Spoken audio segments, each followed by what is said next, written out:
In the suburbs of the city of Hue, a huge castle of one of the oligarchs who had enormous influence on the local government was built.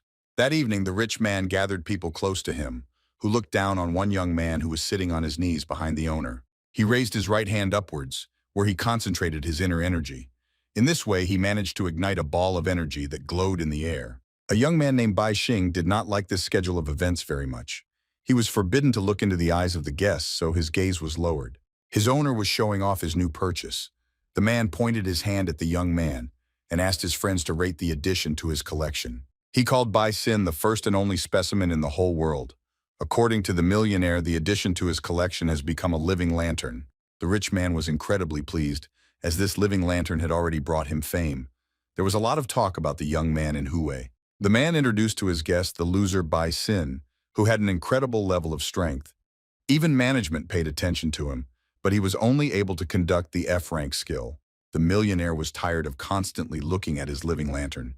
So today, he put the young man up for auction and promised his guest to give him cheaply. Bai Xun looked at the ominous smiles of the people around him and understood that justice does not exist in this world, and there are no good people. The young man looked at the guests with a sinister look and said in his mind that he would destroy everyone down to the only one on this earth who had done him wrong. While continuing to hold the energy ball, Bai Xing clenched his teeth tightly and promised himself that no human being would be alive because of me. A few years ago, the world was polluted. A great disaster was waiting for him, which came absolutely without reason and without warning. The statue of the great Valkyrie mutated. The woman's eyes began to glow as if she were coming back to life and starting to act as a portal. Thanks to this statue, 100-meter stone monsters were summoned to the real world, and they razed almost all cities to the ground without anyone noticing them. Energy portals turned into interspatial gates. Now the real world was accessed by incomprehensible beings from completely different dimensions. Adventure Island was completely engulfed by the mold of sinister monsters. Demons of absolutely different shapes and sizes captured this island. A small shop selling mysterious things in a botanical town suddenly turned into a huge book and began to appear in cities all over the world. People, animals, and all physical things that came under the influence of this book were drawn into it and could no longer return to the real world. A curse called infection fell upon reality. A leaf that flew by could be infected in a few seconds and die on the spot. Worse, a person who was walking his pet could be infected. This caused very terrible emotions in the entire population on Earth. Any object, even a tool in the hand, could be infected. No one was immune from this, so it is almost impossible to predict this. During the 6 months of the monsters' invasion of the Earth, the population of the fertile planet was almost halved due to not very favorable conditions for procreation. It was at that moment, when the Earth was experiencing its almost complete collapse, that people appeared on the planet who were called adventurers. The seeker of me was called people who gained incredible skills during the infection. They won the respect of people, fame, and wealth. Their main task was to cleanse the infected and everything that could threaten the safety of the local population, such as the demons themselves. Searchers were very loved and appreciated because they saved people. The population placed their last hopes on them, that one day they would live a normal life again. Bai Xing took the news of the infection very unexpectedly. He had dreamed of becoming an adventurer all his life, especially after some news. The young man walked forward with a briefcase. His gaze was as blank and indifferent as possible. For some time, it was not at all like him. Suddenly, a sinister smile appeared on the boy's face as he realized that he was back on track. Bai Xing was able to be reborn again. He again saw around him people in the same uniform. He blamed his environment for the problems, so he believed that none of those present was unworthy of life. With a sinister smile on his face, the young man continued to examine his peers and older participants. His gaze rested on the school children. Bai Xing looked up and saw a huge arena. He immediately understood that the seeker exam was to begin in just a few minutes. When the young man was watching the former commentary area, someone's hand, which was completely tattooed, landed hard on his shoulder. A middle-aged blonde man greeted the boy superficially and asked if he had decided to hide from him in the crowd to avoid the inevitable problems. The man looked at the young man with an evil look and asked if he knew what would happen. This time, if he failed the exam again and did not become an adventurer. Bai Xing unexpectedly met his old acquaintance Kim Hookit. It was one of the main characters who broke the young man's life in the past. Bai Xing immediately remembered the moment when he was unable to answer the man. Then he completely broke him verbally and took him to himself as a slave. Kim Hookit was still waiting for an answer from the young man and asked if he had swallowed his tongue and could not answer anything to the simplest question. Without waiting for an answer, the man drew the attention of all the students around him. He shouted loudly and asked to look at the young man next to him. Kim Hookit gestured to a seeker program examinee who was trying to pass the exam for the third time and was only relying on his odd strength level. The school children immediately recognized Bai Sin, who was a very famous loser. Well, almost all participants knew a young man who could not show himself even once. The students began to mock Bai Shin because with his incredible level of strength, he could do absolutely nothing, let alone pass the exam. Kim Hookit tapped the young man on the shoulder and asked him from above if the attention from the public had given him the strength to finally come to this stupid exam. The man emphasized that the young man must pass the exam so that he can sell it somewhere, and thus Bai Xing will be able to pay off his debt. At the first meeting with the young man was very worried. However, after his rebirth, he already knew what was going to happen, so he silently listened to everything. Bai Xing looked at his interlocutor and remembers that he died of infection even before he had time to get even with him. This time he wanted to do something a little different. After looking at the man for a while with his cold eyes, Bai Xing suddenly raised his right hand and grabbed the interlocutor by the collar, which literally shocked him. Looking directly into the eyes of his opponent, the young man said that Kim Hookit was somehow incredibly excited. Had he started eating his pets again? The man did not understand why the young man suddenly started joking about it. He became incredibly angry and called the interlocutor a real abomination. Kim Hookit was not going to tolerate such statements on his side. He swung his fist and was about to scold the young man for his long, sharp tongue. Bai Xing was absolutely not against this development of events. He put his right hand forward as if asking the interlocutor to continue his actions. The young man pointed his finger at his face and told the man to kill right there. He asked to note that due to facial injuries, he may fail the exam again.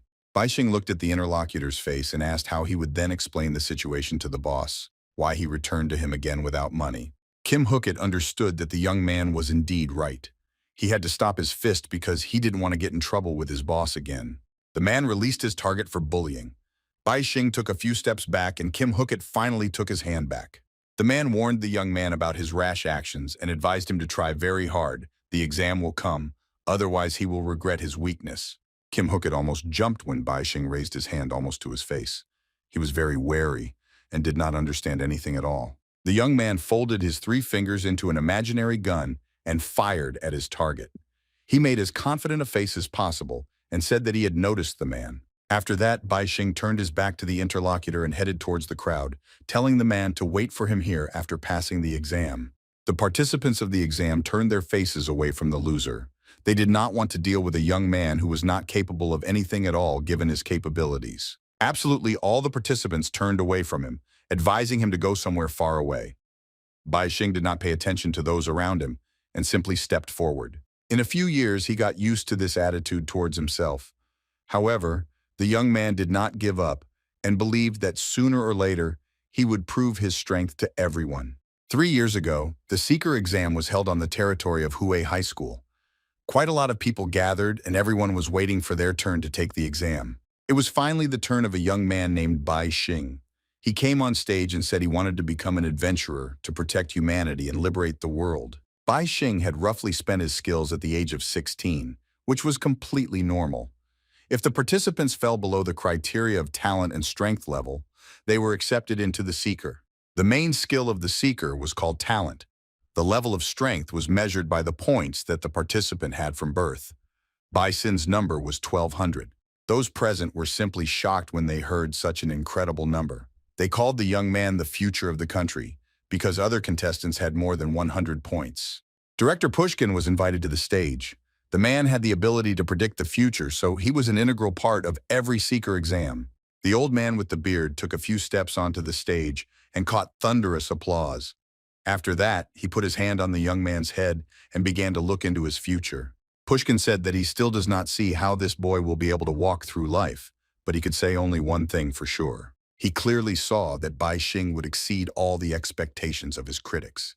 The man saw that the young man would become a star that would shine brighter than all others. The contestants were simply shocked by Pushkin's verdict. He did not say such things even about the main defender of the country, but here he was generous with words for an unknown young man. At that moment, Bai Xing was very happy and decided that this would be the end of his poor life and his family would be able to live a normal life. Bai Xun smiled pleasantly when he imagined a happy father who does not work in construction and a sister who can buy herself absolutely anything. Literally, after a few days, the young man began to receive various offers. Big organizations wanted to get their hands on the diamond at any price. Bai Xing simply could not believe that he was living his own life.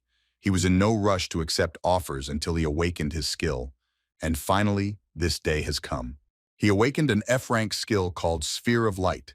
Bai Xing was very pleased for a while until he realized several very important things. He was very upset when he realized that this is an ordinary sphere of light, which has absolutely no power and energy and is only able to illuminate. Bai Xing, who was in a world of joy, was still unable to enjoy the opportunities that had opened up before him. However, there was a completely different age in this situation. It appeared that all roads led the young man only to an abyss with monsters. He paved the only way there when he awakened a worthless F-rank skill. The headlines in the newspapers changed dramatically, and people began to treat the young man not very well. Bai Xing could see their sinister looks and not so good intentions. The young man seemed to be falling into an empty abyss without the possibility of clinging to anyone. He had no support and heard only a continuous stream of criticism coming his way. Bison's mother became very ill when they were saddled with incredible debts. Their small house was sold at auction, which was able to cover some of the amount. The father had to flee the country because he was threatened by Kim Hooket's company. He took his little daughter with him, separating the brother and sister. Bai Xin, despite all the difficulties, continued to insist on his own and came to the exam every year to become a seeker and pay off the family's debts. The young man was looking at his exam card. Every year he saw his face on a piece of lipstick paper. His power level was 1200. After assessing the situation, Bai Xing concluded that everything was happening exactly the same as in the past, including the familiar girl behind his back. She was dressed in her high school uniform and wore a bow around her neck. When Bai Xing looked in her direction, the girl began to take the sword out of its sheath. The young man looked at his old acquaintance and said in his mind that when humanity will be completely destroyed, only this girl and him will remain. The participants of the exam talked among themselves and stood in groups. Suddenly, a loud screeching sound of microphones was heard throughout the stadium. The contestants immediately turned their attention to the arena and heard one of the examiners turn to them, asking for some of their attention. The woman at the center said that for the exam, the infected were released on the campus, which the participants will need to pass the test. The examiner added that the participants should unite in groups and seal the infected, who will freely walk around the territory of the entire high school. Examiner Xiao Ji stressed that no outside help is allowed, and the trial will be supervised by independent jury members.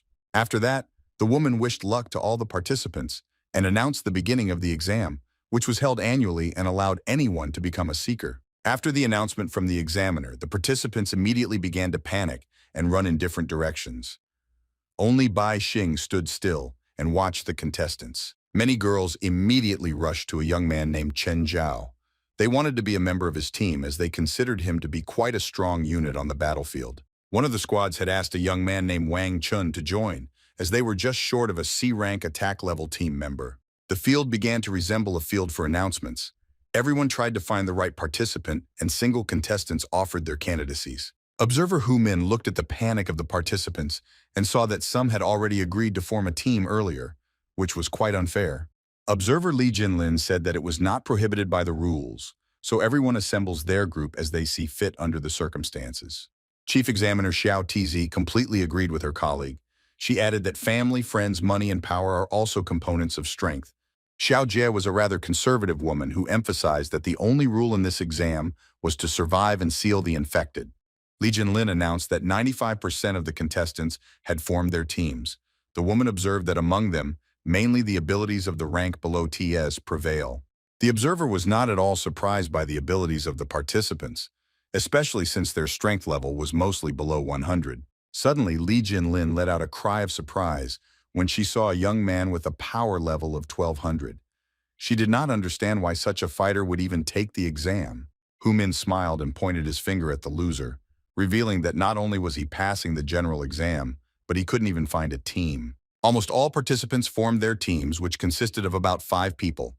The commotion finally calmed down, and the participants felt much more confident. Some contestants still couldn't find a team and approached different teams, begging them to join them, exaggerating their skills as much as possible. The leader of the group denied the blonde his request, since he only had the rank of F. He said that it would be better to have 4 people on the team than such a fool. Bai Xing suddenly approached this loser from behind. He offered to team up together since they were both left without a team. The blonde got very angry and accused the interlocutor of always standing next to him. Bai Xin reminded that the young man only had the rank of F. The interlocutor could not stand such statements on his side and punched his former comrade in the face, repaying him for the insult. Bai Xing flew to the floor after being hit. The blonde turned to the interlocutor and warned him not to come any closer and not to interfere with his search for the team. Bai Xing looked up and looked at the young man with a sinister look. He by no means expected that the blonde would treat him so tactlessly. They used to be friends with the young man because they were from the same village. The blonde even asked his friend to take him with him to the corporation when he became a famous adventurer. However, now, everything was completely different. The friend completely forgot about Bai San and only used him to prove his strength to others. Suddenly, the same girl approached the young man from behind. She came down like an angel from heaven and reached for a napkin to wipe the blood from her face. Bai Xin turned his face to the interlocutor and saw a very beautiful girl in front of him. He could not refuse, so of course he took a napkin. Wiping the blood from his nose, the young man began to speak to the girl, advising her to be careful, as she still hadn't awakened her skills. The girl replied that there's no need to worry about her because almost everyone knows that she has absolutely no talent, strength, and any abilities. Bai Xing rose to his feet and said with a smile that no one knows what will happen tomorrow, so there is no need to give up. The interlocutors were forced to quickly stop their dialogue because one of the colleagues came to the girl, who addressed her as Yue Xin. Ma Huzhong was the girl's cousin and had a rank B ability. He asked Yue Xin to read the information about the team he had gathered for the exam. Turning to face the young man, Yue Xin told her new acquaintance that her cousin had hired a group of people so that she could pass this exam. The girl felt very sorry for Bai Xin and asked her cousin if the participant standing behind her could join their team. Ma Huzhong replied that Miss Yue's word was law to him. Yue Xin took a few confident steps forward and thanked her cousin for listening to her. Bai Xing couldn't understand what was going on. He turned to the girl in a quiet and confident voice, asking why she was helping him at all. The young man wanted to get a clear answer to his question, because it was very important to him to know why Yue Xin paid attention to him in the first place. The girl stopped abruptly and turned her head back. She told the interlocutor that maybe she liked him and advised him not to think about this decision for a long time. Bai Xing did not mind at all and immediately approached Ma Huzhong, giving him his exam ticket with a bright smile on his face. Strovan was a little shocked that the young man knew his name. Bai Xing scratched his nose with his index finger and replied that it was the action of one of his skills. He created a sphere between 2 fingers and announced that his orb could illuminate the unknown, and thanks to it, he was able to read the thoughts of the interlocutor. Yue Xin and Ma Huzhong were simply shocked by this turn of events. They were forced to admit that the young man was not such a loser as everyone said about him. Bai Xing finally found his team and could breathe easy. As the clouds drifted slowly across the sky, the teams discussed their plans for the exam. Xiao Jie saw that all possible teams had already been formed, so she asked the teams to start the exam and start searching for the infected in the territory. The teams immediately went in different directions and began to explore the territories. A group of 4 men strode confidently near the central entrance of the high school. The commander of this general was a young man named Chen Zhao who had the rank of C. His ability was lava. His power level reached 37. Another member of the team was a girl named Gray. She had a D rank and the ability to control vines, the power level of which was 12. Liu also belonged to the squad Zhenchu, who looked like a cat. She had a rank of D and a power level 8 stunning stand ability. A girl named Wang Yu Chun acted as a medic in this team. Her abilities were advanced treatment. The girl had a whole level of 28. Chen Zhao stepped forward first and at some point spoke to the charges.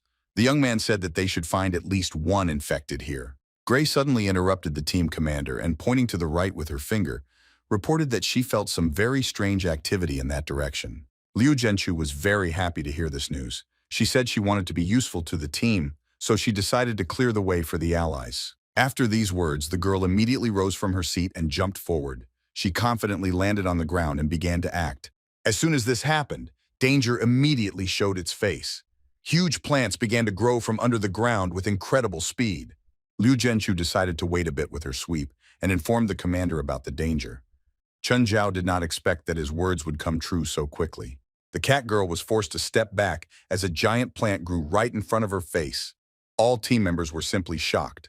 They met on their way a mutated plant called demonic clover. His flower immediately opened like the mouth of a wild beast. Other members of the squad also saw danger behind them. The plants began to throw their roots around very quickly and grow upwards. These were much smaller plants, but the fruits of the same demonic clover.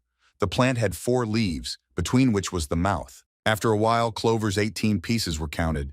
Gray was forced to admit that there were too many plants, and she wouldn't be able to contain them all. Chen Zhao immediately ordered Liu Zhenchu uses his skill to buy the team some time. The girl immediately obeyed the commander's order. She used her amazing standing coma to hold back the plants. Liu Zhenchu immediately warned the commander that she could restrain the plants for 8 seconds. Chen Zhao replied that this would be quite enough and proceeded to use his skill. He slammed his hands into the ground and used a lava skill. Literally after a second, all the plants began to be covered with lava. Chen Zhao covered the entire space around him with lava to deal with the enemies. The plants began to wither right before the contestants' eyes. The clovers could not stand such a high temperature, so they began to give up their positions. Chen Zhao could exhale after his attack. His team successfully navigated the danger, and the commander asked if everyone was okay. Liu Zhenchu immediately began to examine the dead plants and found the core of the main clover. Chen Zhao was happy as this meant sealing the demonic plant. The squad commander accepted the core of the main clover from the hands of his ward and said that he would definitely give this evidence to the examiners and they would pass the exam. Chen Zhao performed his task as the team leader perfectly and obtained the sealed object. Looking at him, the young man said that human beings will exist forever. Meanwhile, another squad of 5 was still searching for their infected creature. They confidently stepped forward, led by their commander. This was the squad that Bai Xing was a member of. The young man calmly followed his allies, completely unconcerned about the result of this exam. Yue Xin suddenly turned to the young man and advised him to be more careful, because they could run into an infected person at any moment. Bai Xing winked at the girl and told her not to worry, as they could feel safe as long as the B-rank captain was by their side. The young man continued to walk forward and looked at the captain of the team. He wondered if Ma Huzhong hadn't noticed anyone with his skills yet. The detachment commander was not very happy with his search. He told the wards to stay close to him and continue searching the area. Bai Xing knew of an infected that could create an area of infection. The young man carefully looked around as he felt something very uneasy. At the entrance to the unknown door there was a spider, which over a long period of time built a house for itself in a corner, weaving a thick web. Noticing this, Ma Huzhong was immediately alert. His facial expression suggested that the big man had noticed something unusual and not very safe. The team commander turned to Bai Xin and asked his ward if he could use his sphere to provide them with light inside the warehouse. Yue Xin asked if they didn't even have lanterns. After hearing the request from the commander, Bai Xing began to shake incredibly with worry. He almost jumped out of his pants from the realization that someone needed his skill. It was the first time in history, so the young man could not miss such a chance. Bai Xing immediately moved from his seat and took the captain by the sleeve. He happily agreed to light the way until Ma Huzhong was in complete shock. A pleasant smile appeared on the young man's face. He was infinitely satisfied with the development of events because some hopes were placed on him in the team. Bai Xing decided to outrun his allies and go to the formation first. He confidently and quickly stepped forward to light the way for his companions. Suddenly something happened that literally shocked the squad commander and the rest of his wards. They could not believe that danger lurked in such a primitive city. As soon as the young man took a few steps forward, a portal immediately opened beneath them. A huge black substance covered the floor and began to drag the participants. Yue Xin was confused as to what was going on. She screamed loudly, but there was no time to panic. The schedule of events was inevitable. Meanwhile, it was as calm as possible on the territory. There were no participants left here, because each team went in search of its infected target. Observers and the chief examiner were located inside the commentary tower, who made sure that the participants were in their sight. Observer Li Jinlin suddenly noticed that they had lost contact with one of the teams. She assumed that the only infected rank Ts. Xiao Jie reassured the woman and advised her to relax. With a sinister smile on her face, the examiner said that death was a very common outcome of this ordeal. After getting to an unknown warehouse, the team found themselves in complete darkness. Bai Xun immediately used his orb of light skill to see at least something in the darkness. Looking more carefully in front of them, all the members of the squad could see in front of them a huge spider resting in its densely woven web. This terrible animal was called a demonic spider. He had a Chi power rank of level 124, which was quite a significant number for the contestants. Realizing the seriousness of the situation, Ma Hujong told his charges to stay put and remain calm, only listening to orders from him personally. Wang Qin was ordered by the captain to control the sounds and prevent the spider from waking up. The young man was able to control sounds and had a power level of 79. Li Jingzhi was also a Qi rank with a strength of 137 as a member of the Aranchid clan. That is why he was ordered to try to subdue this demonic spider. Wan Qin turned to the captain and suggested that he deal with their rookie first, as he would only be a nuisance by getting confused underfoot. Yue Xin took a few steps forward and asked the young man if her cousin had paid them to kill their allies. Ma Huzhong reminded the wards that Yue Xin's words were considered law in their team, so he advised Wan Qin not to say anything else on the matter. The squad commander approached the rookie and told him to stay put. Bai Xing was ordered to stand with his orb in hand and light the way. Li Jingzhi suddenly proposed to hang their partner from the ceiling so that a lamp would emerge from him, intending to use his webs to do so. Everyone in the squad started laughing at the newcomer, including the team leader. Only Yue Xin stood aside and watched her teammates. She wasn't going to join in on their banter. The girl, on the contrary, turned to the young man and advised him to be more careful, because something is wrong here. As soon as she said the last word, she felt a touch on her right hand, in which she held the sword. It was quite unexpected for her. Yue Xin asked the interlocutor what he was doing anyway. Bai Xing continued to hold his ball of light and clarified whether it was a magic sword. Having received a positive answer, the young man reminded that they were both not untalented fighters, so he asked for permission to use the sword to protect the girl like a man. Yue Xin was simply stunned when the sword was snatched from her hands. She felt very uncomfortable, but she didn't mind feeling protected. Bai Xin asked the girl not to pay attention to the fact that he is thin and added that despite this, there is a fire burning in him for everything. While the young man continued the dialogue with the interlocutor, he looked at the ground and noticed that the shadow under his feet was very different from the usual one. Bai Xin waved the magic sword he had just taken from his ally and said that there might be someone hiding in the shadows, and someone must check it out. Yue Xin was simply shocked when the sharp blade of the sword landed a few centimeters from her feet. The young man hit the girl's shadow. Ma Huzhong and his wards immediately stopped mocking the young man. They were simply shocked and immediately thought that he wanted to harm their partner. However, Bai Xing had completely different plans on this account. With an ominous expression on his face, the young man turned to the Ji family member and ordered him to show himself immediately. Yue Xin was simply shocked when the young man spoke the following words. She had by no means expected to see Z with her own eyes, Bi Guanya. Bai Xing grabbed his partner's hand and led her back a little. The young man did not panic at all and confidently watched the shadow where he had just stuck the sword. It turned out that the feeling did not let him down at all. It was just from this shadow that a face began to appear, slowly growing from under the ground. Zhibei Guan grew to his full height from the shadows and addressed the young man, praising him for his cleverness. He admitted that he is indeed an incomplete loser. After that, the man looked at his target with a sinister look and invited him to join him to become a member of a very interesting experiment. Zhibei Guan had a black shadow ability with a power of 817. He asked the young man to give him his power, and in return he promised to pay very handsomely. Yue Xin clutched her face with her hand when she saw Cousin Z in front of her. There was no way she could have expected her brother to appear right here. Bai Xing stood confidently in his place and looked at his potential opponent. He had already encountered a man more than once in his past life. The young man remembered how Zhibei Guan used his spider to taunt the squad members and order the animal to bite off body parts to measure strength. After that, he approached Yue Xin. He mocked the poor girl and said that her father would soon lose his position as the head of the family. After running through these moments in his mind, Bai Xing turned to his opponent and warned him that he would now learn what true humiliation was. He held his orb of light in front of him, powering it with energy. Bai Xun shouted that it was time to finally show his true strength. The team members did not like how their partner started to get angry. They understood that he had to be stopped so that he would not do anything. It turned out that the whole team was on Z's side, Biguanya. Ma Huzhong ordered his men to immediately engage in battle to defeat the enemy. Suddenly, there was silence on the battlefield. The allies looked at each other and calmed down, realizing that they had started to panic too early. Realizing this fact, the soldiers almost choked with laughter. They pointed fingers at the loser and laughed that they had allowed themselves to be scared of him. Bai Xing stood still with his lantern in his hands. Ma Huzhong asked the young man if he had decided to trick them with his second awakening. Suddenly, Z intervened in the dialogue Beiguan. He ordered his charges to shut up immediately, as they had much more important matters to attend to. After speaking his last word, the man immediately used his shadow to catch the victim. Yuexin found herself in the nasty hands of her cousin. Zhe Biguan grabbed the girl by the neck so that she could not run away. Smiling sinisterly in her face, the cousin said it was time for the fun to begin.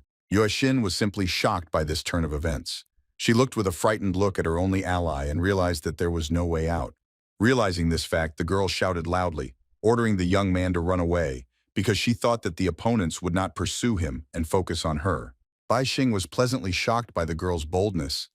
He did not expect this from her, but he was in no rush to fulfill her last request. Ma Huzhong had already managed to aim at the young man. He gave him a sinister look and asked if he really thought he could escape. Zdrovan clenched his fist with all his strength and announced that he would agree to let the young man out of this cave if he could withstand his strongest blow. After these words, Ma Huzhong used his stone skin skill and began covering his hand with stones. He did it as quickly as possible and without any hesitation. Literally, after a couple of seconds, his hand was completely petrified and resembled a huge hammer. Bai Xing definitely could not withstand a collision with such a fist. While the big man taunted his worthless opponent, the wards advised him to calm down a bit and first subdue the local spider, which is still in hibernation. Being trapped by her cousin, Yuexin knew that there was no way out of the situation unless she could awaken her ability and defeat the young man. Suddenly, her panicked thoughts were interrupted by Bai Xin. With a smile on his face, the young man said that he would give the girl the opportunity to change her fate.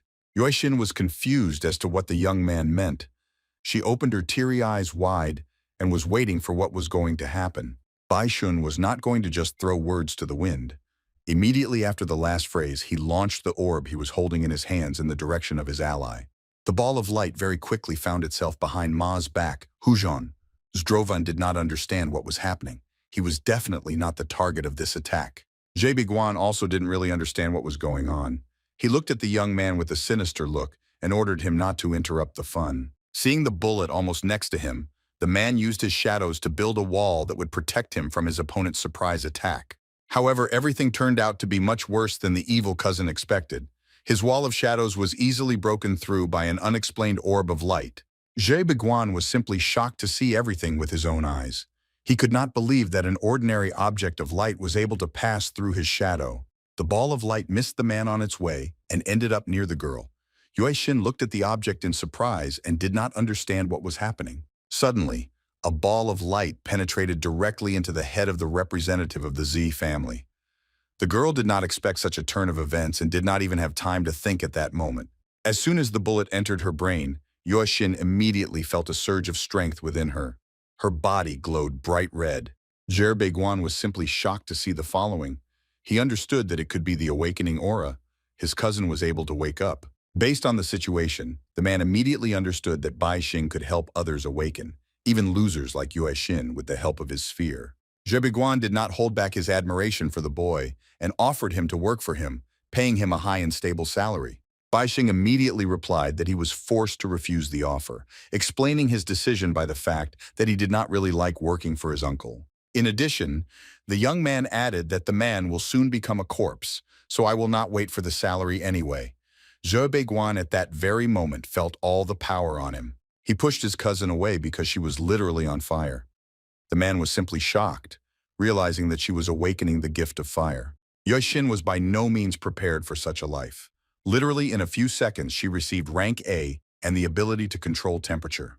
The girl could not believe that she had finally woken up. In addition, she received strength as a gift from the owner, which reached 1200. Meanwhile, Bai Xing crouched on a rock and advised his allies not to stand still, because she needed to deal with her cousin who wanted to cut her. As soon as she heard the young man's voice, the girl immediately moved from her place. She sharply turned her body back to attack her former relative. Zhe Biguan was not happy with this turn of events. He took a few steps back and was scared to death because he didn't really want to burn alive. Seeing the expression on his cousin's face, the brother advised the girl to rest a little and familiarize herself with her abilities before using them. The man was just distracting and wasting time until Ma Huzhong came up behind the girl and was about to send her to sleep with a powerful punch. jumped into the air and swung his right hand for a surprise attack. Before the strike, he asked Miss Yue not to hold a grudge against him. Yue Xin reacted completely calmly to the unexpected attack. She noticed the danger in time and turned her face to instantly counterattack the man. With the help of her right hand, she released an incredible wave of fire, which caused the opponent to fall back and burn his stone hands.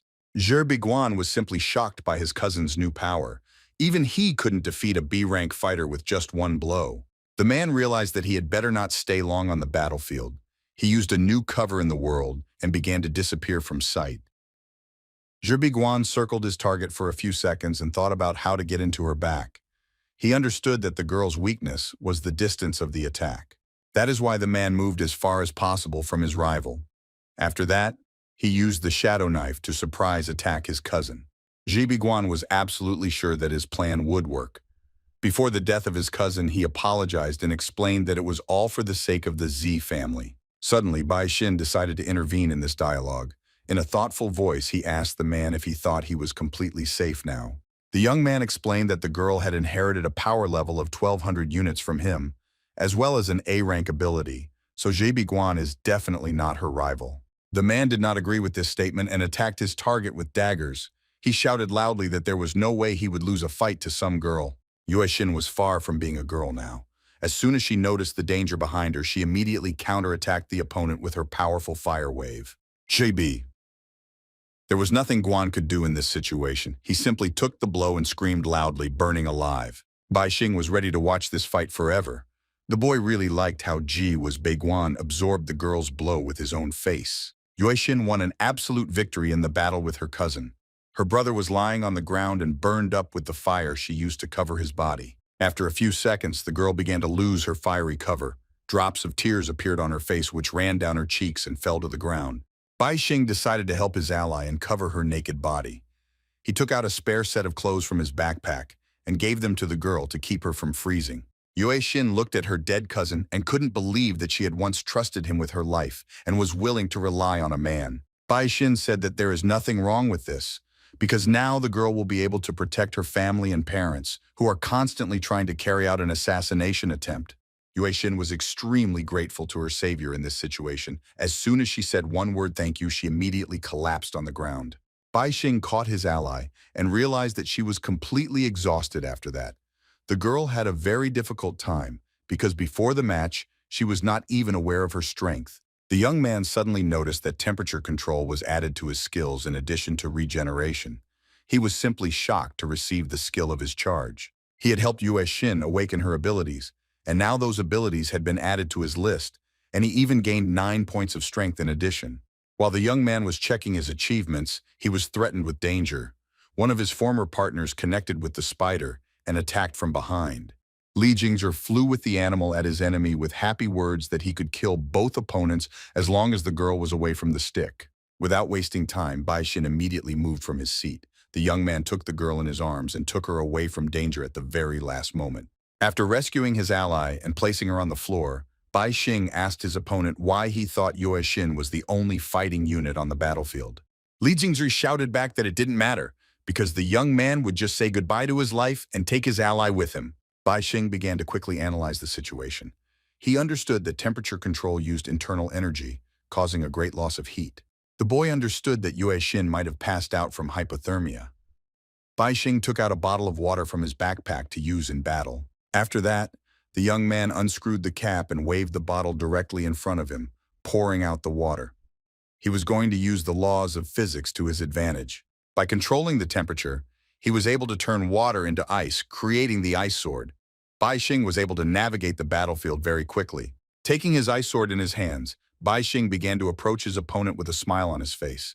Li Jingzhe continued to move forward. Standing squarely in the face of danger, the young man once again turned to his rival and asked who had told him Bai Xing was going to hide in the first place. Li Jingzhe advised his partner to stay behind him, because he knew that the young man had a trump card up his sleeve to attack. Wan Qin replied that he had already killed several B ranks, so he would be able to deal with this moron in a matter of seconds. Immediately after that, the young man asked his partner to distract the enemy. Li Jingzhe used his poison web to do so at the same moment. Using his spider, the young man spat out a venomous web at the enemy, who stood motionless with an ice sword in hand. Bai Xing did not care at all about his situation and even smiled at this moment. He understood that now he had enough strength to face the enemy. Without taking a single step, Vona simply waved her ice sword, creating a bright blue crescent moon to avoid the poison. His sword immediately met the ends of the enemy's web. The web began to turn wooden and froze just in the air without being able to move. Bai Xun knew that the web was almost 100% protein, so he used this advantage in battle and simply froze it to disintegrate. After that, the young man turned to his opponents and asked the superior if this was all they were capable of, although there was much more talk.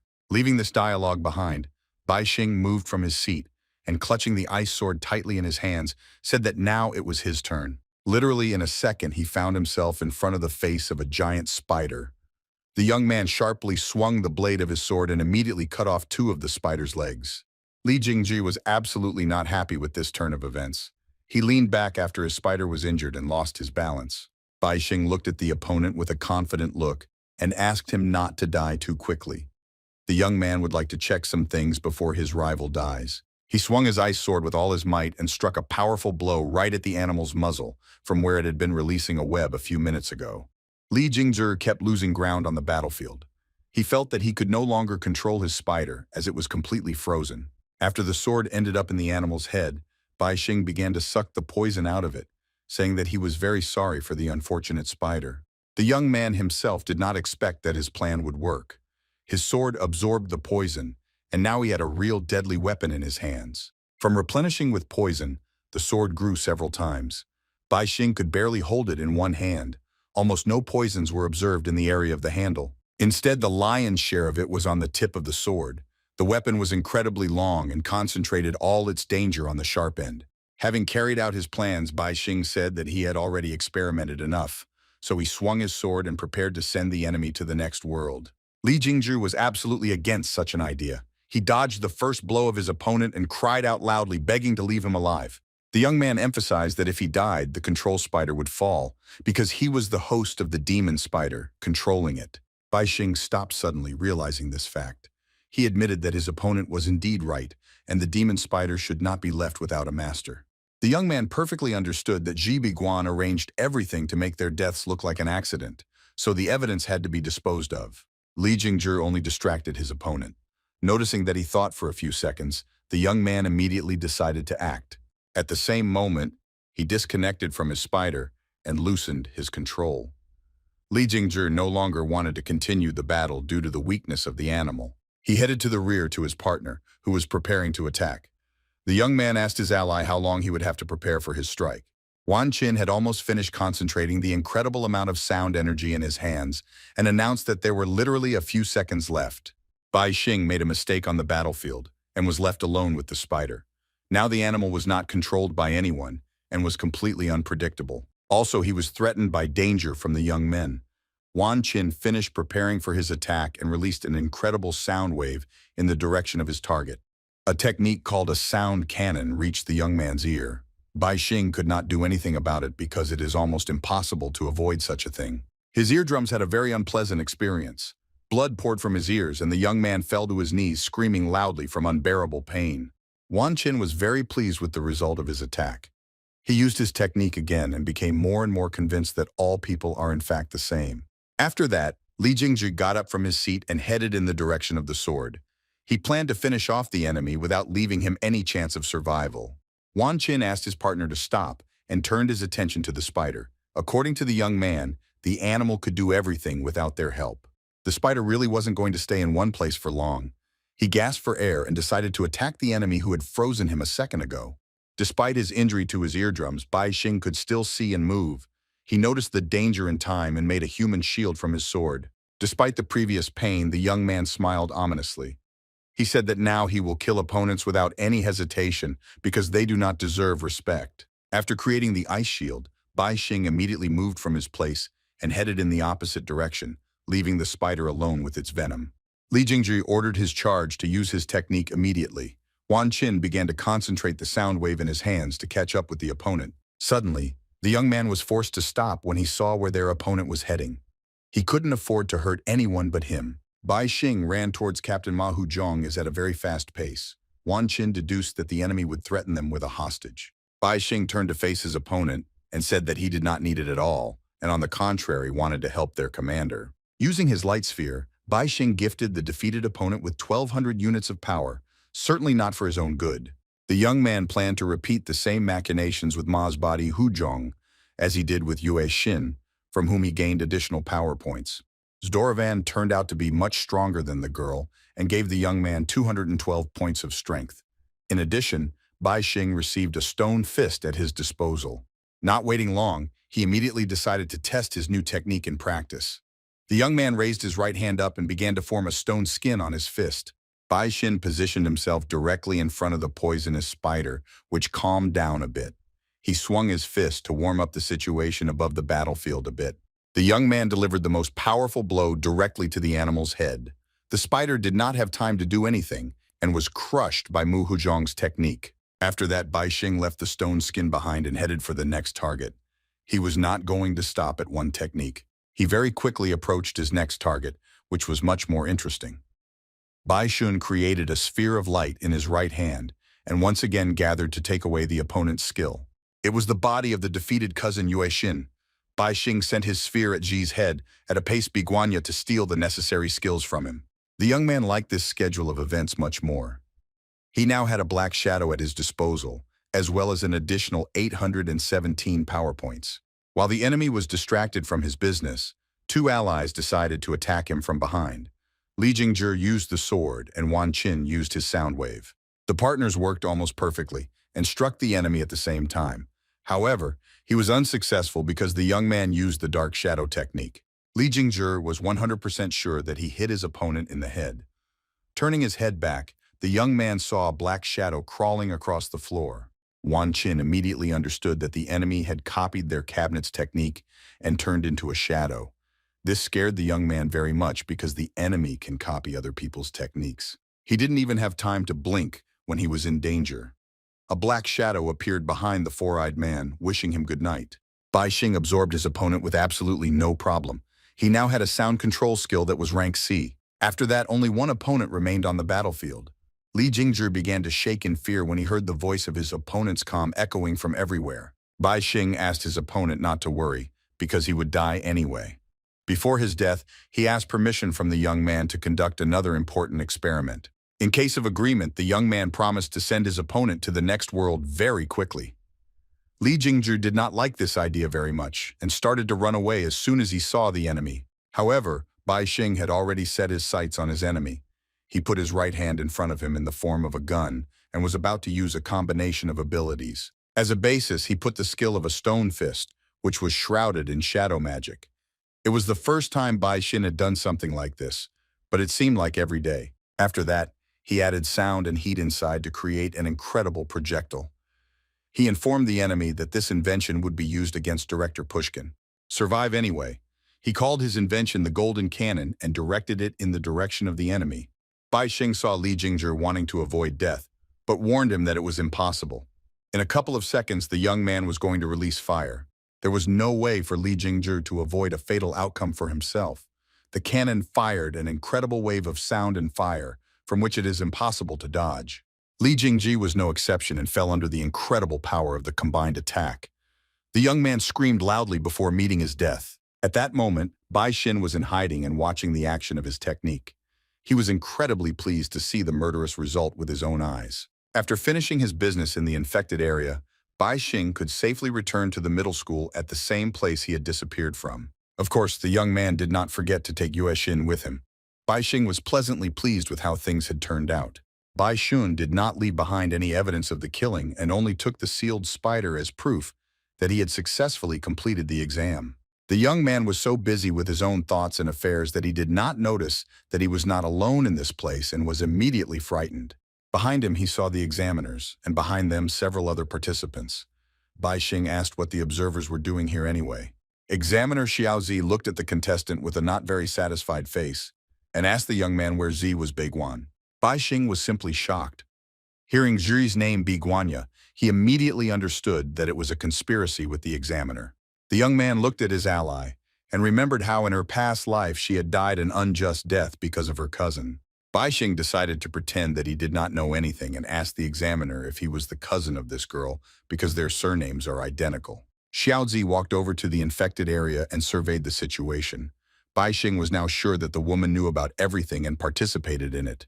While the young man was thinking about the examiner's intentions, another figure in the form of a large man appeared near the infection zone and shouted loudly. He was running at the head of several other persons in black suits. They were rapidly approaching Miss Yuexin's person, as they were worried about her. A healthy man in sunglasses was the chief butler of the Ji family. Ji Renee decided that the young lady needed to be taken to the hospital immediately. One of the servants of the Ji family named Wang Sai immediately picked up the phone and told the man that he would immediately inform the driver. One of Zi's wards, Renee took off her black jacket and decided to cover the girl. Liu Feng was the first to take care of the young lady. Suddenly, Bai Xin decided to intervene in this commotion. In a thoughtful voice, he told the people in black not to worry, because the girl was simply overtired. From these words, Zi Renee was very angry. He stood over the body of an innocent young man and demanded from him to explain how it happened to the girl. Xiao intervened in the conversation. Jing. She pointed her finger at the suspicious young man and ordered him to be arrested as he needed to be questioned. Baixing was simply shocked by this turn of events.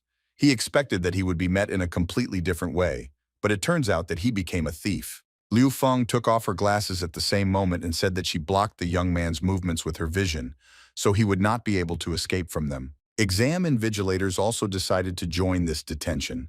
They didn't like them very much because something like this happened almost every time. Baixing tried to calm the people around him. He asked him not to frighten and not to use his abilities against the innocent teenager. Baixing did not know what was on the minds of these people. He only understood that it was very dangerous for him to come into contact with them, because they are definitely unusual awakened ones. Zi Renee suddenly turned into some kind of werewolf and said that he was ready to bite his throat for Miss Yue because her life was much more valuable than his own. Baixing assessed the situation and realized that the two people in front of him were experienced warriors of rank B or even higher, so even with his current abilities he could not win. Xiao Zi informed that she could get rid of a person who posed a threat to humanity as an examiner, so she advised the young man to tell the truth. Baixing put his hand out in front of him and asked the woman to take the heat. He suggested everyone to calm down and start solving the questions in order. The young man took out the documents and the sealed animal from his pocket, asking the examiner to credit him with the successfully passed exam together with Yue Xin. Xiaozi was in no mood to continue such a dialogue. She immediately used her magical fingers by simply clicking them. Only thanks to this gesture, the woman was able to burn the sheet of paper in the hands of the young man. Baixing is just shocked to see his documents burning. Gritting his teeth, Baixing looked at his potential rival and wondered if she really had such an incredible ability that she could destroy matter. Xiaozi informed the interlocutor that she had enough energy on her fingertips to turn it to dust, so she advised him to tell the whole truth. Zi Renee asked the examiner what would happen to Miss Yue. The woman replied that if the girl survives, then she will get the highest score for the exam, if no one interferes. The man clenched his right fist as hard as he could and said that he did not know what connected the examiner with Jiba Guanem, but he liked that they agreed. But the husband did not like the suspicious young man very much. Zi Renee said that first he would hit him in the face, and then he would listen to the truth. Bai Xin looked at the big man with frightened eyes and tried to understand who he looked like. Now it is clear that he was definitely not joking about the torn throat. Coming out of a very difficult situation, the young man shouted loudly, informing those present that he was ready to tell everything but wanted to stay safe. Under pressure from everyone present, Bai Xing announced that Mr. Zhu Bigan asked him to keep it a secret, even though he wanted to take the school's treasures. Xiao Zi did not really believe the young man because she did not feel the presence of her ally anywhere near. She decided that the young man was not going to tell the truth, so she wanted to tear off his hand. Bai Xing again asked the woman to take her time and immediately told about whose treasures he had in mind. He informed that the treasure in the school is kept by the principal Pushkin. Xiaozi immediately stopped and lowered her left hand. She was literally shocked by the information about the director whose treasures Zi wanted to find Beiguan. An observer approached the examiner from behind and informed the woman that they would not be able to act against the director in the open because he is a member of the Paranormal Association. Observer Li Jinlin joined the dialogue and reported that, based on the latest data, Principal Pushkin is now giving a lecture at another school. Xiaozi began to think that Principal Pushkin was hiding another infected area somewhere in the school grounds, and the Ji family was calling it treasure. Looking at the young man, the examiner decided that Ji Biguan left the teenagers alive because he wanted the kids not to spoil anything. Xiaozi realized that she had failed to live up to her allies' hopes as she lost a lot of time before the representatives of the Ji family had already arrived at the scene. The examiner ordered the young man to immediately lead them to the treasures. Bai Xing was able to get out of the situation without engaging in combat with anyone present. Yue Xin was still unconscious and lying on the floor under her jacket. One of the wards approached the young lady and lifted her up with magic. Wang Sai informed Ji Renee, who is not going to wait for an ambulance and will be able to deliver the young lady to the hospital with the help of his flying ship. Ji Renee ordered his charges, Liu Feng, to go after him and then take this boy and keep him under control until the young lady woke up. Bai Sen looked at his unconscious ally and mentally told her that her wards themselves did not understand where she was being dragged because she would not be safe. Despite this, the young man believed that the girl would be able to stand up for herself, so he believed in their next meeting, when they would be able to overcome all difficulties. After the observer Hu Min wrapped the young man in his tentacles, he was led to one of the classrooms in the school where he was to show something interesting. The participants of the exam immediately noticed how the main loser was being led to the school classrooms. A new nickname stuck to the young man, the King of Lanterns. Bai Xing stepped forward and heard his peers mocking him, assuming that he had been caught for something illegal because he was a complete loser. The young man was not very pleased to hear the contestants conclude that even the loser Yue Xin kicked out an even bigger loser from her team. Bai Xing told the chief examiner that he saw Mr. Zhi Biguan was heading in that direction, so he offered to check Director Pushkin's office right away. As soon as the examiners with the young man as hostages entered the school grounds, Bai Xing immediately stepped onto the shadow and used Zi's skill, Biguanya. He detached the shadow from himself and ordered her to go to the director's office. Hu Min followed the young man but could not see anything. The observer and the hostage quickly reached the office of Director Pushkin. It had a plastic door that was easy to open. Bai Xing was constantly held hostage so that he could not escape. The observer and the examiner constantly followed the young man, who should lead them to something interesting. Entering the principal's office, Xiaozi was simply shocked to see Zi's shadow in front of her, Biguanya. She asked the ally why he was here in shadow form. Bai Xing watched the woman's reaction and was very pleased with his work. In a past life, he had been in Pushkin's office, so he knew everything here perfectly. Remotely controlling his shadow, the young man ordered her to reach for one of the drawers. From there, the black hand took out a statuette of a golden bison. After that, the shadow of the young man threw this figurine in the direction of the woman, who stopped at the door in shock and could not move a single step. She held a statuette of a golden bison in her hands, and they looked at the animal with surprise. She asked aloud what that even meant. As soon as the statuette was in the hands of the examiner, Bai Xing received the sign and shouted loudly, ordering to open the S-class infection zone. Just as those words were spoken, a bright lantern lit up in the middle school grounds, shining more and more with each passing second, emitting more energy. Meanwhile, Principal Pushkin was explaining to students at another university information about the infected zone, which was actually an area controlled by the infected. The man was talking about the fact that the laws of the real world are changing inside this zone. Pushkin drew on the blackboard and reassured the students that the infection zone of rank T was not a threat. However, the man emphasized that if it was a higher-ranked infection zone, it might be poisoned with an unknown poison or hide other secrets. Having finished drawing a coma, Pushkin looked at the students and said that the only way to get out of the infection zone is to kill the boss himself inside. After that, he again touched the chalk to the blackboard and wrote to the head the law for survival in the conditions of the infection zone, to know the laws of the region. Director Pushkin held a lecture at the University of Beijing. Many students gathered in the audience and listened attentively to the prudent man. When the lecturer stopped speaking, one of the students suddenly asked the question whether the reasons given by Principal Pushkin could be related to the recent incident. The student next to her almost agreed with her fellow students. She found it very troubling that the A-rank infection zone really caused a lot of panic. One of the students in the green sweater didn't panic at all, unlike the rest. He scratched his head and asked to explain again, since he did not have time to understand anything. The young man next to him explained to his fellow student that the area of infection does not depend on the level of the boss, but on the level of mortality, and each zone can vary differently. The student continued and added that the infected who create their zones bring in much more money, and all data on warriors above a rank is classified. The young man believed that if the director Pushkin tells them about the A rank, then the infected person no longer foresees a threat, or on the contrary, something very terrible awaits them. Principal Pushkin stood motionless for some time and simply watched the students discuss the lectures. At one point, he clapped his hands and asked for silence. After that, the man informed the students that he was telling them all this so that they would be ready to save humanity and know all the intricacies of the infected. Pushkin reported that the mortality rate in the A-rank infection zone is 80%, and the mortality rate in the C-rank zone will reach no less than 99%. The students were simply shocked to hear the following numbers. This meant that almost no one would be able to survive in this zone, which raised a lot of questions. Suddenly, a girl with dark hair started from her seat. She asked Director Pushkin to tell what was waiting for humanity using her skills. The professor looked at the student and thanked her for the relevant question. The man admitted that he himself cannot fully predict the future of humanity. Despite this, he still dared to assume that in 3 months, the fate of humanity would hang in the balance and depend only on themselves. Meanwhile, strange things continued to happen on the grounds of Hue City High School. The weather around the school suddenly changed, as if the sun had begun to set below the horizon. Baixing was very pleased with the way things were going. The zone of contamination from the rank was not an arm's length away from him.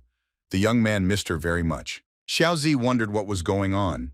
They got to the infection zone, but no one understood how this happened in the first place. The examiner turned to her ally, Zhibe Guanya, asked him to explain what was happening and why he threw the gold statuette at her in the first place. The woman even moved from her place when she saw how the shadow began to rapidly approach her. This seemed very strange for the behavior of a representative of the Ji family. Xiaozi absolutely did not expect to see where the shadow was headed. She was just shocked when she saw that the shadow was about to release their hostage. At that moment, the examiner realized that there was not even a trace of Z in this room Biguayan, and all this commotion was arranged by Bai Xin himself. The young man did not care at all that his secret was revealed. He picked the right moment for his release and was now able to use the shadow cover without cover. Bai Xing began to disappear under the floor with the help of the shadow skill. Xiaozi was well aware of her ally's abilities and immediately ordered to grab before it was too late. Hu Ming immediately followed the chief examiner's order and used his tentacles to grab the young man and restrict his movements as much as possible. Bai Xing continued to move forward and suddenly saw the hideous tentacles in front of him. He was a little scared because he didn't really like sea creatures. Hu Ming was a B-rank warrior, but he did not hesitate to pursue a higher-ranked opponent because his tentacles had an incredible ability to penetrate. Bai Xing realized that he needed to go underground to avoid these tentacles. He used the hidden shadow skill and almost completely sank underground. Hu Ming turned to his opponent and warned him that the tentacles were blocking the aura, so he would not be able to break out of the trap he had fallen into. Bai Xing hid under the floor and asked the enemy if he would not be able to escape this blockade if he went deeper and deeper into the structure. Jinlin suddenly intervened in this dialogue.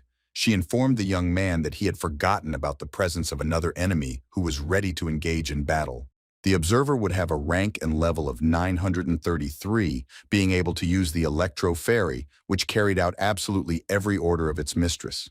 Li Jinlin sent her mythical creatures at the young man, and they struck him with a high-voltage shock. Even his shadow did not save Bai Xin. After the young man was electrocuted, Hu Ming took advantage and sent his tentacles towards the opponent to prevent him from running away. Bai Xun was just shocked that his shadow was not helping to avoid the collision. Despite his disguise, the enemy was still able to grab him with their tentacles. After that, the examiner decided to join the match. She confidently stepped on the floor, tapping her heel and catching the shadow of the young man with her shoe. She pointed her hand towards the contestant and asked where he got the Z ability from Biguanya, warning him about the last chance to save himself. Bai Xing was not very eager to answer this question. He smiled and asked the woman to speak to him a little more tactfully if she wanted an answer. Xiaozi was very angry with the young man. She didn't mind playing games with him, so she used her skill to end him once and for all. Bai Xing had no chance to escape in this situation. Despite his predicament, he continued to smile as he endured the pain.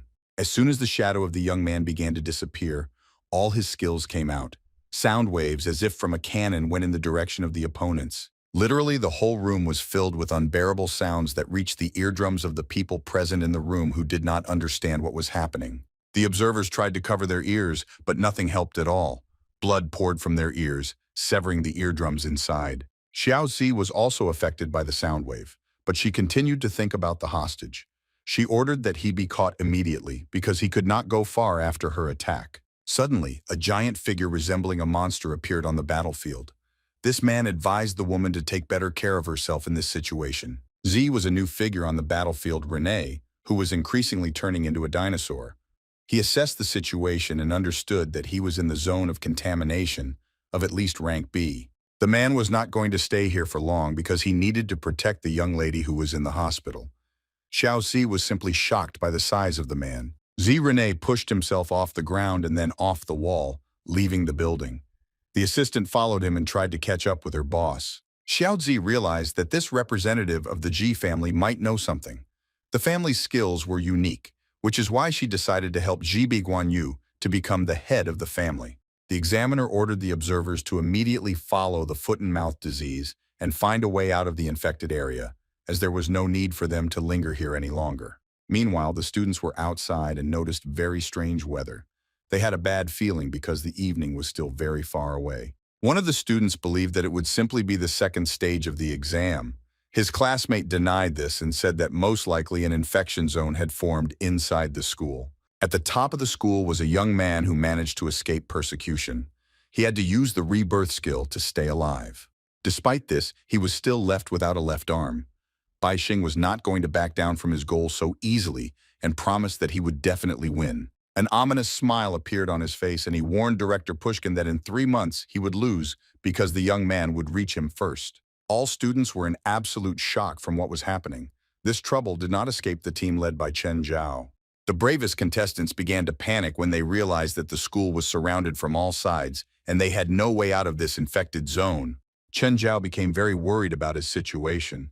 He looked at the students and thought of using them to save himself. It was important for the young man to survive at any cost. He interrupted the dialogues of absolutely all the students and asked for some attention, as well as peace. Chen Zhao said that he had secret information, that it was all part of the test, and the examiners would watch how they could survive. The young man put himself in the role of a leader. Although his abilities were at the level of, he held his fists up and promised that they would not regret calling him their commander. Liu Zhenchu immediately supported her commander. She told the students how they were able to easily seal a huge clover with the help of the captain. A young man named Zhang Mao was rank B and wanted to be the leader as well, but Chen Zhao had overtaken him, so he decided to sit back quietly. Chen Yin suddenly joined the dialogue and said that he had heard a lot about the potential leader, but wanted to see his skills in real life. Chen Zhao understood that the students really needed to see his skills. The leader agreed that everyone should know each other's approximate abilities. The young man slammed his fist on the ground and created a huge wave of lava, demonstrating his ability, which he successfully used during the test. Chen Zhao explained to his potential charges that he could only use a technique like this once, but its power and range made up for the number. As soon as the young man began to explain, a huge bull hit him in the back. It was very unexpected, especially for a young man who wanted to survive.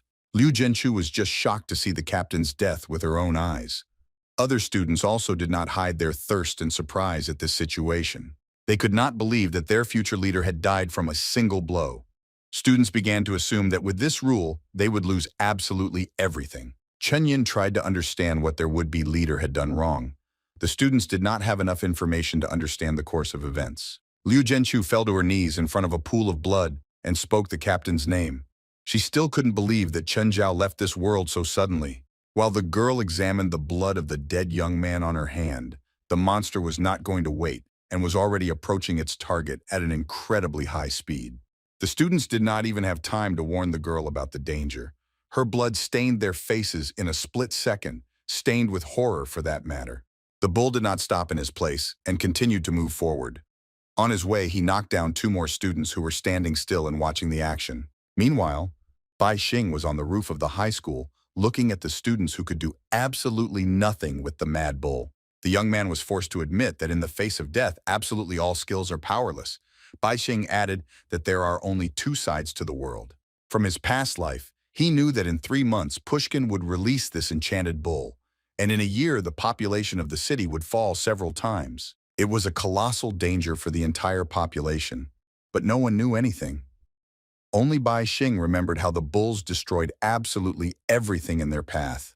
The young man could not simply forget when the last blow of this giant bull turned the city into a vast desert, where even the smallest grass stopped growing. Bai Xing continued to stand on the roof of the high-rise building and watch the suffering of the school students because he understood that he would hardly be able to help them. Meanwhile, students literally fought among themselves. They could not share the free road because everyone wanted to escape to a safe place as soon as possible. Some students literally went crazy and started picking on female students. They decided that these were the last seconds of their lives, so they wanted to enjoy them to the fullest. Some students simply fell down on the floor and began to pray to God. They wanted to survive at any cost, but they perfectly understood the seriousness of the situation.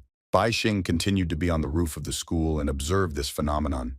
He thought about how he could influence a large-scale change in the environment. The figurine he threw towards Xiaozi was called a golden bull. Any color changes in this buffalo's eyes caused incredible wrath and showed its power. Bai Xing knew perfectly well that in the bull's eyes, there is absolutely no difference between a living and an inanimate object, so it will attack anything that can change color in one way or another. Despite the danger, the young man decided to finally jump off the roof. He thought about a plan how he could deal with an incredibly strong animal. Falling down, Bai Xing suddenly remembered that he could use thermal control. He put his hand out in front of him and organized a fall for himself. With the help of his skill, the young man instantly heated the air under his feet, using the expansion of molecules. He perfectly understood that it was necessary to be as careful as possible. Bai Xing successfully landed on the ground. He understood that for a giant bull, his skill would be as attractive as possible, because the animal reacts to a change in color. Also, the young man perfectly understood that he had to be careful with the change of color, and even the skill of shadow transformation could have fatal consequences. Looking around, Bai Xing noticed that it was already getting dark for me considering the early hour. The sudden change in weather could also affect the mortality of people. Bai Xing continued to ponder the plan, closing his eyes and clutching his hand.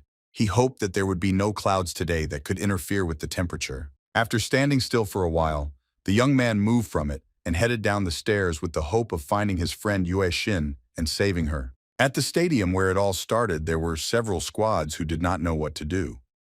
Everyone was a bit puzzled by the fact that it started to get dark much earlier.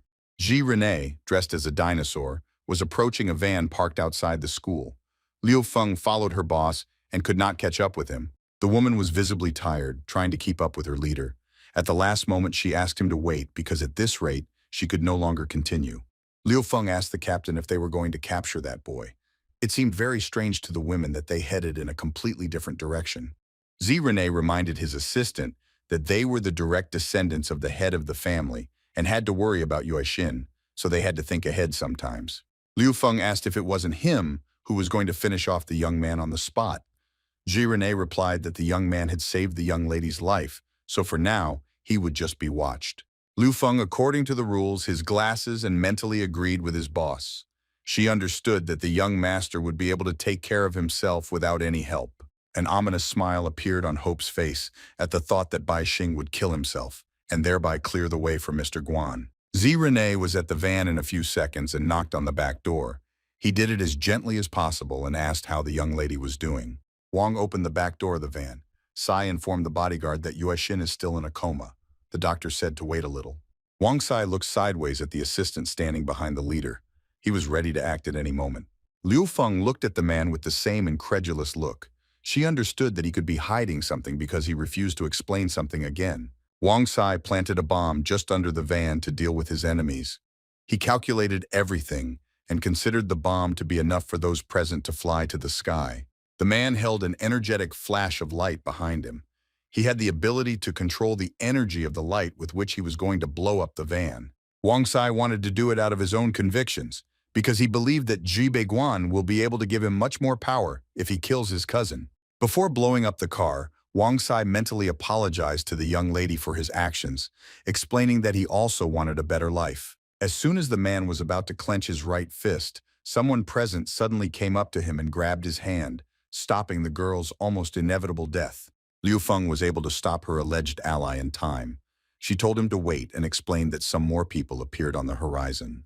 The examiner came to the van together with the observers. She said that she needed the boss of this unit because this area is too difficult to work. Xiaojing understood that if Guan was here, then they would be able to directly ask for help even though Yue Xin was still alive. The woman was at a crossroads and did not know what to do.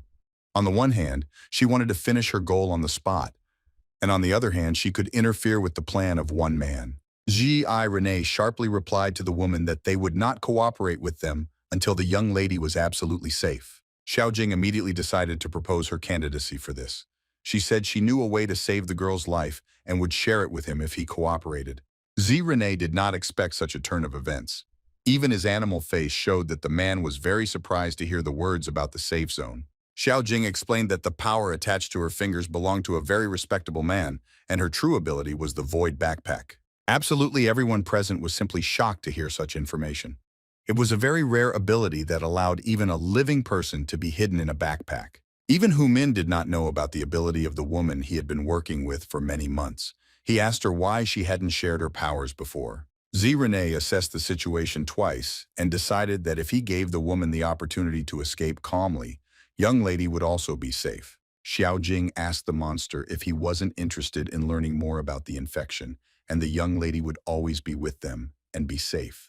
Renee answered that knowledge is sometimes superfluous and can even frighten. The man also added that knowledge is not all that is needed for their victory.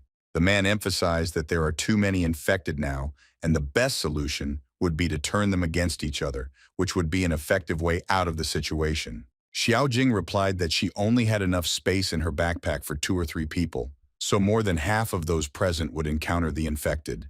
Renee pointed his paw at the van and told the woman that when danger comes, she must first of all save the young lady. Xiao Jing agreed to these conditions and put forward her own.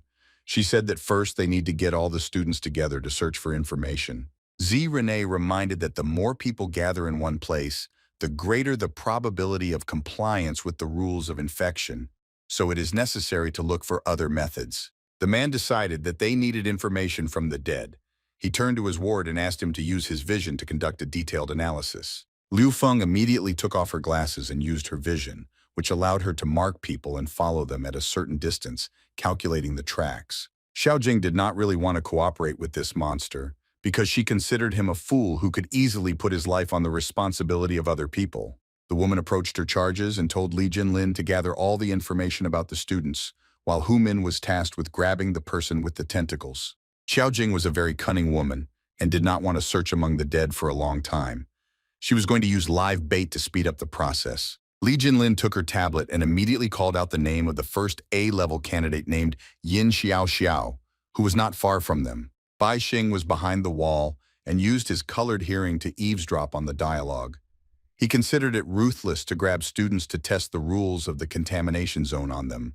The young man now did not care about the lives of other students. He focused on saving Yue Xin, but it turned out to be much more difficult. Suddenly, Bai Xing saw a suspicious shadow behind him and immediately turned his face back to face the danger in battle. It turned out that it was an ordinary student. She immediately jumped back and asked the young man not to kill him because she would be useful to him. Without giving up, Bai Xin asked the interlocutor what she could offer him, emphasizing that she had only one attempt. The girl introduced herself as Yin Xiao Xiao, which I caught after 17 seconds, and offered to use her as a bait to learn the opponent's abilities. Bai Xing was just shocked to hear this information. He could not understand how the girl learned this information and asked how she had the power. He grabbed the stranger by the throat and demanded to explain what was happening. Yin Xiao Xiao took her time to explain and said that there was 1 second left. Ming's tentacles surrounded the students and targeted the girl who was actually already trapped. Bai Xing quickly got his bearings and understood what he needed to do. He decided to explain to his opponents that ignoring him would not lead to anything good.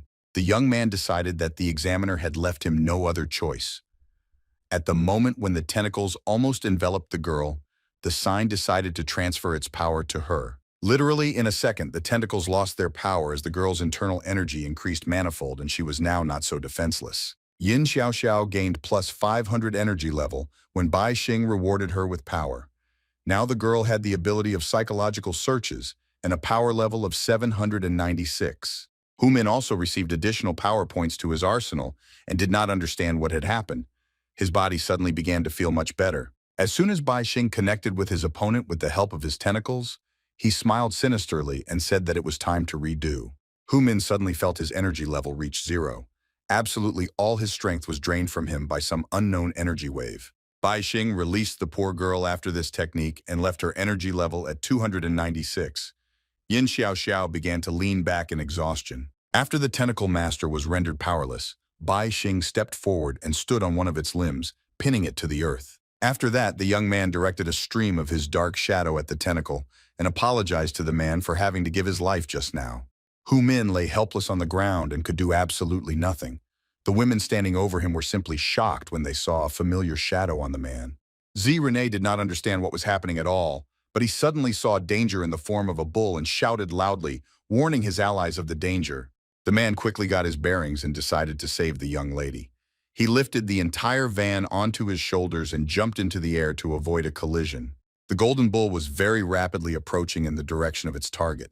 He saw absolutely no obstacles and only saw the target changing its color. Literally, in a fraction of a second, the wild animal had already entered the battle and spilled blood on the battlefield, taking the life of one of the men standing in front of him. Xiao Zi was simply shocked to see the death of her ward with her own eyes.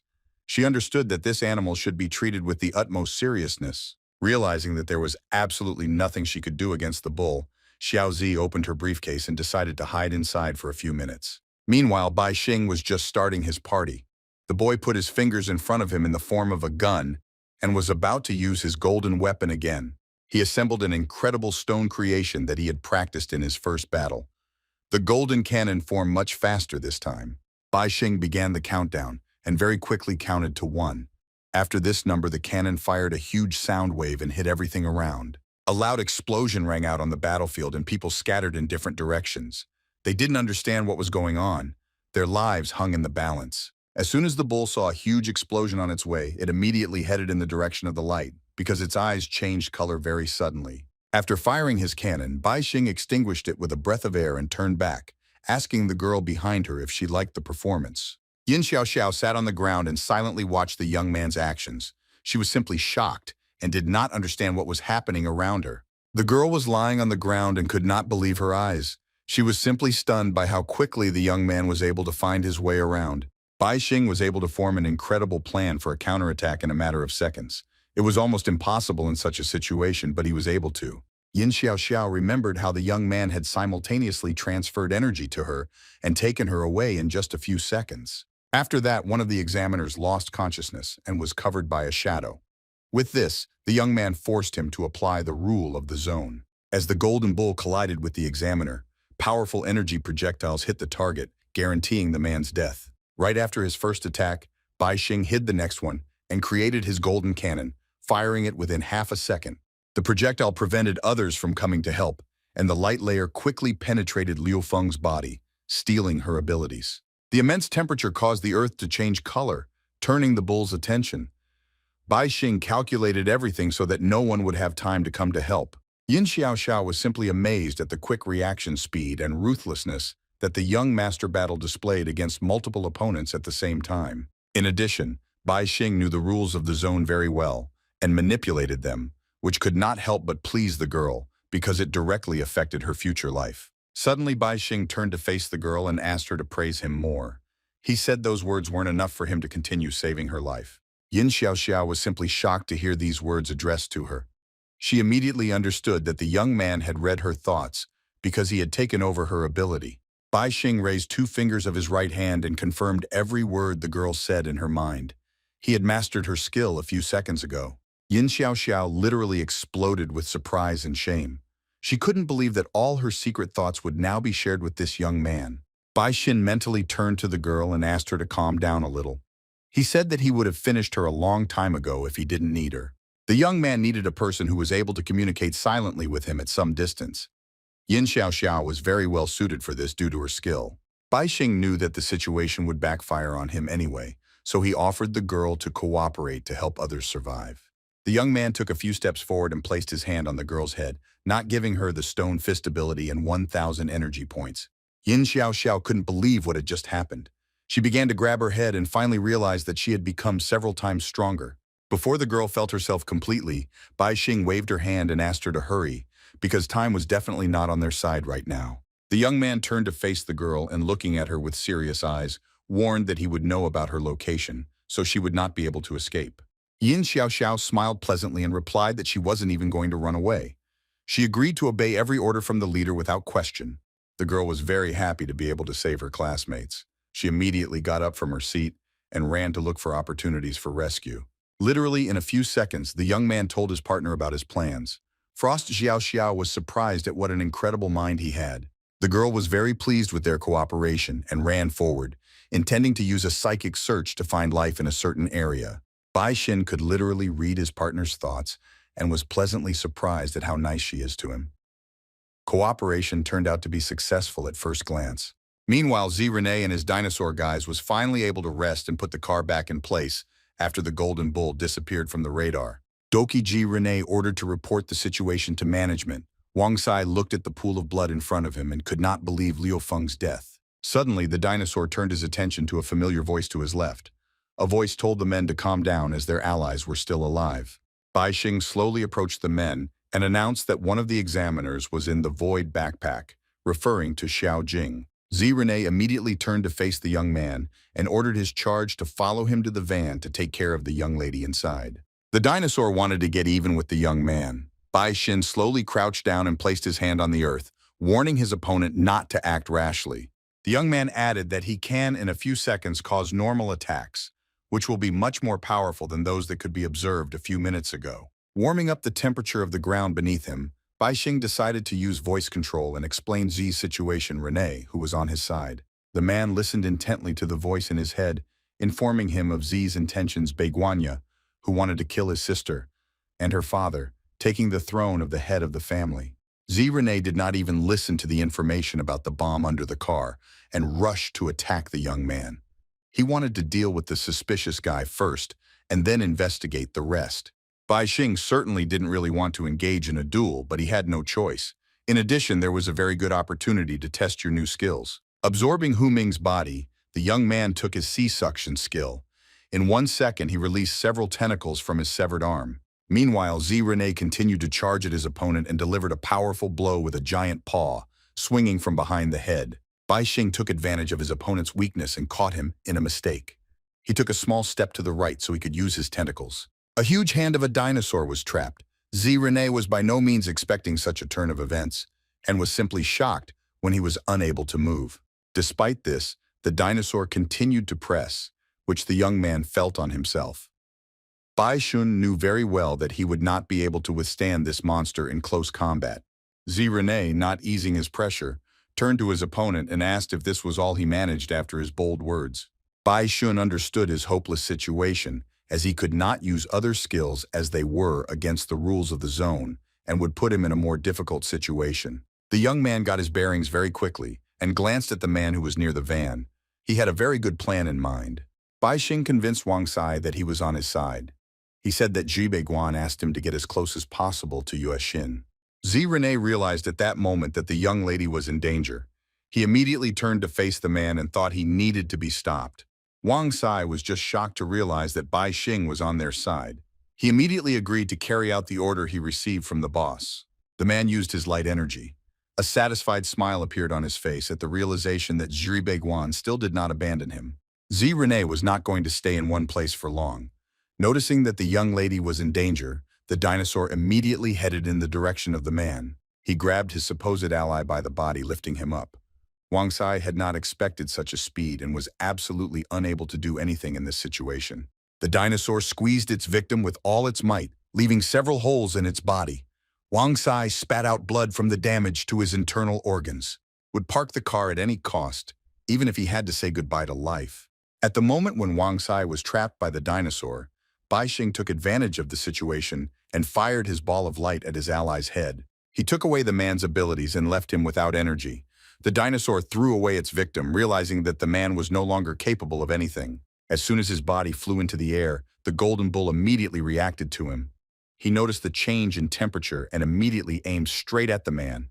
Z Rene looked down at his hand and turned to the young man, realizing the fact that he had forced him to kill the man, leaving him no choice in the situation. Bai Xing used a voice transmission and told the dinosaur that he didn't care if he died or not, even if he saved the young lady's life.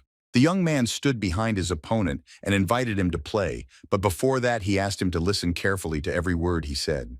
Bai Xing released more tentacles from his left hand and said that there was no safe place at all now, unless it was a pocket briefcase. Picking up the body of the victim on the ground, the young man informed his opponent that Guan was already dead, so he should not repeat his case and get on a slippery path. Bai Xing warned the opponent that they should treat flowers and plants with care and generally protect the environment from danger. The young man lifted Li Jinlin's body, enveloping her with his tentacles. The woman was simply shocked when she realized that her ability had suddenly activated. Bai Xing continued to squeeze his victim with the help of tentacles, draining all his strength from him and giving him no chance to save himself. A sinister smile appeared on the young man's face, and he replied to the woman that now it was not her ability, but his. Bai Xing obtained a rank B electric current skill. While Bai Xing replenished his skills, the other examinees tried to deal with the conditions of the contamination zone by any means. A young man named Qian Tian took out a banknote from his pocket and told someone that he would use this infected banknote to get the protective film. He placed the bill on his forehead and shouted that he was now protected by a monetary protection that even the most vicious bulls could not break. A bright green aura began to form around the young man. The other contestants stood behind him and silently watched what would happen next. Qian Tian was incredibly pleased with his bill's reaction. He realized that his plan had worked and now he could leave the infected area. As soon as the young man spoke his last words, misfortune overtook him. The golden bull reacted to the change in light and pierced the victim with its horns. The students even jumped back a few meters when they saw the blood of their friend. They did not expect that death would be so merciless to him. Chen Yin couldn't believe that his comrade had died so easily. He used a very expensive artifact to get out of here, but still said goodbye to life. Zhengmu remembered how Chen Zhao used the bench, and Peng Chen turned the land into a lake and realized that the rules forbade changing the environment. The young man remembered that Chen Zhao splashed his blood on the two students behind, and the golden bull killed them as well, so it was impossible to change the color. Wang Tao used his mobile phone to call for help, but he was killed just as the screen on his gadgets lit up. Sloth Go Hao decided to use her ability and turn into a bird to fly away from the infected area, but was killed. Wang Lei wanted to do something similar and use the invisibility technique, but it did not help him. The bull came up behind the young man and pierced him through. Zhang Mu understood roughly what was going on, but there were too many rules to understand them all. This alarmed the young man very much. Chen Yin was also of the same opinion. He was ready to give up, because even a person who turned into a bird could not fly away from here. Zhang Mao was literally going crazy with these rules. He couldn't understand if the right was getting bigger or if they just didn't understand the point. Suddenly, someone's hand landed on the young man's face. One of the students decided to end Zhang's panic, Mao covering his mouth. Chen Yin told everyone present to just keep quiet if they wanted to survive. The young man added that there is absolutely no need to cause any changes and use abilities. Chen Yin voiced the worst guess Zhang had in his mind, Mao. Both young men agreed that there could be more and more rules. Zhang Mao broke free at one point and shouted loudly that they wouldn't survive anyway, as the no-breathing rule would come up at some point. Chen Yin asked his friend not to joke like that. His face looked very scared, but he tried his best not to panic. Zhang Mao, on the other hand, succumbed to his emotions and fell to his knees with a loud cry. He admitted that they could not defeat this bull and would die on the spot. Students began to succumb to their vis-a-vis emotions and calculate rules from which it is impossible to escape. They thought that this was their end. Chen Yin suddenly walked up to the panicking young man and slapped him on the shoulder. He ordered to gather forces and named the only specific rule that must be followed: the prohibition of color change. Suddenly, both young men were a little scared when they noticed a stranger behind them. They immediately glanced to the right to check. It was Yin Xiaoxiao, who came to the largest crowd of students. She introduced herself as the strongest A-rank mind reader among the current students. The girl made several confident years ahead and said that only she can save the lives of students, so you need to listen to her carefully. Yin Xiaoxiao revealed that she can read other people's minds and also has a well-developed sixth sense, giving her an edge over others. The girl added that she was able to feel the murderous intentions in the panic, and using large-scale searches, was able to find something very interesting. Chen Yin visibly sweated after these words and asked the girl to tell everything. Yin Xiaoxiao got up and asked to behave more quietly. After glancing at the interlocutors, the girl spoke about Bai Xin as a person who is able to look into the past and the future and wants to destroy humanity. Zhang Mo was just shocked to hear such skills. He asked the girl if such a person really existed and they would have to fight him. Yin Xiaoxiao couldn't stand being interrupted. She got mad at the boys and told them to shut up so she could finish in peace. The girl added that Bai Xing had completely abandoned his humanity and prepared a plan to destroy the entire world, so someone must stop him. Yin Xiaoxiao decided to pass on her knowledge to the students and placed her finger on Zhang's head Mao to share his observations from the past. She earned the same with Chen and M. Thanks to her psychological transmission, the girl was able to share everything she experienced with Bai Xin. The boys were simply shocked when they saw the girl's memories. Yin Xiaoxiao added that now Bai Xing can also read minds, so they won't be able to hide information from him. Despite this, the girl was not upset, as she believed that strength does not completely depend on the level of energy and the number of abilities. Yin Xiaoxiao emphasized that by focusing her powers in her head, she could create a vicious circle to deceive their common enemy. The girl knew that Zhang Mu can use energy channels to launch Chun's energy bombs. Yin can hold the breath for a few seconds to increase the amount of oxygen in the body. According to the girl, these abilities will be very useful. Despite the promising plan, the young men did not agree because their enemy could read minds. Yin Xiaoxiao explained that she would take care of the order of thoughts in their heads, and they would be able to use the abilities as they gradually learned about them. The girl also learned that air is compressed from Cheninome into two spheres, pumping oxygen from one and not giving the opportunity to penetrate further. Yin Xiaoxiao concluded by saying that she had chosen people who were very useful to her, so she invited them to continue their journey and save all mankind. Despite some doubts, the young men were forced to agree because they did not want the students to continue to be used as a flower field where evil is cultivated. The allies clenched their fists and raised them up, agitating for everyone to fight Bai Xin. To begin with, they needed a perfect plan, as well as a perfect execution.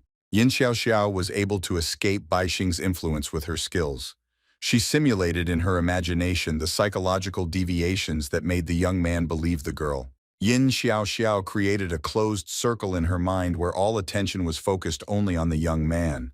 She prayed to his portrait and was ready to live with him until the end of her days. The girl called all students food for the main character on the battlefield. She was ready to help him despite the countless number of victims. Yin Xiaoxiao even bent the staff slightly, but it looked quite believable. She seemed to have fallen in love with the young man and was ready to do anything for his sake. At this moment, Bai Xin was reading the thoughts of his new partner. He was simply shocked and wanted to leave the girl's head as soon as possible. Meanwhile, the young man was in front of the dinosaur and was thinking about what to do with the woman who should appear very soon from his portal. Bai Xin was already tired of waiting. He did not expect that the examiners would be much more prudent and would not appear in such a difficult situation. The young man decided to leave everything to Ji Rene. He said goodbye and asked the man to protect Yue Xin and kill the examiners, even if the test was passed. After speaking his last sentence, Bai Xing took a few more steps forward and then used a T-level energy beam to get out of here. The young man aimed at the mountain of the multi-story school and caught his beam on the iron structure that was on the very roof of the school. After that, Bai Xing firmly grasped the energy beam and rose into the air. Ji Rene remained standing on the ground and guarding the young lady. The man could not understand why the young man had hidden his sinister abilities until then. In his opinion, he could easily deal with everything on his own. Ji Rene suddenly assumed that the young man might just be testing him, so he decided to show him how strong the representatives of the Z family could be. At the moment, the man knew that the examiners were with Ji Bei Guanam, who had already died, and was seriously determined to seize the throne of the head of the family. Yue Xin was still unconscious and under the care of a doctor. Ji Rene caught a nurse on the way so that the young lady was under constant supervision. Suddenly, the dinosaur's thoughts were interrupted by a portal behind him. Ji Rene cast his gaze back and noticed something strange happening. Xiao Zi finally decided to show up in the real world again. She came out of her briefcase safe and sound, overcoming the danger in the field. She was not wearing any outerwear, and the woman joked that she wanted to go to the beach after passing the exam, but forgot to bring a change of clothes. The examiner immediately turned to the dinosaur and asked, after what happened to Ji Rene will be opposed to join their forces against a common enemy. Xiao Zi understood that she needed to sway the Ji family to her side. Otherwise, her position would be critical, and she would not be able to win. Ji Rene decided to accept the woman's offer and asked to put the young lady in the briefcase so that they could not dwell on her and focus on the battles. Xiao Zi expressed her undisguised surprise that the Ji family turned out to be very intelligent people who could think clearly in such a situation. Ji Rene replied that there was no doubt about it. The dinosaur looked at his new partner and began to think how to solve this problem. A large crowd of students gathered in the stadium discussing the identity of Bai Xin. Some called him a true genius who saved their lives. Some, on the contrary, considered him more of a polluter than a savior.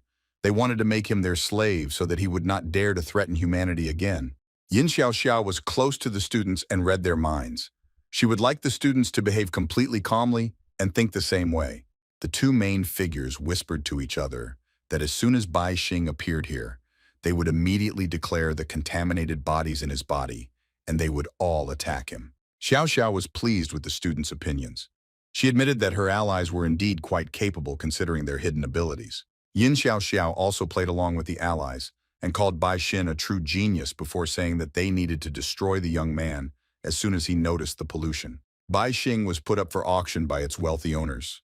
After that, Director Pushkin bought him when he noticed the young man's talent.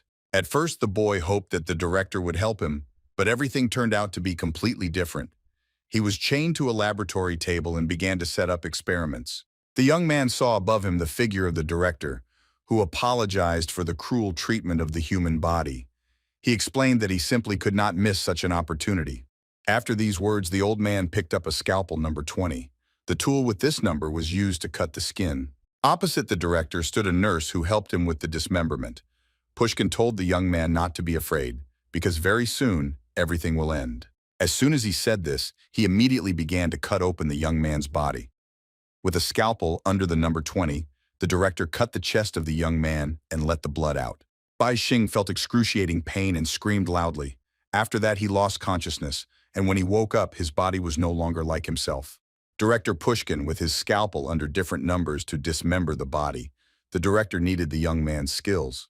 Bai Xing opened his eyes and saw in front of him a man handing over an internal organ to his assistant and saying that all organs should be kept separately.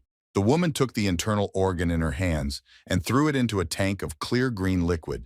It turned out to be the heart, from the loss of which an ordinary person dies.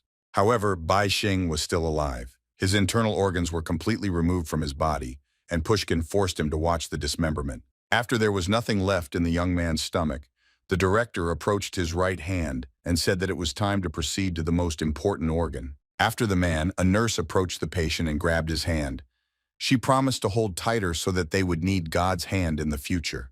Pushkin left the laboratory for a few minutes and asked the ward to take care of sealing all parts of the body so that the abilities would not pass to others after death. As soon as the director left the room, Bai Xing immediately turned to his assistant with a sad expression on his face.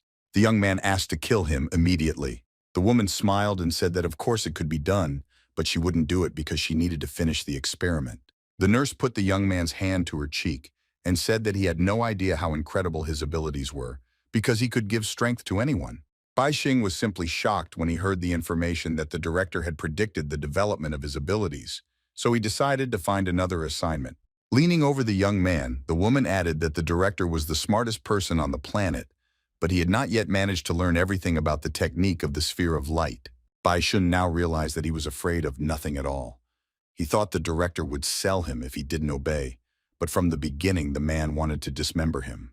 The woman smiled sinisterly in the patient's face and asked him to transfer the ability, and in return promised to give him eternal peace in heaven. Bai Xing looked back with pitying eyes and said that he was ready to give absolutely everything, if only to die peacefully and never see this world again. Having spoken the last word, the young man raised his right hand up and began to form a ball. The woman watched this technique with admiration. As the swara began to enter her body, the nurse felt an incredible surge of strength and continued to enjoy herself imagining her new powers. Bai Xing felt something very strange, as if he had activated an ability. He continued to look up with a frightened look as the woman reveled in her new strength. After that, the young man lowered his empty eyes towards his chest and looked at the huge hole in his body, which was impossible not to notice. After that, Bai Xing opened his eyes wide and wondered why everything was happening the way it was. Couldn't he be treated differently? The young man gritted his teeth and raised his head a little, continuing to wonder why everyone treated him like a pig that they wanted to dismember. Bai Xing suddenly changed his mind and extended his right hand towards the woman, ordering his sphere to turn back. The nurse did not understand what was happening. She suddenly felt that absolutely all her strength had left her. The orb left the woman's body, leaving behind only weakness throughout her body. Bai Xing held the orb in his right hand again and suddenly heard someone approaching him. He immediately cast his frightened gaze in the direction of the door. Director Pushkin, hearing something strange inside the laboratory, immediately rushed there. He suddenly opened the door and looked to see what was happening here. Bai Xing, seeing the headmaster in front of him, immediately cried out, asking him if he had been able to foresee the death he was about to see with his own eyes. The young man had his death in mind and immediately reached for one of the scalpels to end his life and be able to be reborn in a healthy body. Stepping through the excruciating pain, Bai Xing delivered a sharp and well-aimed blow to his eye, taking the last internal organs left in his body. Yin Xiaoxiao looked up at the top floor of the high school and wondered why the young man had climbed there. Everything did not go according to plan. Using telepathic speech, Bai Xing asked the girl if she had any hidden secrets, because there shouldn't be any between allies. Yin Xiaoxiao changed the subject of the dialogue and asked the young man what he was doing on the top floor anyway. She advised him to go down because all the students are worried about him. Bai Xing smiled and said that I wanted to stay on the roof for now. After that, the young man invited the girl to tell him her thoughts about what was happening. Yin Xiaoxiao felt a little uncomfortable and asked back if people could be infected or otherwise unable to gain abilities.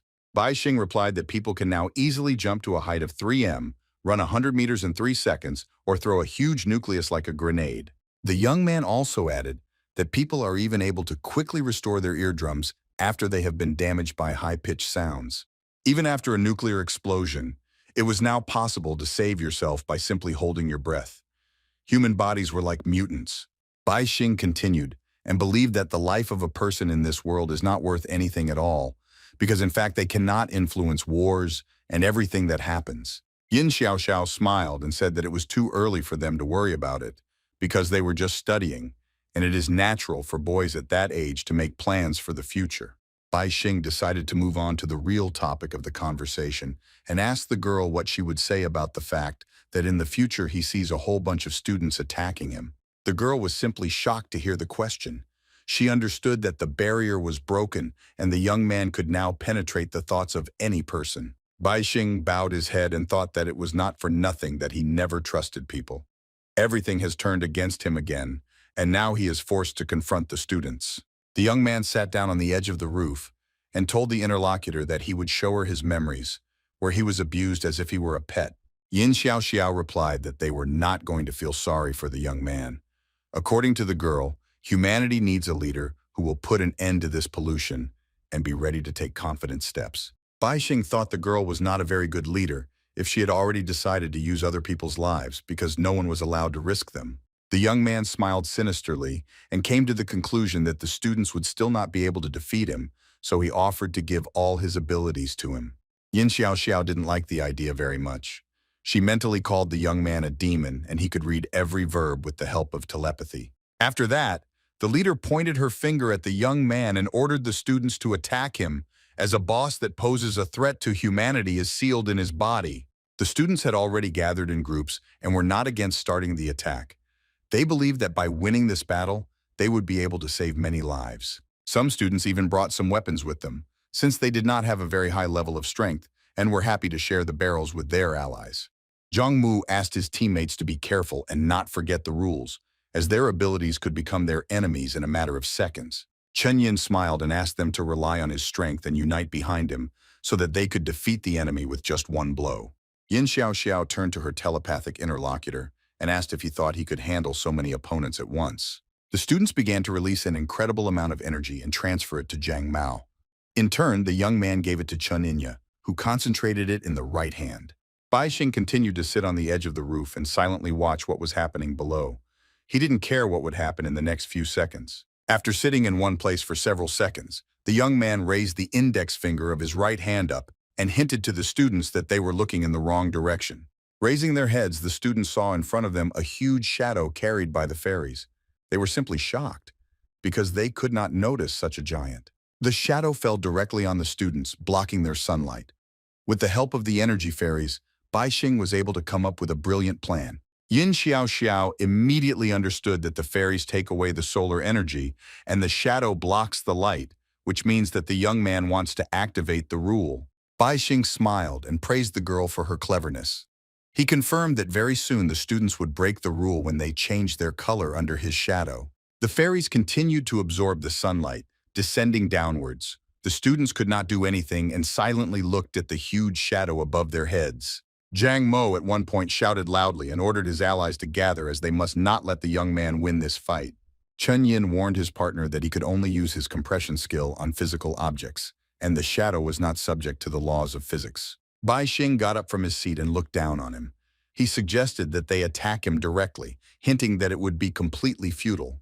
Realizing his situation, Zhang Mu asked the young man not to kill him because Yin had arranged all this xiao xiao, prompting all the students to this adventure. Bai Xin was not going to listen to the young man for very long.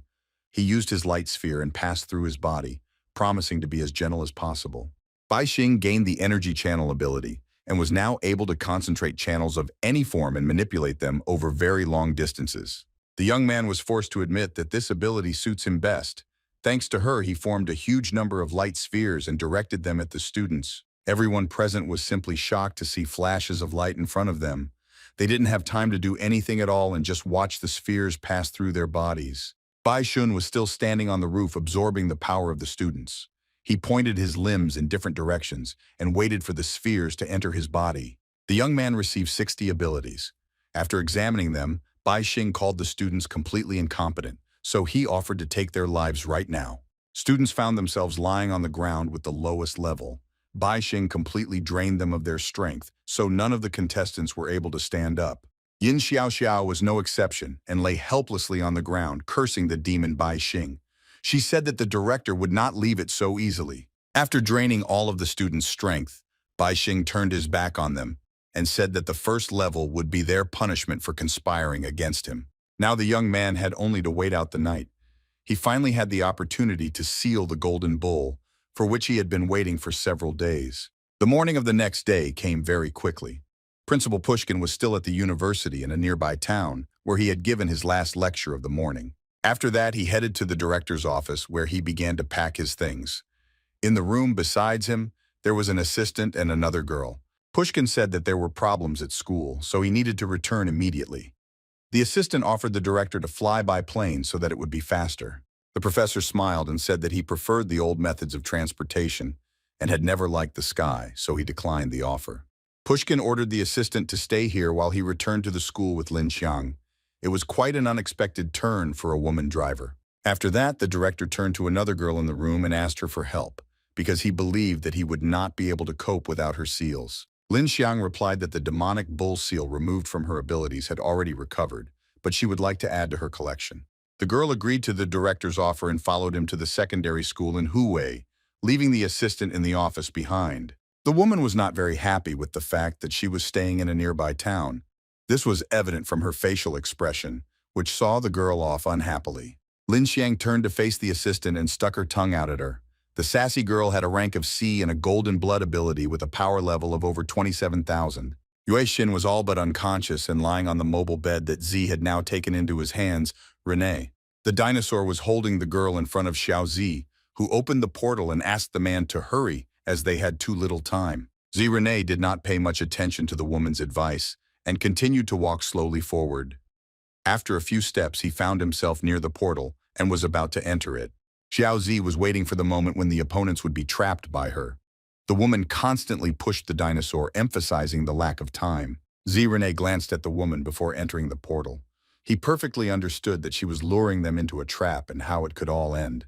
That is why the dinosaur refused to step forward. He pushed himself off the ground with all his might and jumped back to avoid danger. Z Renee found himself with the young lady a few meters away from the portal where Xiao Zi was located. The woman did not understand anything at all. The examiner decided to close the portal. Her displeased face spoke for itself. Xiao Zi asked the dinosaur what had happened so terribly. Z Renee put the young lady's bed on the floor and began a new dialogue with the interlocutor. He asked the woman why she didn't go to the portal first. Xiao Zi fast-forwarded a few confident years and said that she heard the young man's words, so she realizes that this is actually her last chance to be saved. The woman told someone that she did not want to take any chances and pointed her fingers at the dinosaur, warning him that incredible power was concentrated at the tips of her fingers. Z Renee reminded her opponent that her nails change color when she attacks, so she runs the risk of dying of coma using her abilities. Xiao Zi replied that she didn't really care about the rules of the contamination zone. She said that if the rule worked, they would all die together. The examiner pointed her fingers at Yue Xin and said that she would not let go of the dinosaur until he handed over the young lady's body to her. Realizing that the girl is in danger, Z Renee raised his hands up and agreed to the woman's terms, adding only one of his own, Xiaozi, to enter the portal with the young lady. The woman looked at the interlocutor with a displeased look. She didn't ask any more questions and agreed to let the medic enter her portal as well. Keeping the nails of her left hand away from her opponents, Xiaozi opened the portal with her right hand so that Yue Xin would finally be in her arms. Zi Renee carefully watched the actions of the woman who opened the portal in 3 seconds with caution. The man understood that Xiaozi was a little alarmed by the doctor's presence. When the portal was open, the dinosaur told the woman to roll the gurney into another space. The woman moved from her seat and walked forward with the young lady. As soon as she was almost away from her dinosaur, Zi Renee used his tail to disorient the enemy and knocked the nurse to the ground. He mutilated her legs, and the woman could not do anything about it.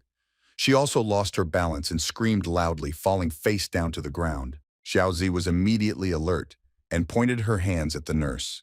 This is exactly what the dinosaur needed, which distracted the woman's attention from the main events. Seeing that her rival was not looking at him at all, Zi Renee quickly turned around and took the car, which had been standing still, in his hands. After that, the dinosaur threw a large bead in the direction of the woman with all its might. The ward behind him was simply shocked by this turn of events. Xiaozi was no less shocked. She could not believe that the dinosaur did not keep his promise and asked the man, did he want death for himself and for the young lady? Zi Renee observed the events and assumed 3 variants of events. In the first, the woman simply closed the portal. In the second, she opened a new one. And in the third, she had to go to the portal herself. Xiaozi immediately headed towards the portal. The dinosaur realized that the woman had chosen the third option and recognized that it was indeed the most successful. However, Zi Renee couldn't just let his rival go. He roared loudly, creating a stream of air that he directed in the woman's direction. With his last actions, the dinosaur pushed the car that was in the air. Xiaozi saw that she did not have time to enter the portal in time. Also, she was unaware of the danger lurking beneath the car. There was a bomb attached to it, which was installed a few days before by Wang Sai. As soon as the car was near the portal, a loud explosion rang out on the battlefield. After such an encounter, Xiaozi simply could not survive. Zi Renee realized that he and the young lady were in danger, so he immediately created a barrier in order to remain unharmed. The wave of fire gradually began to fade and the barrier was no longer needed. Zi Renee had to admit that his charge had prepared very well for the mission. If it weren't for the Tyrannosaur's ability to create a force field from the attack, even his skin would have been fried from the shock wave of the explosion. As the fire gradually died down, Bai Xing arrived on the battlefield. He immediately used his ball of light to access his new abilities. After the young man took Xiaozi's abilities, he returned the orb. Bright energy rays could be seen around him. Bai Xing arrived on an incredibly bright throne and praised the dinosaur for the task accomplished. He praised the man for passing the test. Zi Renee was a little shocked to see the young man in front of him. He looked at his throne and asked how long he had been watching everything. Bai Xing replied that he had been sitting here for quite some time and had seen absolutely everything. He noted the mind of the man who drove his rival into a dead end. Zi Renee replied that Xiaozi simply did not consider the point that he was able to throw objects expertly, despite their size and weight. Bai Xing decided to present his exclusive throne to the man. He created it with Wang Sai's energy beam and a push from his classmate. Zi Renee looked at the young man with a displeased look and said that it looked like an ordinary elevator to him. Bai Xing was simply shocked to hear such a verdict. The young man wanted to surprise his husband but failed. He began to wave his arms and transform the energy beams into a balloon or a flying saucer. Calming down a bit, the allies made their way to a more or less safe location to discuss today's events that had claimed a large number of lives. Bai Xing told his new friend about the area infected with Rang, where most of the people were able to escape only because of his abilities. Zi Renee wanted to find out from the young man how this zone was formed in the first place. He didn't understand how a high school could keep secret information about such an area. Bai Xing told the man better not to ask such questions. Instead, he offered to tell him about the area of infection until it was completely dark. The young man began with the fact that the bull statue is a real sealed creature that was wrapped and covered with some incomprehensible layer of gold. Bai Xing continued and talked about the contagion zone that expands when the statue comes into contact with a human, which happened recently. Next, the young man moved on to awakening this very bull. The main rule for the appearance of this animal was a change in the color of a weighty object in the surrounding area. Bai Xing told about a fool who created a large amount of lava with his abilities, after which a bull attacked him from behind and took his life. Then the young man proceeded to extend the condition. He explained that when the sun completely sets, people will change their color, and in fact this will be a violation of the main rule. Baishin wanted the bull to deal with all the targets around him to awaken his true form, after which the young man would seal him. Zirene listened carefully to the young man's plan, then asked if the bull wouldn't attack them right after they changed color along with everyone else. Bai Xing opened the portal and said that he would hide inside with Yue Xin, while the dinosaur would stay outside so he could feast on something delicious. Zirene didn't really like that idea. The young man sat down on the floor and, closing the portal, said that he was joking and that the man has no sense of humor at all. Bai Xing comfortably positioned himself in the lotus position and demonstrated most of his skills. He told the man that everyone he knew now called him the King of Light. The nurse doubted the young man's words. She was visibly sweating and asked the main character if they would really be able to survive. Bai Xing replied that he could only protect himself with the sphere of light, but the energy beams and fairies should be enough to illuminate the rest of the area. The young man hadn't practiced before, but assumed that to make the lighting brighter, he just needed to increase the radius of the sphere. He looked at the sunset and adjusted the light on his spheres to the right brightness. He needed the light around them to remain the same. Bai Xing looked at those present and said that he would let them hang on for dear life, but warned that they should not prevent him from carrying out his plan. One of the servants of the Ji family and the nurse began to tremble in fear when they caught the young man's ominous gaze. They did not understand that their lives were actually in his hands.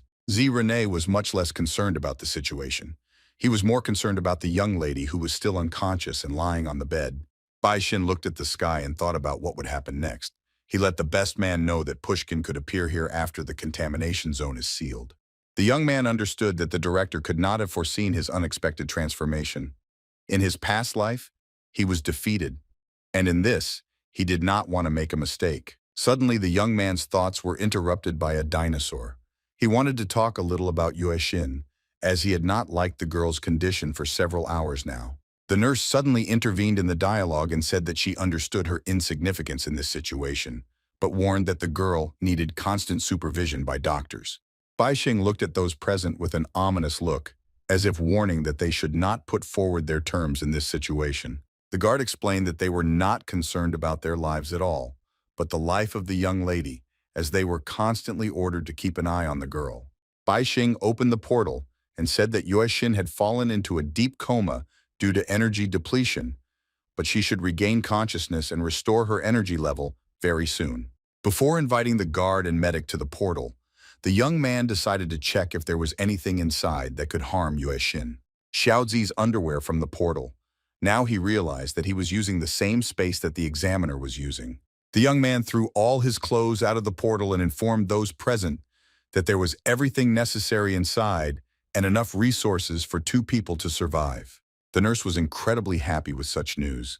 She immediately began pushing the couch forward and asking if the young man really agreed to let them inside. Bai Xing looked ominously at the woman again and warned that they could be trapped at any moment if the owner of this portal said goodbye to his life. After listening to all the shortcomings of this technique, the nurse and the guard went inside. They were very afraid, but they had no other choice. The nurse took one last look at the real world, as if saying goodbye to it. After that, Bai Xing clenched the fist of his right hand and closed the portal.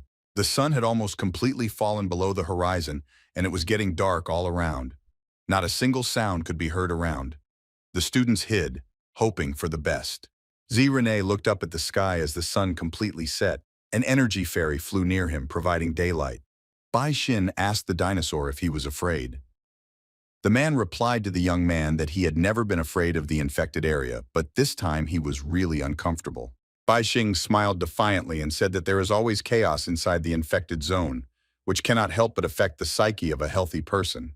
Zirene agreed with the interlocutor and added that even geniuses cannot cope with problems and save humanity from infection, and he certainly will not be able to do it. Bai Xing read his interlocutor's thoughts about families and asked what Zi's family does specifically. The dinosaur replied that he himself did not understand everything.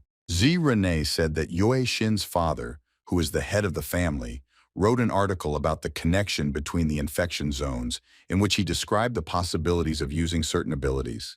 Bai Xing was simply shocked to learn that this man was the author of the theory that people gain abilities under the influence of infection. The young man was interested to know the results of his further experiments. The dinosaur replied that he could not know this, and assumed that the experiments were carried out for the sake of Yue Xin, and generally advised the young man to ask the head of the Ji family himself. Bai Xing replied that he would definitely do it if you did not survive. At the same moment, the young man offered to postpone the conversation, as he felt that danger was approaching. As soon as absolute darkness fell on the streets, the Golden Age began to operate. The screams of students who met their inevitable death could be heard all around. Students died one by one from the blows of the bull. Some even cursed Bai Xin as they believed him to be responsible for this situation. The Golden Bull continued to terrorize his victims. He reacted to the change of light and immediately killed anyone who violated the rules of the infection zone. On the territory of the secondary school in Huwei, a real night terror began. It lasted for several hours, taking the lives of students. Bai Xing and the dinosaur sat under the lights and waited for the end. When they listened in silence for a few minutes, they realized that the killing was over. Immediately after that, the young man rose from his seat and prepared to seal the bull. However, there was one problem. It was necessary to find a way to do it.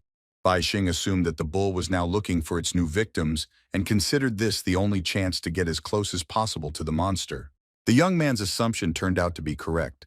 The bull did hold his breath in the darkness and waited for a few more rule breakers to appear on the horizon. Bai Xing took a few confident steps forward under the guidance of the energy woman and met the bull, whose cheeks glowed with a red flame in the darkness. The young man decided to immediately look for a way and conduct an experiment with light.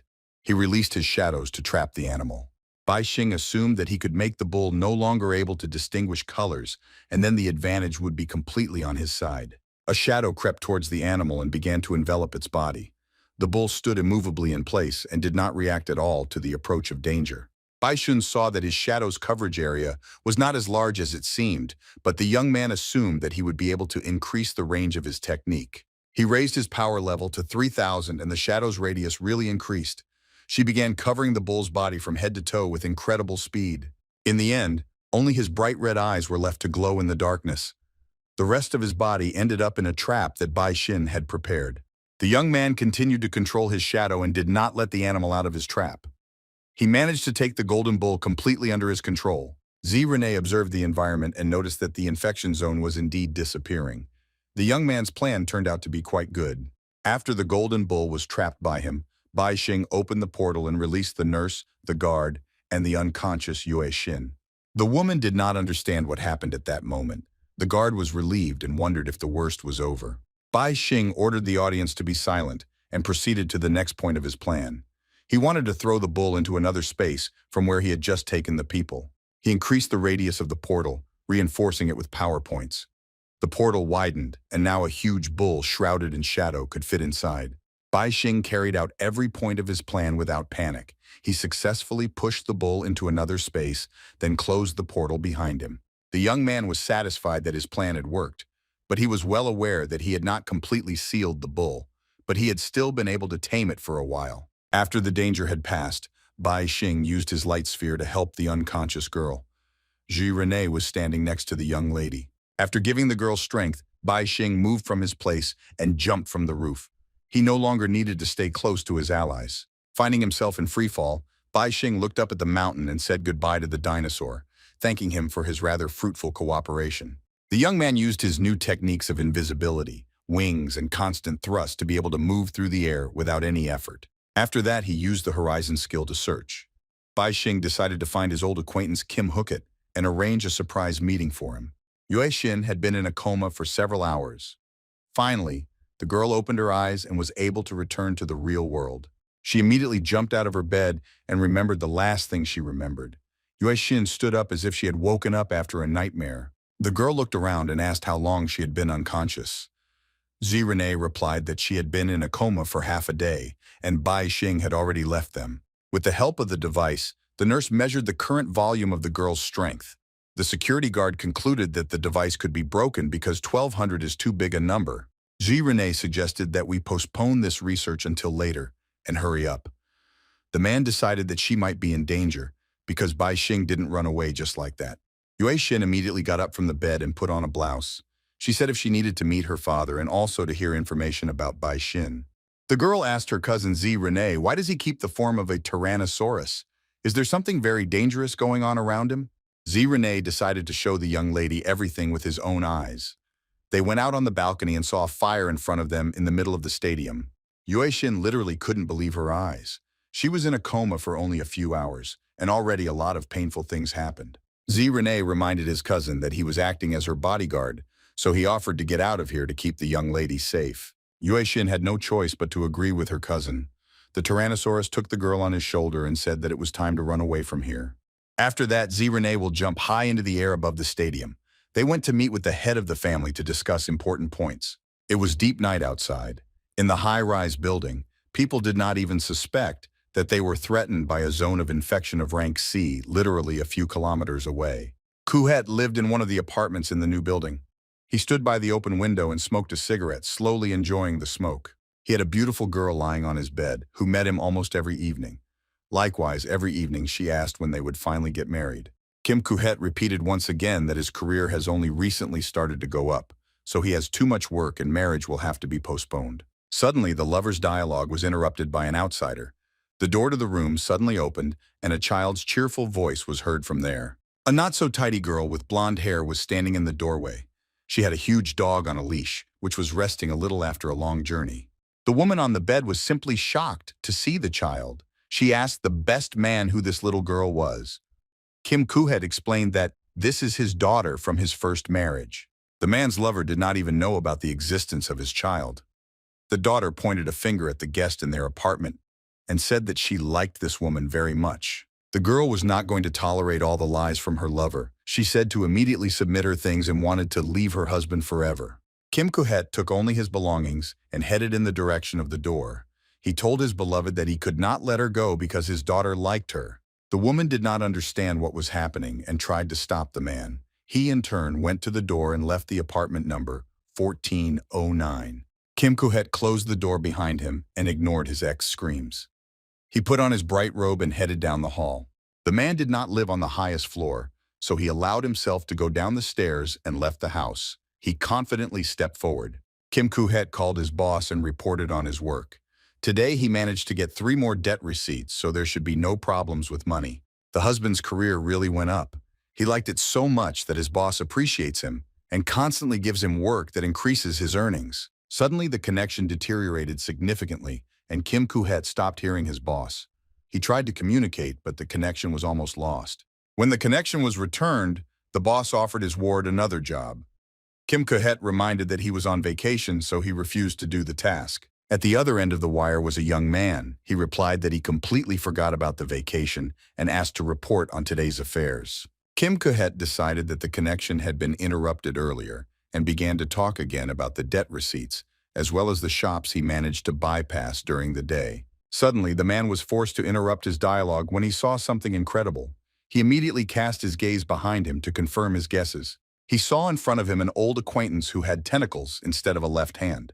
Bai Xing used his sound control skills to change his voice. After hanging up the phone, the young man headed towards the man and praised him for today's work, but added that everything could end there. Kim Kuet looked at the young man with frightened eyes and understood that he did not come to him for sure.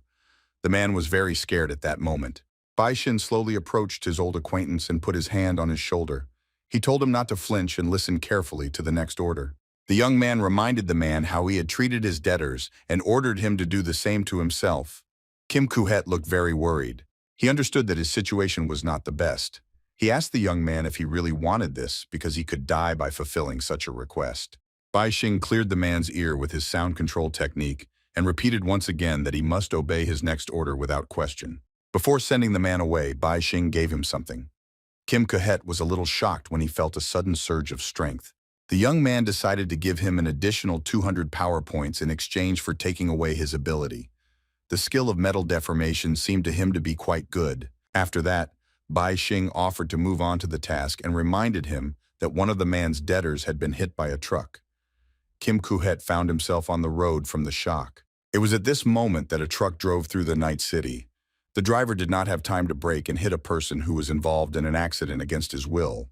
Bai Xing left the man to do the task himself. Kim Kuhet had to go through many more trials, including trauma to his internal organs and holding his breath at the bottom of the sea. In turn, the young man went to his husband's apartment. He came to visit his little daughter, who did not want to open the door. Bai Xin jumped up in surprise when he saw a huge poodle in front of him, which opened the door and began to breathe right in his face. The young man entered the apartment and saw in front of him a dog and the records of a person. He greeted the girl, watching the deformed animal from above. The girl herself was sitting on the bed next to her victim. She greeted the guest and showed off her new legs, which she received from a beautiful woman. The girl invited the guest to have fun with her and her dog. Bai Xing was forced to refuse and said that he had his own fun today. He used his sphere to take the skill away from the girl. A skill called the location of objects allowed you to combine your body with any object. When Bai Xing told the girl to go to her father's place to play, the little girl put her skill into practice and teamed up with her dog in a round ball. After that, she rolled down the corridor to meet her dad's adventures. Bai Xin was finally able to breathe out and spend some time in peace and quiet. Suddenly, the young man felt an unbearable pain inside his head. He could do absolutely nothing. His brain seemed to begin to boil from incredible temperatures. Bai Xing clutched his face and lifted his head up. His right eye became like the eye of the golden bull he had sealed in his portal. The young man fell to his knees and screamed loudly in pain. He couldn't believe that the seal had broken so quickly and the monster could burst out at any second. Bai Xin curled up on the floor in pain, clutching his head with his hands. The monster in his head continued to grow larger and larger. The young man wondered if the seal was so weak that it broke literally in a matter of hours, despite the presence of energy. Bai Xun couldn't just give his body away, so he started looking for a solution. He opened the portal where his main hostage was.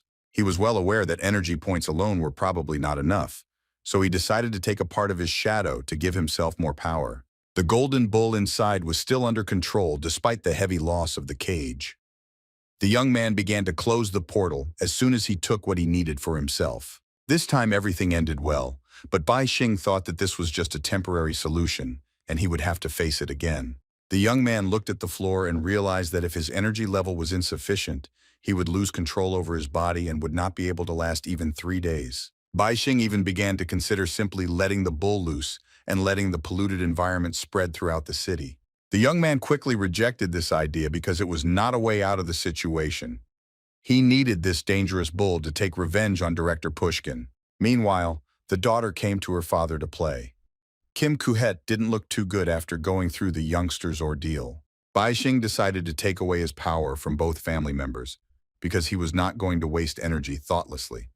He got his powers back thanks to his ball of light. After that, the young man decided to use the skill of invisibility in order to begin the implementation of his plans, which changed very dramatically. After becoming completely invisible, Bai Xing went in search of Yue Xin. He wanted to meet with her father to get some advice. The Ji family was at home. He rarely cooked in his kitchen, but rather was ready to order the tastiest food for delivery. This morning, the man was enjoying noodles from the store. Ji Zhenhua was not very picky about food, despite his considerable wealth. As soon as guests came to the man, he immediately started a conversation about Ji Beiguanya, who betrayed the name of their family and dared to attack his cousin. Yue Xin confirmed that her cousin had indeed done some bad things to her, but it was unclear how her father had guessed his intentions. Ji Zhenhua laughed and told the story that from the moment the boy saw his mother naked in the bath, he started injecting him with hormones so he didn't grow up to be a normal man. The head of the family said that he also sent various people to the young man, and he thought he was cool, but his psyche was significantly damaged during this ordeal. The man also said that he tried to keep the young man's strength level at about the same level. Yue Xin interrupted her father and condemned his actions with her nephew. Zhi Zhenhua put on a serious face and told the girl not to feel sorry for this bastard because he had become a murderer since childhood and killed his 4-year-old sister. The man explained that he was not in the country that month, so his own brother took the blame, but for some reason did not punish his son at all.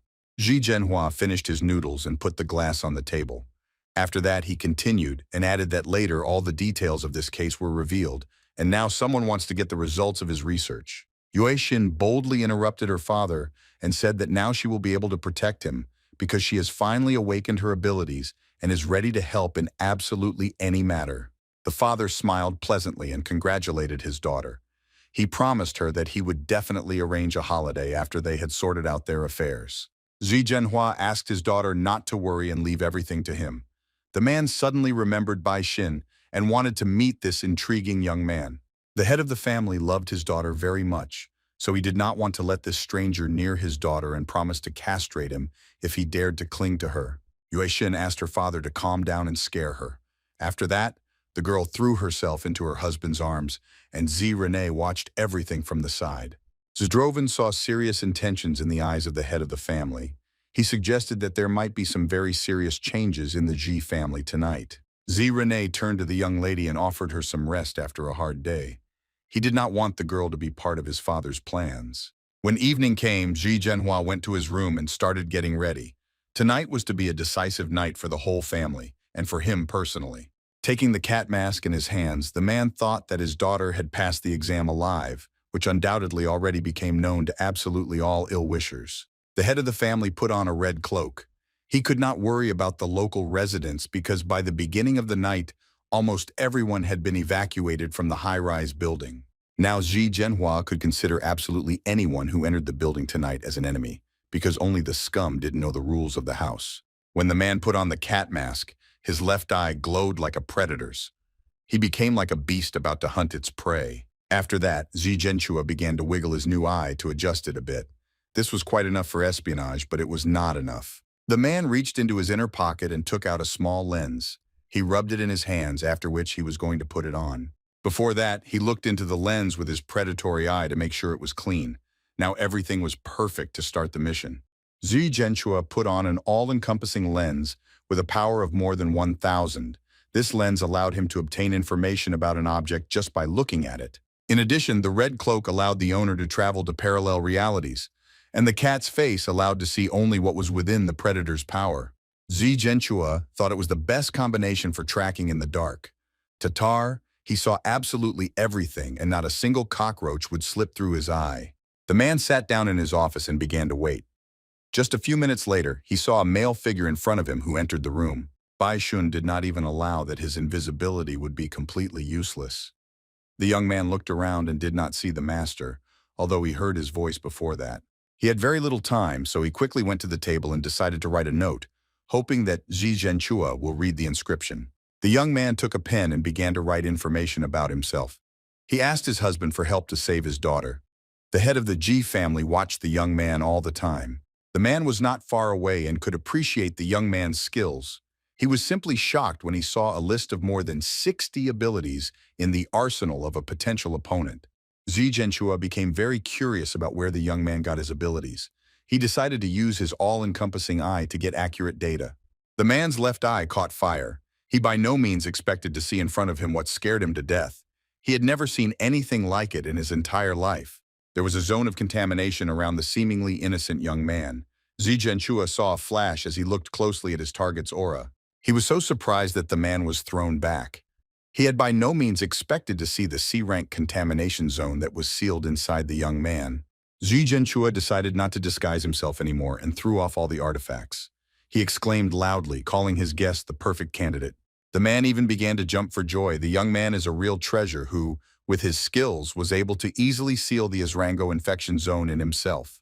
Bai Xing was very frightened and did not understand what was happening. He immediately built a barrier in front of him with the power of thought so that no one would attack him. Suddenly, the young man realized that Yue Xin's father was standing in front of him. He asked the man to behave a little more calmly and explained that he came here for help. From the host's reaction, Bai Xing realized that he needed to be more careful in order not to become a guinea pig for a brilliant researcher again. Ji Zhenhua reached for the box and replied that his nephew had told him that Bai Xing knew the rules very well, so they were not in any danger now. After a few seconds, the man pulled out some mysterious creature from his stash and threw it in the young man's direction, telling him to try it. Bai Xing was by no means prepared for such a turn of events.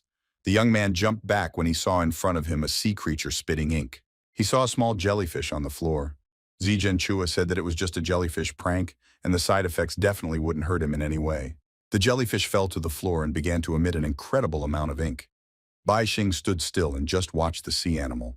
The man warned the young man that if he did not take at least some measures, the jellyfish would continue to grow and spread the ink all over the room. Hearing these words from the head of the Ji family, Bai Xing immediately began to act.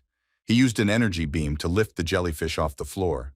The young man placed it directly in front of him and began to examine it. Ji Zhenhua informed his guest that this creature was called a squabbling jellyfish. The man pressed the remote control and began to tell the interlocutor about the Western continent, which is rich in oil, because of which disputes between large countries very often arise. Zhijianchua said that in the course of conducting geological research, a lot of oil was discovered, and the country's government wanted to quietly get rich by signing secret contracts. However, literally a month later, the country ceased to exist. The man showed on the screen that it had actually turned into a huge black spot on the map. After that, the head of the G family told about the decision of the International Congress, which sent 8 C-rank military units and several hundred A-rank fighters to the territory of the small country. In the opinion of the husband and the entire Congress, it was not without contamination of the rank of the village. All the countries of the world were ready to unite in order to prevent a global crisis. Xi Zhenchua explained that when the soldiers arrived at the scene, they found that absolutely none of the local residents had survived this sea of oil. Instead, they discovered some creature that continuously spat ink. They sealed these creatures and the ocean shines with blue colors again. Xi Zhenchua was amazed that this small creature had actually destroyed an entire small country. A T-rank Bishket jellyfish had the ability to continuously spit ink. The Xi family advised the young man to throw a jellyfish into his space, and then there will be 2 animals inside and pollution that will restrain each other. Bai Xing suddenly realized that the man's idea was really good. He had to use his own energy to restrain the bull, and the jellyfish actually solved this problem. The young man imagined how a jellyfish fills his space with nymphs, and because of this, he cannot detect colors. In this case, he will no longer need to use his actions. Bai Xing had some apprehensions on this account, and asked the interlocutor whether such actions could lead to any unforeseen results. Xi Zhenchua replied to the young man that pollution can be fully resisted only by other pollution, and he managed to prove it in practice. The man took an octopus out of his mouth and told about another of his experiments. A full octopus had the ability to absorb half of the space in which it is located. Lifting the sea animal by its tentacles, Xi Zhenchua told the young man that if the animal was in his space, it would simply grow to an incredible size. The man gestured to his laboratory and added that he has many different sources of pollution in his arsenal, but they are absolutely safe and even useful. Xi Zhenchua was leading to the point that he would like to exchange some of his research for a bull. Bai Xing was a little skeptical of this man's proposal. The young man suddenly paid attention to the square and the cat mask behind the interlocutor's back. He couldn't tell if the man was following him like that or if he was waiting for someone else. Returning to the topic of the dialogue, Bai Xing gave a comprehensive answer and said that he would still need the bull. Xi Zhenchua was not ready to be rejected.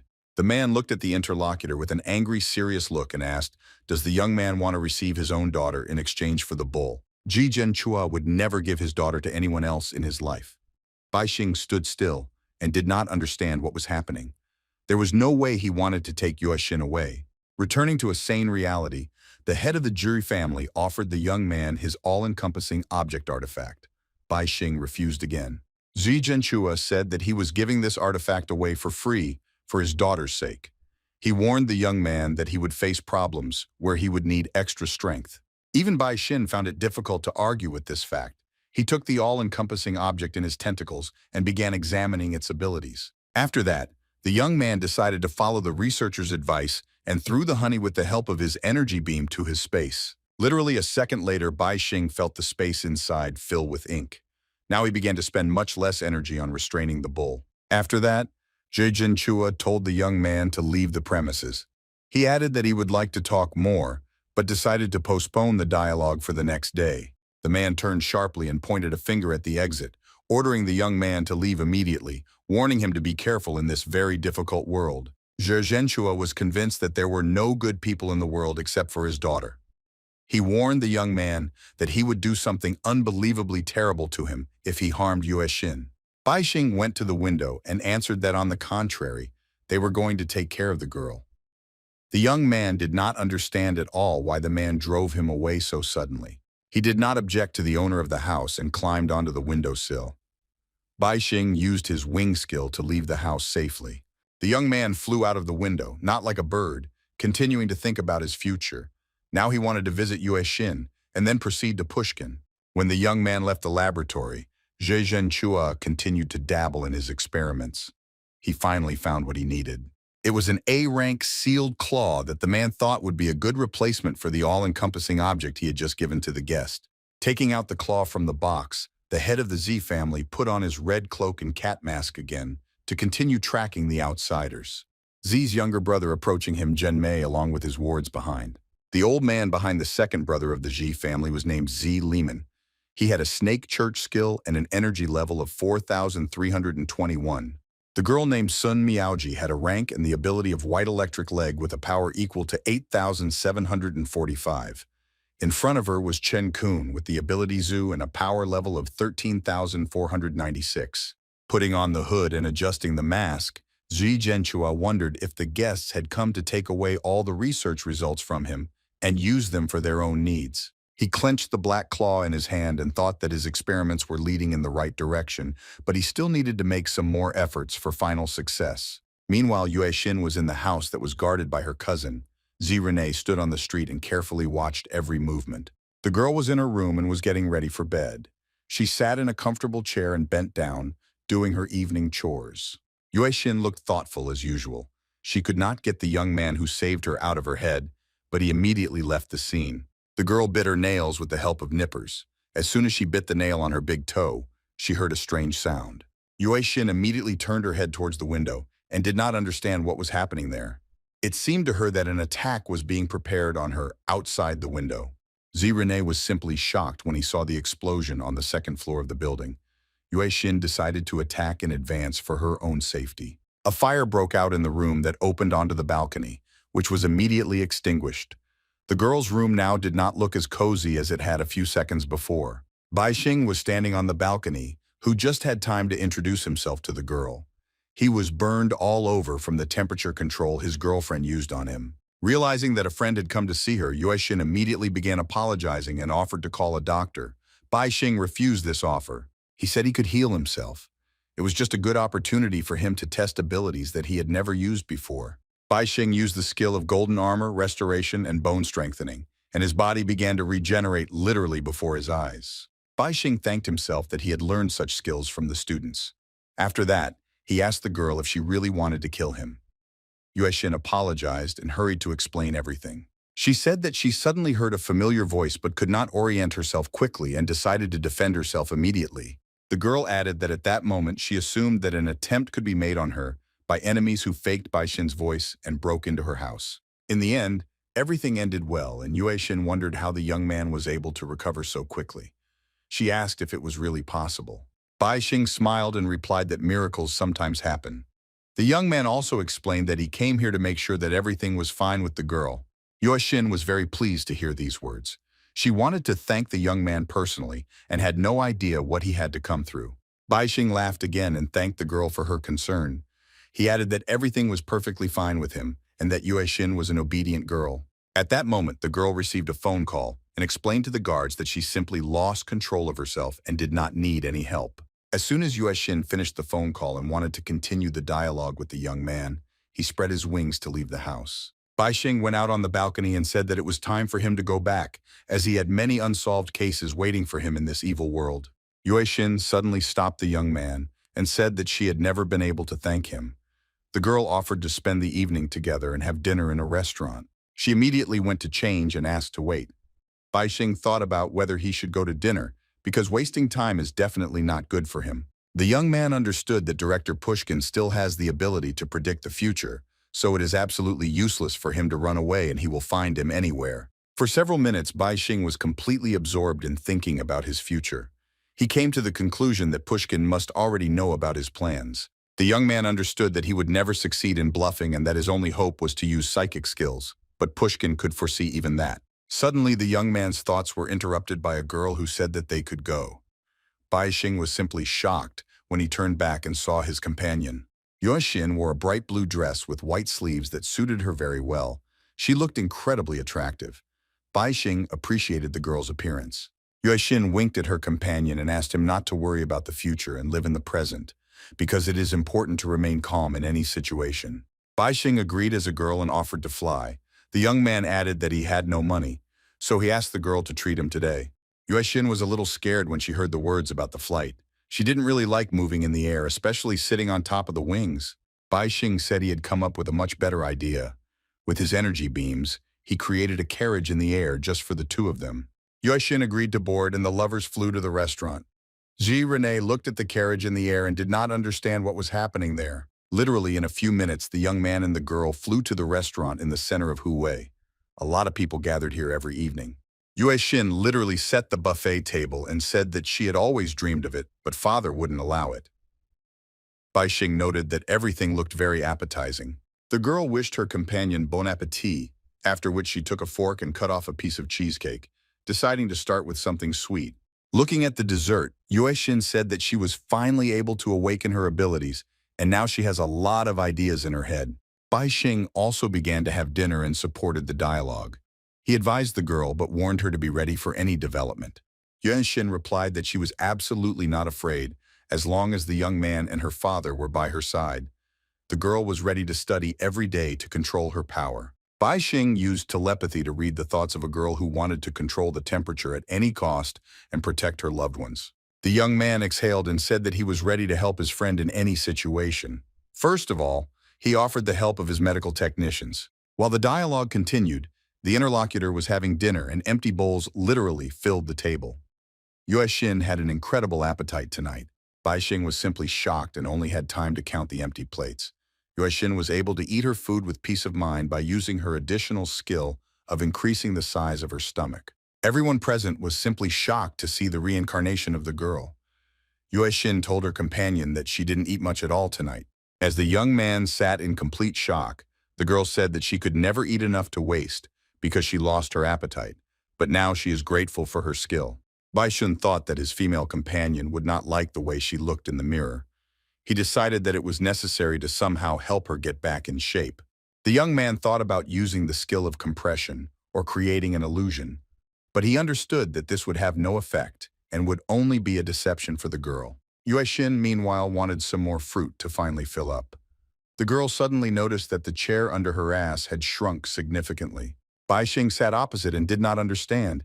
Did the girl not understand that she had overeaten and the chair could not shrink, but only her ass could grow? The young man allegedly went to get some fruit, and looking at his companion, decided that he would better take a napkin to wipe the girl's tears after what he saw in the mirror. Bai Xing strode confidently forward and did not look at his feet at all. He suddenly entered some black substance without noticing it at all. The young man just passed by without paying attention. Something like ink spilled onto the floor, but it was much more transparent and spread slowly. After the touch of Bai Xin's foot, circles began to form in the puddle, radiating from the center. Something resembling a human record began to emerge inside. When the flow of water calmed down, a reflection of a young man who stepped into a puddle appeared inside. It was an absolute sinister copy of the young man. Bai Xing, meanwhile, picked up some fruit on the plate with his left tentacle and strode towards the table again, ignoring the puddle under his feet. As the first time, the young man again stepped into the black substance. This time he didn't notice anything again and was just going to walk towards his companion. However, suddenly Bai Xin began to be sucked inside. The young man stopped in one place and did not have time to do anything before his disappearance. In less than a second, there was absolutely nothing left of his body. It completely sank into the mysterious substance from which small drops of water poured. Yue Xin continued to sit at the table and took a cocktail. She was waiting for her fruits and did not understand where Bai Xin could have gone. The young man seemed to wake up the next morning and opened his eyes wide. He saw the sky in front of him and did not understand where he was drawn to. He ended up in an open space with a plate of fruit. Bai Xing continued to fall down in a free fall, unable to catch on to anything. The young man could not understand what was happening at all. Only after a few seconds did he realize that he might die from the fall. Realizing this, Bai Xing immediately decided to use his wings. He shouted loudly, commanding his wings to appear immediately. When the skill was used, the young man tried to save himself from falling. He was simply shocked when the wings literally refused to work for him. Without thinking long, Bai Xing proceeded to use his next skill and decided to create an airship, hoping that it would at least save him. However, everything turned out to be much worse than the young man imagined. His next skill also refused to work and he was still in the air. Bai Xing concluded that everything was planned. He got to the no-fly zone, so he can't escape. The young man perfectly understood that if he fell into the sea from such a height, he would definitely not be without injuries, and maybe he would even say goodbye to life. There really was an endless sea under his feet. It was constantly bubbling. as if calling the young man to it with its huge waves. Bai Xing decided to use other abilities. He focused on body enhancement skills so that his internal organs would survive. The young man activated the transformation and began to change his body. He decided to use all the defensive skills that were only available to him at the moment. In a fraction of a second, he turned into a real stone ball, covering his body with stone skin. All this time, he continued to fall. Also, Bai Xun did not forget the skill of his tentacles and completely covered his body with it. In this situation, the sign decided to focus on protection. He looked as charged as possible and continued to use every technique possible. The young man continued to fall, his hair blowing in the wind. Bai Xing used every possible animal skill in his arsenal. His armor was covered with living animals that served as a living shield. A smile appeared on the young man's face when he realized that everything was going according to plan. He also used the compression skill to increase the density of the air. It turned into a giant bomb out of the blue. The young man's body was covered with a magnetic field and used a constant push. After completing his reincarnation with the flamethrower technique, Bai Xing decided that he could stop there, and now he would definitely stay alive. Bai Xing paid tribute to his classmates for having an incredible amount of skills that would help him save himself collectively. Now the young man began his next task. He began to think about who could have dragged him into this space, and even so, unexpectedly. While the young man was in the air, his owners were already waiting for him at the bottom of the sea. From the water, it was visible how something was approaching. A dark green mermaid spotted a target approaching the sea. She reported that it looks like guests will visit them soon. The woman spoke to the people inside the water globe. Unlike mermaids, they could not speak, so they were forced to stay in a tank. A woman named Yui Sansan had the ability to turn into a mermaid. She turned to face her allies and told them to prepare for the abduction. Kun Xiaohua had the ability to steal other people's skills with a power level of 5,739. The girl wanted to reserve the right of first choice if her skills were key to their mission. Yang Capen had the skill of the air bubble they were currently in. The young man added that he was ready to give in to everything, but he wanted to take the energy crystals. Wei Sansan told her allies that they would have time to deal with the rewards, but now they needed to focus on the target that was rapidly approaching them. Kun Xiaohua replied that she was fully ready to be captured. As soon as the object began to approach, the girl put her hand in front of her and used the abduction skill. As soon as she finished the ritual, a mischievous jellyfish appeared in front of her with a frightened face, as well as a sphere of light and 2 crystals. Kun Xiaohua looked at the jellyfish and called it a completely talentless creature.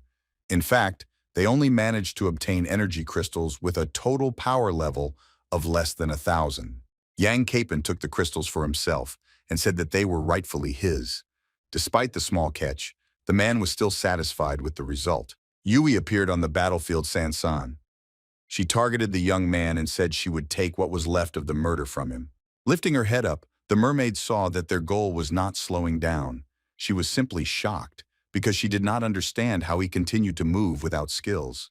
Bai Xing wasn't even going to slow down. He flew down, wrapping himself in all his possible defenses. The atmosphere seemed to be starting to melt. Suddenly, the young man felt how the golden bull wanted to break out. He did not understand anything at all and assumed that Ji Zhenhua could somehow take the jellyfish from him. Bai Xing immediately rejected this option because he was in another dimension. He decided to use his telepathy skill to find nearby enemies. Having done this, the young man could read the thoughts of 3 people who were under the water. They were waiting for him and were ready to attack at any moment. Now Bai Xing was convinced that the jellyfish had been taken from him by his enemies. He clenched his teeth with all his might and tried to restrain the bull that wanted to break out. The young man perfectly understood that he needed to start acting earlier than his rivals. That is why he decided to use the shadow to catch his enemies off guard. Holding his hand out in front of him, Bai Xing used a shadow skill and released it from his incredible armor to scout around. Having seen it all with my own eyes, Yui Sansan was not happy at all. She saw that the opponent was too strong and she definitely couldn't handle him. The mermaid was not confused and immediately began to swim in different directions, waving her tail. She created the mermaid whirlwind to trap her target. Yui Sansan knew perfectly well that it was almost impossible to get out of her vortex, so now all that was left was to wait until the young man got inside. Bai Xing sent his shadow forward instead of him. His black copy entered the water with great speed, holding his right arm out in front of him. The mermaid was simply shocked when she felt a touch on herself. A black shadow began to envelop her, preventing her from continuing to move. Meanwhile, Bai Xing continued to fly down at an incredible speed. It was no longer possible to see his form at such a tremendous speed. Baixing entered the water without losing his speed. His form was half that of a bull, his right horn sticking out, cutting everything in its path. The young man landed successfully. Taking advantage of the form of his shadow, Baixing cut the mermaid with a bull's horn, splitting her in two. Yui Sansan could not have expected such a turn of events. The woman could do absolutely nothing, and the young man continued to attack. The mermaid was simply shocked to see the young man behind her back. Baixing had outwitted his rival and now had the opportunity to take away her abilities. Holding the mermaid's head in his hand, Baixing took away her ability to transform into a mythical animal, then crushed his rival. Despite the bull's incredible strength, Baixing was grateful to him for the breakthrough, because now he could actually control the infection zone around him. While the young man was enjoying his new form, a new danger formed behind him. When he noticed this, he immediately turned his head back. The young man saw in front of him a man inside a balloon. Using telepathy, he read his thoughts, which were focused on the attack. Thanks to this, Baixing understood the principle of action of balloons. In front of him was a golden ball, which contained a large amount of poison inside. Yang Kappan asked his opponent if he hoped to dodge this attack. The man explained that even such a course of events would not save the young man. Right after his words, Yang Kappan blew up his bullets with poison, and it poured right into the water.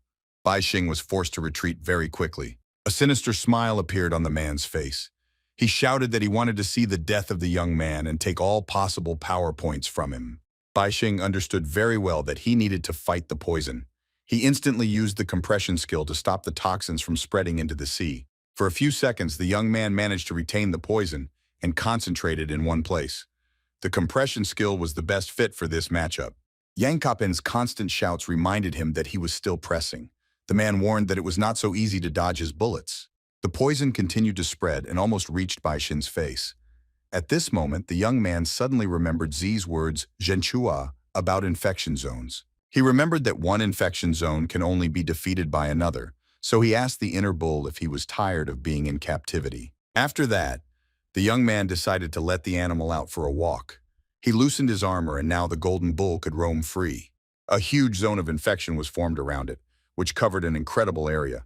People inside the balloons were trapped without realizing it. The infected area continued to grow for several seconds. Yang Kappan was a little shocked. Two areas of contamination collided before his eyes. He saw in front of him a young man whose body seemed to merge with the infection. Now he realized that his opponent had been carrying this zone all along. Yang Kappan, visibly worried, asked his opponent what he had done. The man tried to understand what kind of creature he was. Yang Kappan decided to use his skill called Lost Wind, which allowed him to move to a completely random point on the planet. Suddenly, the man felt the bullet in his hand disappear. Kun Xiaohua continued to be in the balloon and was responsible for this event. She used her ability to steal someone else's abilities and informed him that the man would not be able to escape, and instead she would be the first to do so. After her words, the girl said goodbye to her allies and burst the balloon in her hands. After that, she had to immediately move to some point. However, events turned in a completely different direction. The girl failed to deceive her ally. She simply lost consciousness after the bullet in her rust burst. Young Kappan only laughed at the girl for her imprudence. What she didn't know was that due to lack of energy, she might just shut down after this technique. Instead, the man concentrated another balloon in his hand and burst it to move to another point and escape the infected area. A strange aura similar to free wind began to form around him. A smile appeared on the man's face, which alerted the enemy to something bad. Baixing was still in his place and watched impassively as his opponent used an incomprehensible technique in an attempt to escape. After a few seconds, the man's lost wind stopped working. His aura returned to normal and the speed skill did absolutely nothing. Yang Kappan was simply shocked by this turn of events. He couldn't believe that inside this contamination zone, he was forbidden to use the lost wind. The man decided to buy himself some time and created several spheres around him. He directed them in different directions so that he could escape once more. Explosions rang out in the endless sea at a distance of several hundred meters from each other. The zone of infection of the Golden Bull covered this entire area. Yang Kappan once again tried to use his skills, but nothing worked. The man turned his face to the sky and screamed out of hopelessness. He had an incredible amount of skills in his arsenal, but in this situation they were completely inept considering the strength of the opponent. Young Kappan looked at the young man in the sea and thought about killing him as soon as possible. It was quite a task. especially in his area of infestation. In addition, the man needed to deal with the zone itself afterwards. He understood that if he could not deal with the infection, there would be no point in the young man's death. Bai Xin, in turn, felt at home. Looking around, the young man said that he really liked it when everything belonged to him. Suddenly, he stopped the flow of his thoughts and turned his attention to his enemy, who is a few meters away from him and is preparing for some sort of scramble. Bai Xing, after reading his opponent's thoughts, realized that he wanted to kill him. He looked down at him and said it was impossible. After that, the young man used the skill of the Golden Bull. It was called instinctive teleportation and made it possible to move in space with incredible speed. In less than a second, the young man was behind his opponent. Yang Kepen was simply shocked, feeling the presence of the young man a few centimeters away. The man couldn't believe that a skill with such speed even existed. Even his lost wind could not compete with such an incredible ability. Bai Xing suddenly saw a tank of poison on his way and informed his opponent that he also had a technique for teleporting objects. In a second, the poison was over the young man's head. He swung his right arm and smirked at his opponent before attacking. Yang Kepen realized that things were very bad for him. The man had no idea how to get out of the situation where fate had dragged him. Yang Kepen tried to retreat back, shooting back with his balloons. He didn't look at where he was hitting and just tried to run away. Bai Xing reacted completely calmly to the opponent's attack. He opened a portal in front of him and sent all the enemy's blows into a parallel reality. Absorbing his opponent's attack, Bai Xing noted that the man really had good skills, but his golden bull was already getting quite bored. After a successful defense, the young man again put his right hand in front of him and, controlling the poison, shot it at the man who was trying to retreat. Yang Kepen was defeated by his own technique, which he used against his opponent. The poison began to consume his body and the man screamed loudly in despair. His skin began to dissolve in the water. Yang Kepen shouted loudly, cursing the man named Zhang Yang who dragged him into this reality. After the opponent's death, Bai Xing used his god hand and took the B-rank balloon from the man, which allowed him to create absolutely any form. The young man did not even expect to receive something so powerful when he got to the bottom of the sea. He was visibly pleased, clenching his fist in the river. After defeating one enemy, Bai Xing sailed to another. He ended up near a balloon, inside which was an unconscious woman. He destroyed the barrier and took from her a skill called Thief's Hand. Bai Xing received a nice addition to his god hand. The young man learned that this technique has a certain barrier to use. He needed his master's hand to use his technique. With the help of a skill he took from Kim Kuhet's daughter, Bai Xing easily separated the arm from the body, leaving the woman without a limb. After that, using the body change skill, Bai Xing transplanted his left arm to himself. This process brought him incredible pleasure. Now the young man had two hands again. He looked at his limbs and admitted that he had gotten so used to the tentacles that it was unusual for him to have two arms now. After that, Bai Xing proceeded to close the infection zone. He took the jellyfish and launched it back into his dimension with an energy beam. Medusa found herself back in space and her ink began to work again. The golden bull calmed down and the young man's body was again taken into physical account. Bai Xing decided to take a look at his new abilities, because he understood that he might need them in the future and should be ready to use them. Among several enemy skills, the young man noted one called Holy Water.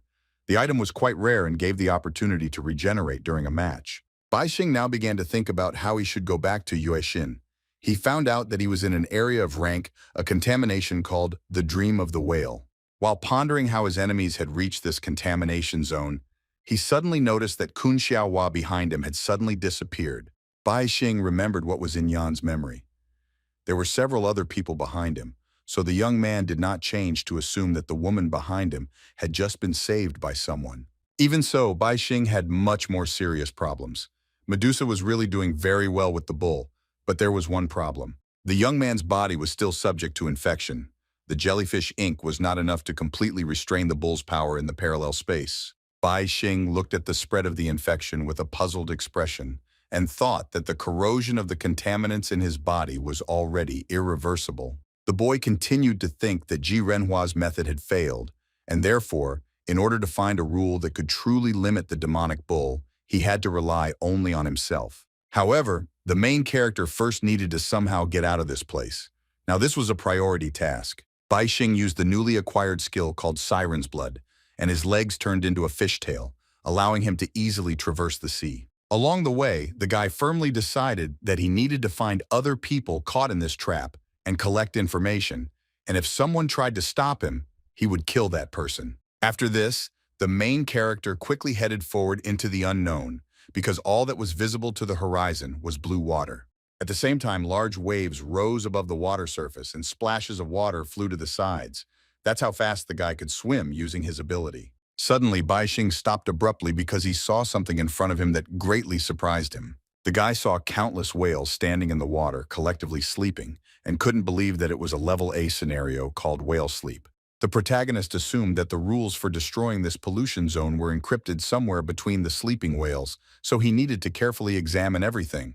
Baixing was about to approach the animals, but he heard an unfamiliar voice in his head asking him not to approach them. The guy immediately began to look around and think that his skills had detected a sound on the surface of the sea.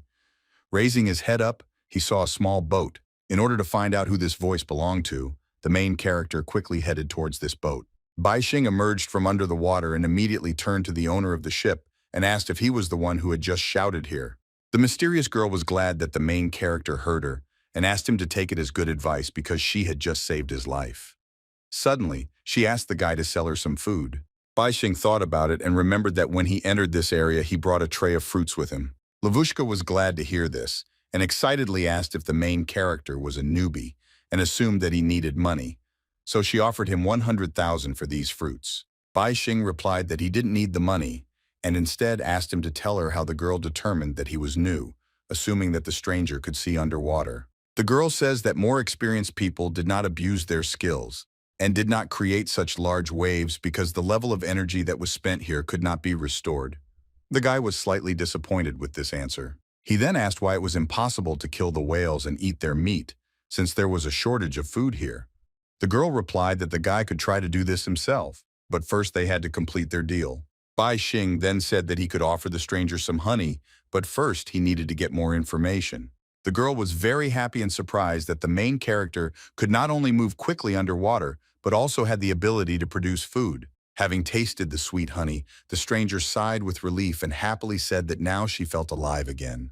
The girl continued to satisfy her hunger and said that finding Baixing before she went crazy was a great success for her. As soon as the stranger restored her energy, she smiled slyly and, unnoticed by the protagonist, activated her ability. After that, she said that her name was Jin Jiwei and she was the vice president of the Quan Chamber of Commerce. Then she said that for honey, she could get the guy anything here. Baixing laughed at this and suggested that he would also be able to get the girl herself. Jin Jiwei thought for a moment and replied that it was impossible because everything depended on the overall level of energy that the main character possessed. Baixing immediately replied that it was just a joke and he would like to think about the girl's proposal again. Jin Jiwei suddenly approached the guy and said that he could get anything he wanted. He just had to say so.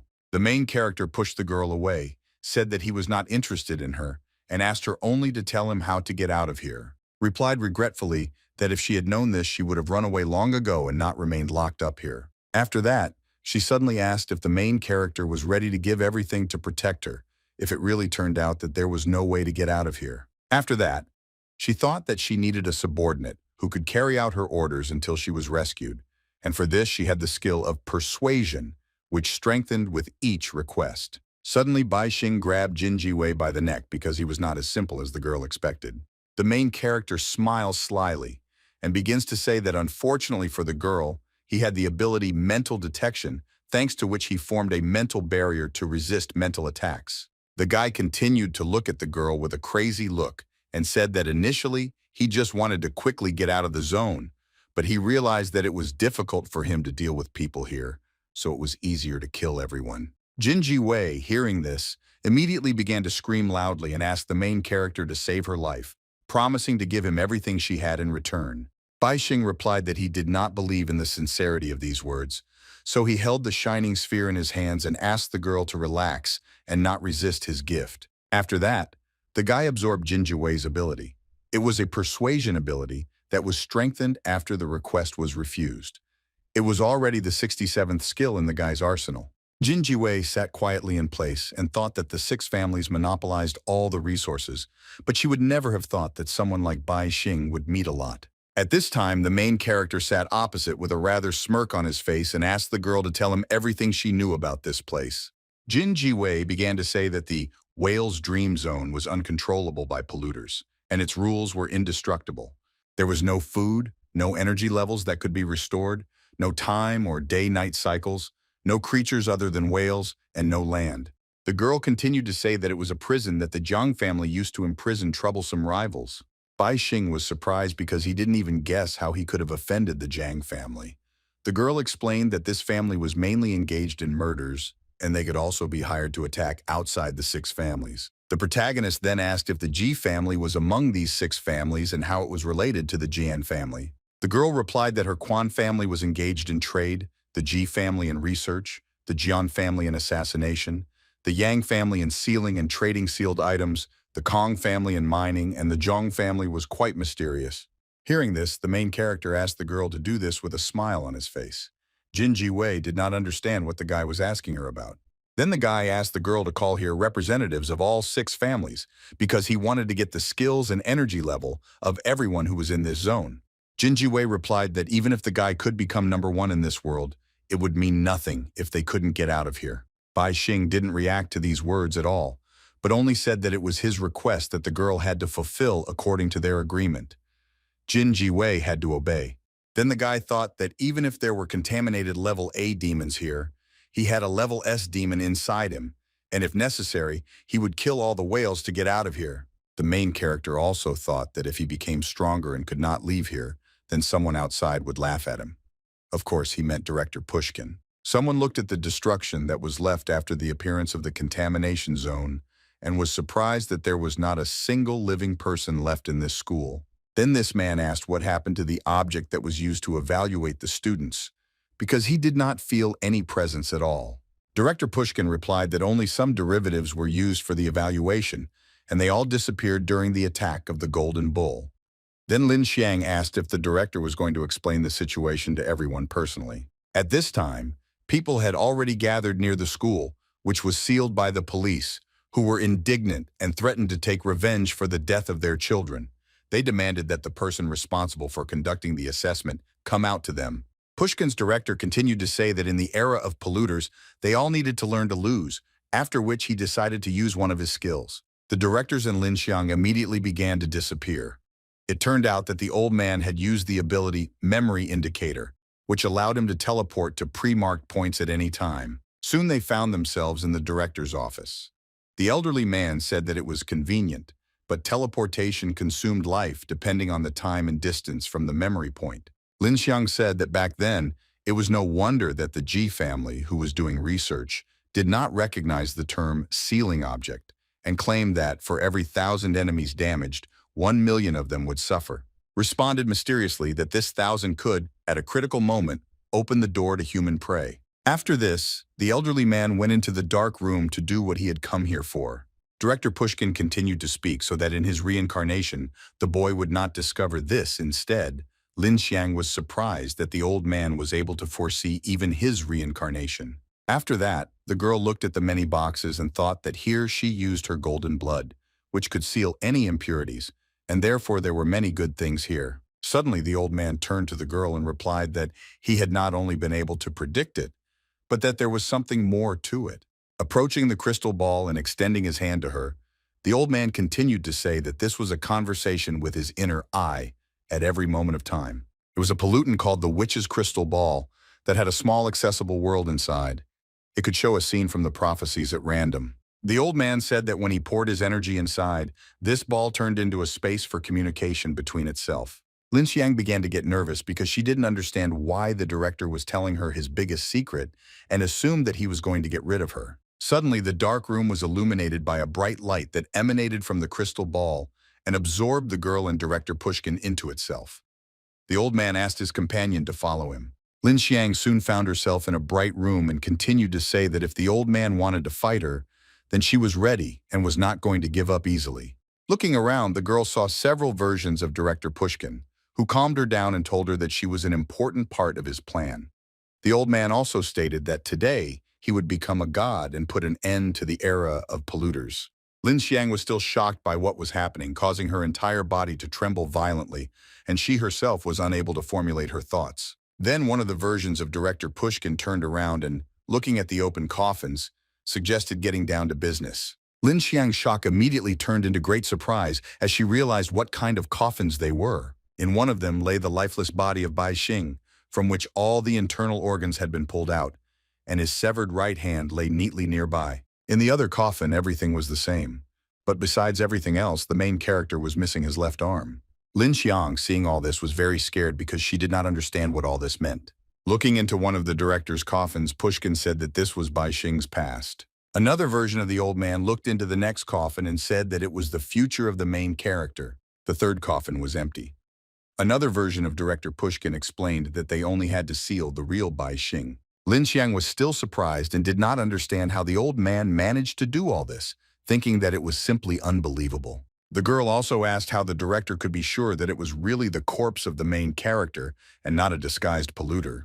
Director Pushkin replied that the rules of polluting creatures were above all laws, and if the rule stated that something was, then it really was. He then gave the example of a level S pollution zone called the Lost Village.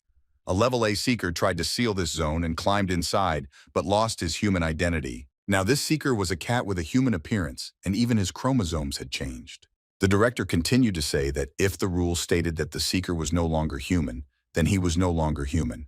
And if the rule stated that the earth did not exist, then the earth ceased to exist. These words made Lin Xiang very nervous and worried because she realized that in this case, humanity could disappear at any time. Unexpectedly, director Pushkin began to concentrate energy in his hand, saying along the way that this moment was a turning point in human destiny. At that very moment, a dirty object called Catching the Moon in a Well appeared in the room, looking into which one could with equal probability see the scene that one most and least wanted to see. One of the versions is that the director, with a scalpel in his hands, approached the well in the hope of seeing there what he wanted most of all, namely, Bai Xing's current actions. At this time, another version of director Pushkin advised Lin Xiang to move away so that her shadow would not be reflected in the well. The surprised girl immediately obeyed. As the director wanted, he saw the main character in the well, who was currently in the pollution zone and talking to Jin Jiwei. The old man then turned to Lin Xiang and said that he would now pull out the protagonist's entrails and right hand from the well, and therefore the girl should prepare golden blood for sealing. The next moment, the old man swiped a sharp scalpel across the water, intending to take Bai Xing's right arm first. At that very moment, the main character felt a sharp pain and splashes of his blood began to fly around. The guy clearly felt that they were trying to cut off his hand.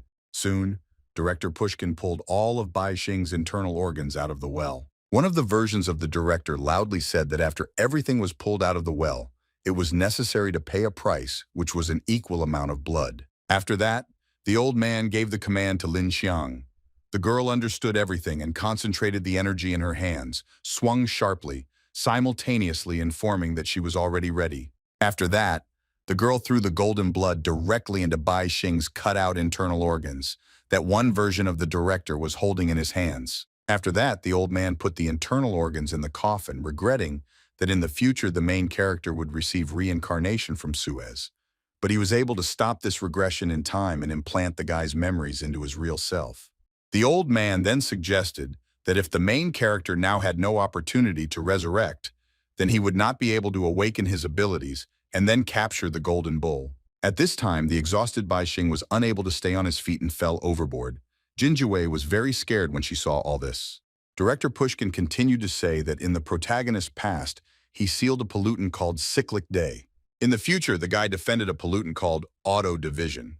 The old man continued to say that in the present time, the golden bull had already taken over Bai Xing's body. After this, the old man said that in the legends of ancient mankind, there was a god named Tai Chu. He united the past, present, and future, and wore a Vajra bracelet that could reset time. The Golden Bull rule allowed for the infinite growth of the contamination zone. Thanks to auto division, the zone could divide and grow exponentially, and the cyclic day set a point in time so the Golden Bull could return to the point of action after maximum division. The old man continued to say that these three impurities were installed in Bai Xing's three bodies, and using one of his abilities, he could impose these three rules on himself. The old man then compared the pollution zone to a cell that could multiply infinitely, covering the universe and returning to unity many times. Director Pushkin also said that his power controlled the present, and his vision watched the past and the future, so he could eradicate all pollutants and destroy all disasters. Suddenly, all versions of the old man raised their hands up, and simultaneously solemnly said that the true god Tai Chu had returned to Earth, and therefore humanity would become immortal. Meanwhile, the main character sank lower and lower to the bottom and thought that his enemies had managed to attack him and he could not prevent it.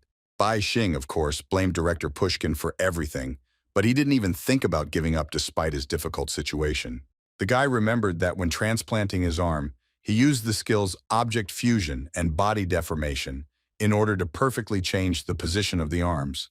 Then he thought that the director's predictions were not omnipotent. The main character also thought that his organs could not recover, and his ability to regenerate was lost, so he felt dizzy and assumed that he was already dying.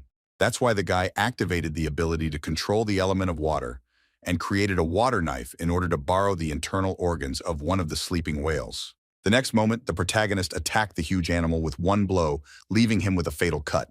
After this, Bai Xing, with the last of his strength, took out the whale's huge heart from its body in order to use it for his own needs. To do this, the main character needed to compress the heart to a suitable size as quickly as possible, using 10,000 units of energy. When everything was ready, Bai Xing inserted the shrunken whale heart into his chest and used the ability Object Fusion, causing bright rays of light to scatter around. Soon this color faded, but the satisfied grin of the main character indicated that everything went well. Bai Xing was very happy that he managed to survive, and therefore, with a crazy smile on his face, he promised to get even with director Pushkin for everything. Next, the main character needed a few more of the whale's internal organs, but before that, he squeezed them. After that, the guy began to put all the organs inside himself, simultaneously using the skills of extreme control, regeneration, healing magic, and of course, object binding. Soon everything was ready, and the huge cut that ran along his entire body began to quickly heal. The guy was pleased with the result and believed that the organs that director Pushkin took from him could not be restored so easily, unlike the organs of the whale that saved his life and were even more functional. In order to test his new internal organs, the main characters decided to release air from their lungs with all their might. The airflow was so strong that it created a large vortex of water. At this time, Jin Jiwei remained in the boat and looked at the water surface, not understanding what she should do in this situation, assuming that the guy was killed by one of the new arrivals. Suddenly, the girl saw how the water began to become restless, because big waves were rising all around for no apparent reason. Very soon, the boat with Jin Jiwei on board began to be sucked into a large water vortex, causing the girl to start to panic. Bai Xing looked at this result and thought that after the whale's organs were compressed, they continued to work well because a strong flow of air could stir up the waves. However, the guy was worried that every beat in his heart made his blood hit his veins like a high-pressure hose. This was a sure sign of hypertension. The main character understood that if it were not for the skills of extreme survival and adaptive strengthening of the body, he would have died at the moment of the heart transplant, so he thanked those people from whom he took these abilities. Still, the guy thought that he needed to solve the problem with hypertension as quickly as possible and counterattack, because he was sure that director Pushkin did not know that he had survived and was not keeping an eye on him. In addition, the main character still had only one arm. He needed to find ways to replace the lost limb, so he quickly swam to the surface of the water. Very soon, Bai Xing gained such high speed that he not only rose to the surface, but also suddenly jumped out of the water, which frightened Jin Jiwei. After this, the main character confidently and with a crash landed right on the boat, almost breaking it. The girl saw that Bai Xing was trembling, so she asked if he was okay and what had happened to him. The guy explained that with the huge amount of blood flow, his endurance and strength had improved greatly, but simple movements caused him to tear muscles due to the extreme effort. In order to correct this situation, the main character used the ability of regeneration and strengthened the adaptation of his body. Still, the guy thought that now, if he meets director Pushkin face to face, then perhaps he will be able to hit him and rip his head off. After that, the guy suggested looking for other people here. Jin Jiwei was still worried and very nervous, while simultaneously saying that they might not be able to do it. The reason for this was that their wooden boat was sinking. Seeing this, Bai Xing felt that his new organs were too heavy for this vessel. Then the main character immediately drove into the water, saying along the way that he would swim on his own. Jin Jiwei could only watch in amazement, as her new acquaintance could now jump great distances with ease. It turned out that Bai Xing had jumped so far, not on purpose, but because he could not yet control his strength well. The guy thought that although his nervous system was working properly, the engine was in extreme exhaustion. The main character then thought that his body was not easy to adapt, unless he acquired the appropriate skills. So he decided to use his water control abilities to move for now. After that, Bai Xing emerged from the water and turned to the girl and asked her to point him in the right direction, and also tell him the rule of this zone, which she did not have time to explain. But instead, Jin Jiwei only cautiously asked what the protagonist had been doing underwater not long ago. The guy honestly answered that he killed a whale and put its internal organs inside himself, after which he asked if there was any problem with that. Hearing this, Jin Jiwei immediately became very worried and began to say that this was the end for the guy, because people who outdid the whales became one of them. Bai Xing also began to get nervous and wondered if some of those whales sleeping deep underwater were once ordinary people. Jin Jiwei replied that only one of these whales was real, and all the others were transformed humans. At this time, Director Pushkin and Lin Xiang were still in the pollution zone called the Witch's Glass Ball. Very soon, the girl reported that the sealing was completed. As a result, all of Bai Xing's internal organs and right hand turned golden and glowed with bright light. Lin Xiang then asked if the old man still needed her, and added that she was very tired and needed a paid rest. To this, Director Pushkin only asked his subordinate to step aside, because now she would be able to witness the birth of the true God. Suddenly, the old man pulled out a wooden stick from his sleeve and explained that it had only one function, namely to force targets to obey an order for a few seconds. But that was enough. All versions of Director Pushkin simultaneously pointed their wands at the coffins containing Bai Xing's bodies and internal organs, and ordered him to pass on the rules he had received from the polluter. At that very moment, the same glowing sphere appeared in the main character's lifeless hand. She understood everything above, and Bai Xing's hand moved as if it were alive. The same thing happened in the other coffin. After that, the sphere went to Director Pushkin, who was wearing a robe, and entered right inside his head. The same thing happened to an elderly man who was dressed in a surgical gown. Having absorbed the director's sphere, Pushkin realized that he could now feel the rule of the one-day cycle, due to which the point in time would be restarted infinitely. The second version of the old man was able to master autodisis, and now his body was waiting for movement. Although he was not infected because of the rule, he could not stop. At this time, the third version of Director Pushkin stood in front of the coffin with the internal organs of the main character and was very puzzled by something. Soon the other old men approached him and asked him to make it so that the three rules would immediately limit each other. Suddenly, Director Pushkin said that he had miscalculated. Lin Xiang was surprised by this, but did not understand what the problem was. After this, the old man grabbed his subordinate and ordered her to leave immediately.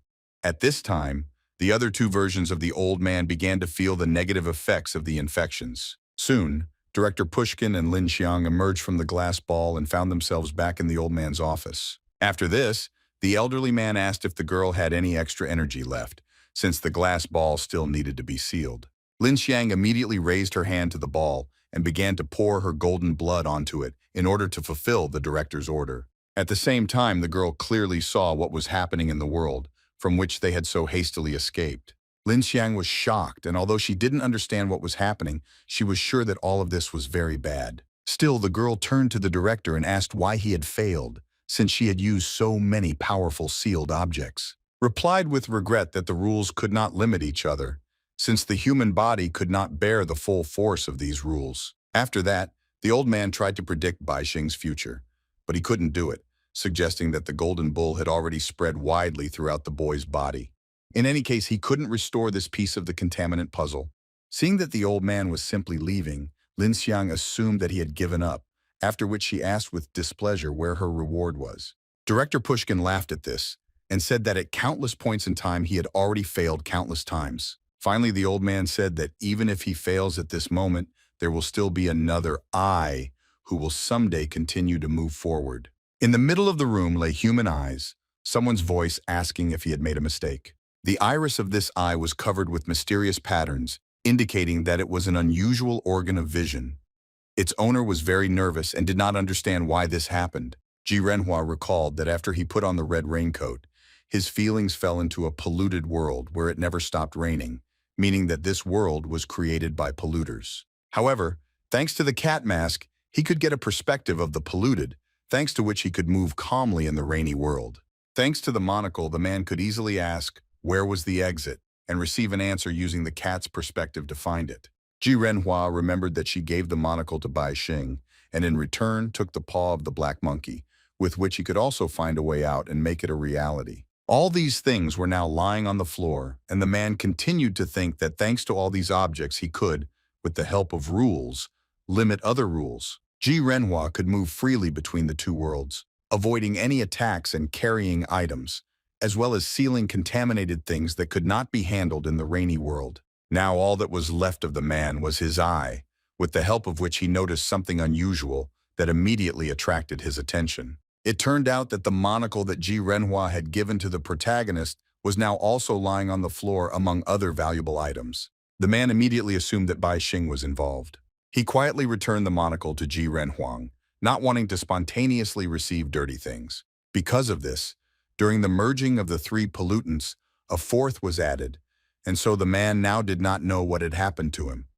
Ji Renhua decided to look into this matter. It turned out that the man was already dead, and all that was left of him was his consciousness, which would soon be assimilated by the polluters, becoming a conscious polluter. This prospect did not please Ji Renhua at all, because he would still have human thoughts, but he would no longer be human, and therefore would certainly do many evil deeds.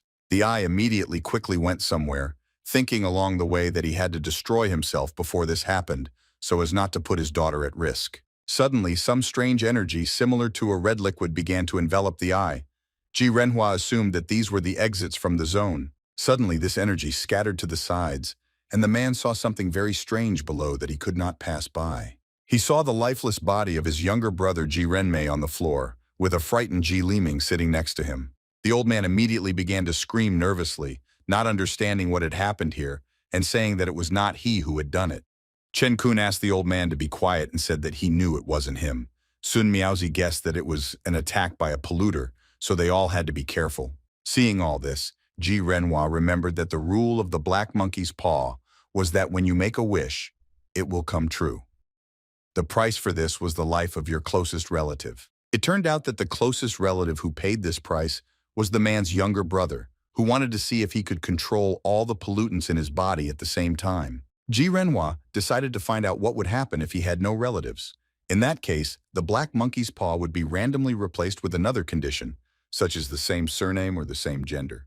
The man expected this and thought that those who controlled the rules were probably killed by these rules and only polluters could freely use them. Meanwhile, Chen Kun guessed that Ji Renmei had been killed by the fatal attack, and they had a chance to win. Ji Liming immediately asked the guy to never underestimate Ji Renhua because he was the most talented in the Ji family. Suddenly, Sun Miaozi attacked the old man with a powerful kick enhanced by her ability and ordered the old man to be quiet.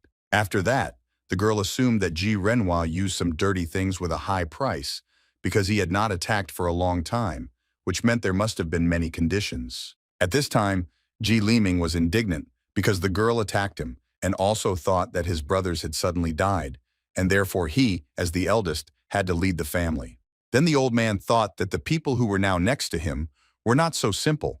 For example, Chen Kun had skills in zoology and had already tamed many wild animals. Therefore, the old man was curious about how his younger brother Ji Renhua would fight against the polluters that Chen Kun controlled.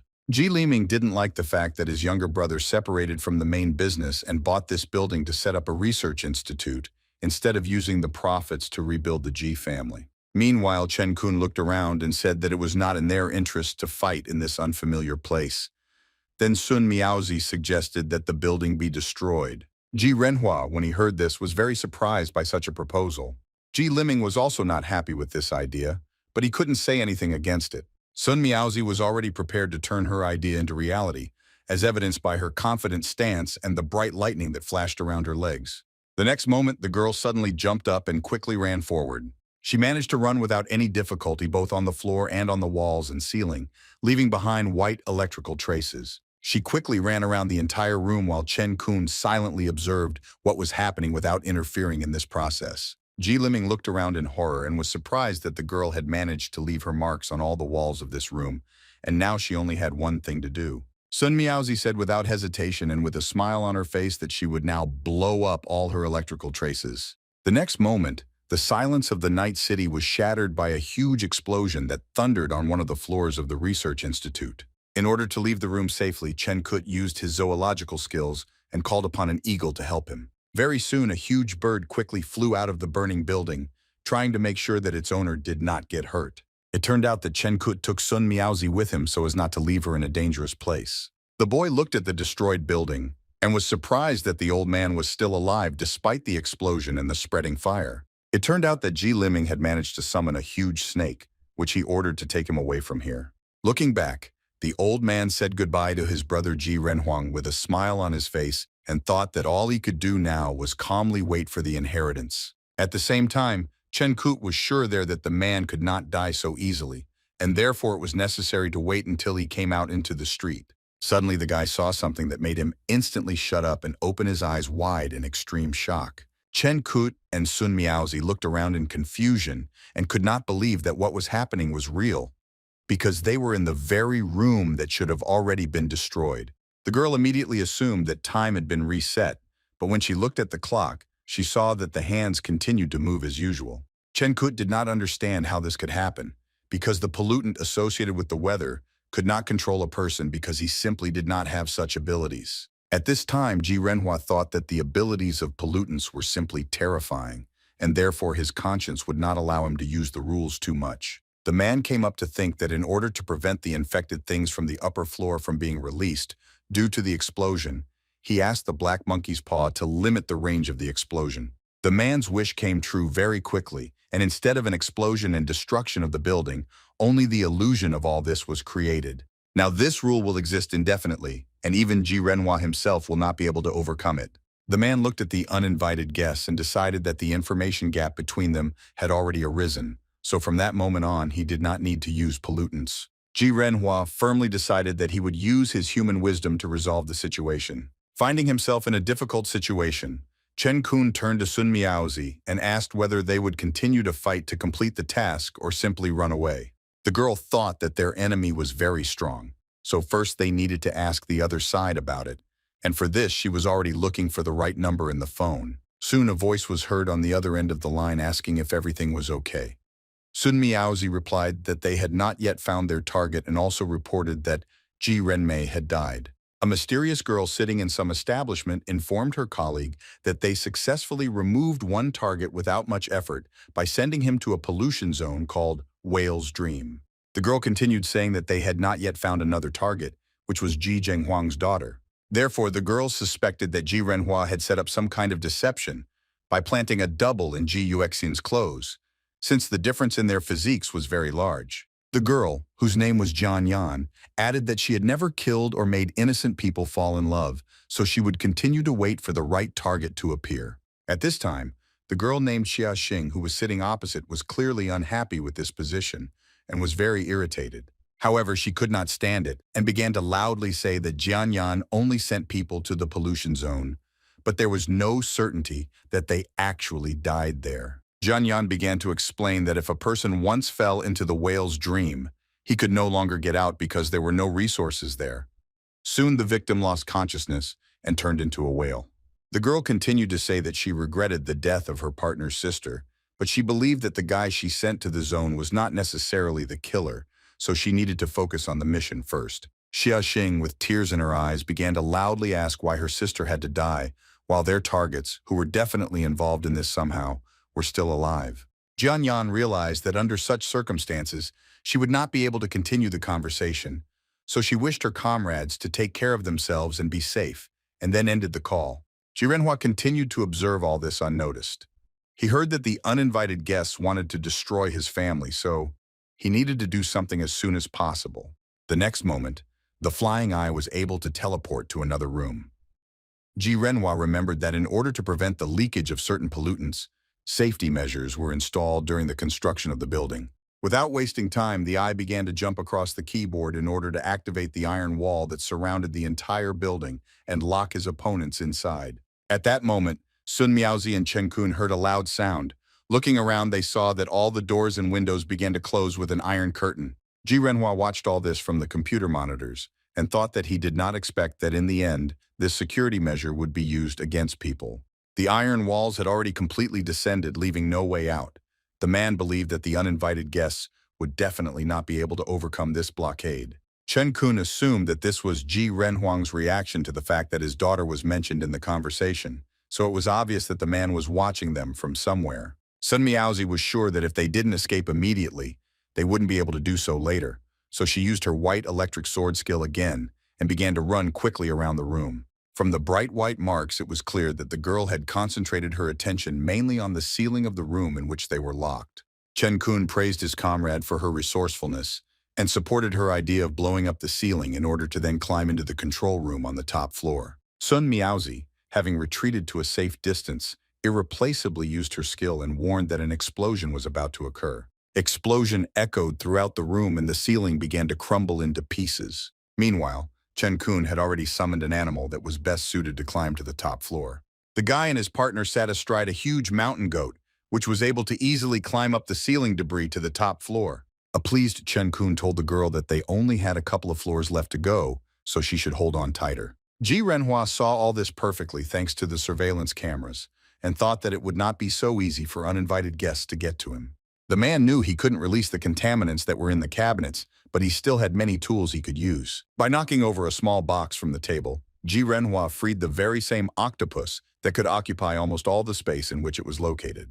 The octopus immediately began to crawl out of the cramped box, and along the way began to increase in size. Another explosion sounded very close to Ji Renhua's office, destroying the floor. Chen Kun realized that they were already on the right floor, so he ordered his 3 wolves to move forward. The guy's enthusiasm quickly disappeared when he saw what was right in front of him. It was a big surprise for him. Right in the middle of the room, there was a huge octopus that did not allow anyone to go further. The loyal animal immediately began to attack the intruders, trying to hit them with its tentacles. So Sun Miaozi and Chen Kun had to only run away to the sides.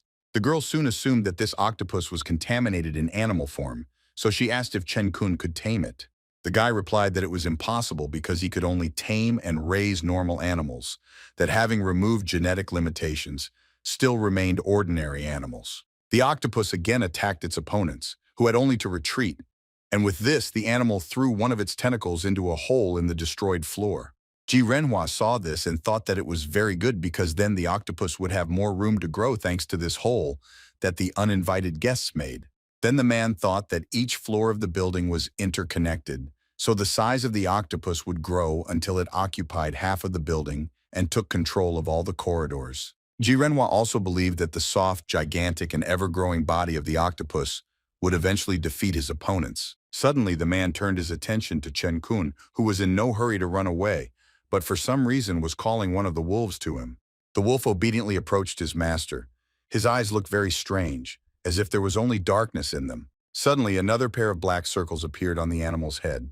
Their purpose was still unclear. Ji Renhua, watching what was happening, immediately realized that this wolf was a polluter and Chen Kun could control it. The guy turned to the animal and said that he needed his help. The wolf named Chen Shi replied that the owner should describe 4 characteristics of the target that needed to be eliminated. Chen Kun said that the desired target was at the same height as him, but with an error of 3 meters. At the same moment, a bright purple light began to burn on the wolf's head in one of the black circles. Exactly the same black circles with one bright glow appeared on the foreheads of Sun Miaozi and Chen Kun. The girl continued to say that their target was named Ji Renhua, and he was a man. However, the wolf replied that he did not understand aspects such as gender, name, or human culture. A more precise description was needed. Chen Kun explained to his partner that after the filtering of the 4 characteristics was completed, the person with 4 lit candles would die instantly, so it was necessary to name everything correctly. Hearing this, Ji Renhua realized that this was the rule of instant death and thought that it was very good for him, despite the fact that black circles with one glow appeared around himself. The building of the research institute looked completely normal from the outside.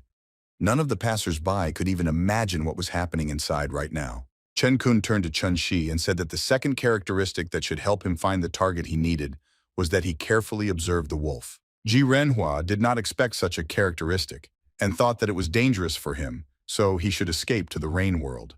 When the man felt the second candle light up above him, he could not believe that his opponent had managed to catch up with him, despite the fact that he was already in another world. A second candle also lit up on the wolf's head, informing Chen Kun that the second characteristic was correct. Ji Renhua was surprised at how simple and easy to operate this rule was. His opponents only needed to name specific characteristics, after which any target would be instantly destroyed. Even though the man was running away from reality, he still couldn't escape it because the range of this rule was unlimited. Unexpectedly, Sun Miaozi saw in the mirror that 2 lights had also lit up on her head, which made her very worried. Chen-kun thought that it didn't matter because there were still two additional characteristics to be named, so now the wolf wouldn't harm the girl in any way. Ji-renhua continued to watch the events from the rain world and thought that he absolutely could not allow the guy to name the third characteristic. Unexpectedly, Chen-kun quickly walked forward and asked his partner to help him. Along with this, the guy assumed that now he should also have two candles burning. Sun Miaozi was nervous and asked what the third characteristic was, because they didn't even know what their opponent looked like. Ji-renhua was confident that the intruders would not be able to find him, because by using the rain world he could pass between the two worlds and easily avoid their gaze. Meanwhile, Chen-kun looked around and thought about what their opponent's third characteristic might be. Suddenly, the guy pointed to the glass and said that it contained the main reflection of the target they needed. The next moment, Sun Miaozi loudly declared that a second candle had lit up on the guy's forehead because his shadow was also reflected from this glass. Chen-kun asked the girl not to worry, because when all four candles lit up, the wolf would remove his ability. Then Sun Miaozi asked if their opponent could escape using some sealed object. The guy replied that Ji-renhua was a researcher and not a warrior. In addition, their strike attack was quite fast and two wolves controlled the entrance and checked the floors so the man did not have time to escape. The guy continued to say that according to the information from Ji-renmei, his brother had a red raincoat that hid his presence, so the guy was sure that their target was hiding somewhere nearby. In addition, Chen-kun said that his wolf's ability was not limited to just this. After that, the guy turned to his pet and asked how many targets were on this floor. The wolf began his tribute and eventually declared that there were as many as 5 targets on this floor. Sun Miaozi began to think that there were she and the guy, 2 wolves and possibly an octopus, although this seemed strange to her. Chen-kun replied that the wolf could not take. Then the guy warned that just in case he would say 2 characteristics at the same time, so the girl should quickly attack the target to kill it instantly. After that, he thought that he had laid out the rules specifically so that his opponent would hear everything and counterattack, revealing his weak points and other information, but no action followed. Still, Chen-kun decided not to lose his composure and first think about the 2 remaining characteristics that would not harm him and his partner, but the guy had no options. Then Chen-kun looked at the octopus, thinking that perhaps it was also hiding some clues that would help him find out 2 more characteristics. By this time, Ji-renhua already had 3 candles burning. He admitted that he was surrounded because his opponent had made good use of the rule of this pollutant. The man was amazed that human wisdom was endless and was sure that Chen-kun, being very careful, had also prepared other plans. After that, Ji-renhua guessed that the guy wanted to use the information leak to provoke his reaction and monitor his actions, but it could also help him find a gap. Suddenly, the man began to think about the octopus, which was supposed to consider him its master and had already carried out his orders several times. Ji-renhua continued to think that the polluters followed the rules absolutely, and even the little obedient octopus was able to easily close it when its first candle lit. Besides, the octopus only had 2 candles burning, and he only fit the characteristics of 1 and 3 because the polluting creature did not look at the other polluting creature. Ji-renhua was sure that Chen-kun was deliberately provoking him, but when the man found himself in the rain world, the wolf's statistics essentially left him behind. Soon the man thought that the situation would change from that moment on because he wanted to hide inside the octopus. A moment later, the octopus began to speak in a human voice and turned to Chen-kun, asking him to stop and talk about everything. Chen-kun and Sun Miaozi were very surprised when they heard that the octopus began to talk to them. The girl immediately realized that their enemy was not actually hiding, but had turned into an octopus, and now she could deal with him. For this, the girl began to use her ability. Suddenly, Chen-kun asked his partner to wait and suggested that they first listen to what Ji-renhua, in the form of an octopus, had to say. This was only to the man's advantage, because he believed that because the guy did not act immediately, Chen-kun would soon lose. Ji-renhua began to say that he was only a researcher and did not want to quarrel with uninvited guests, so he asked the person who was behind all this to come out to negotiate with him. Chen-kun replied that it was only possible to negotiate when the opponent's forces were equal, and the fish that was already under the knife had no right to speak. To this, the man replied that he and the guy already had 2 fires. In addition, he used the polluter rule to turn into an octopus, and therefore it would not be easy to kill him. Chen-kun immediately noticed that the octopus really only had 2 candles burning. He didn't understand which of the characteristics didn't work on him. The guy thought that characteristics 1 and 2 always work on normal people, So he assumed that the third characteristic, namely reflection in glass, did not work on the octopus.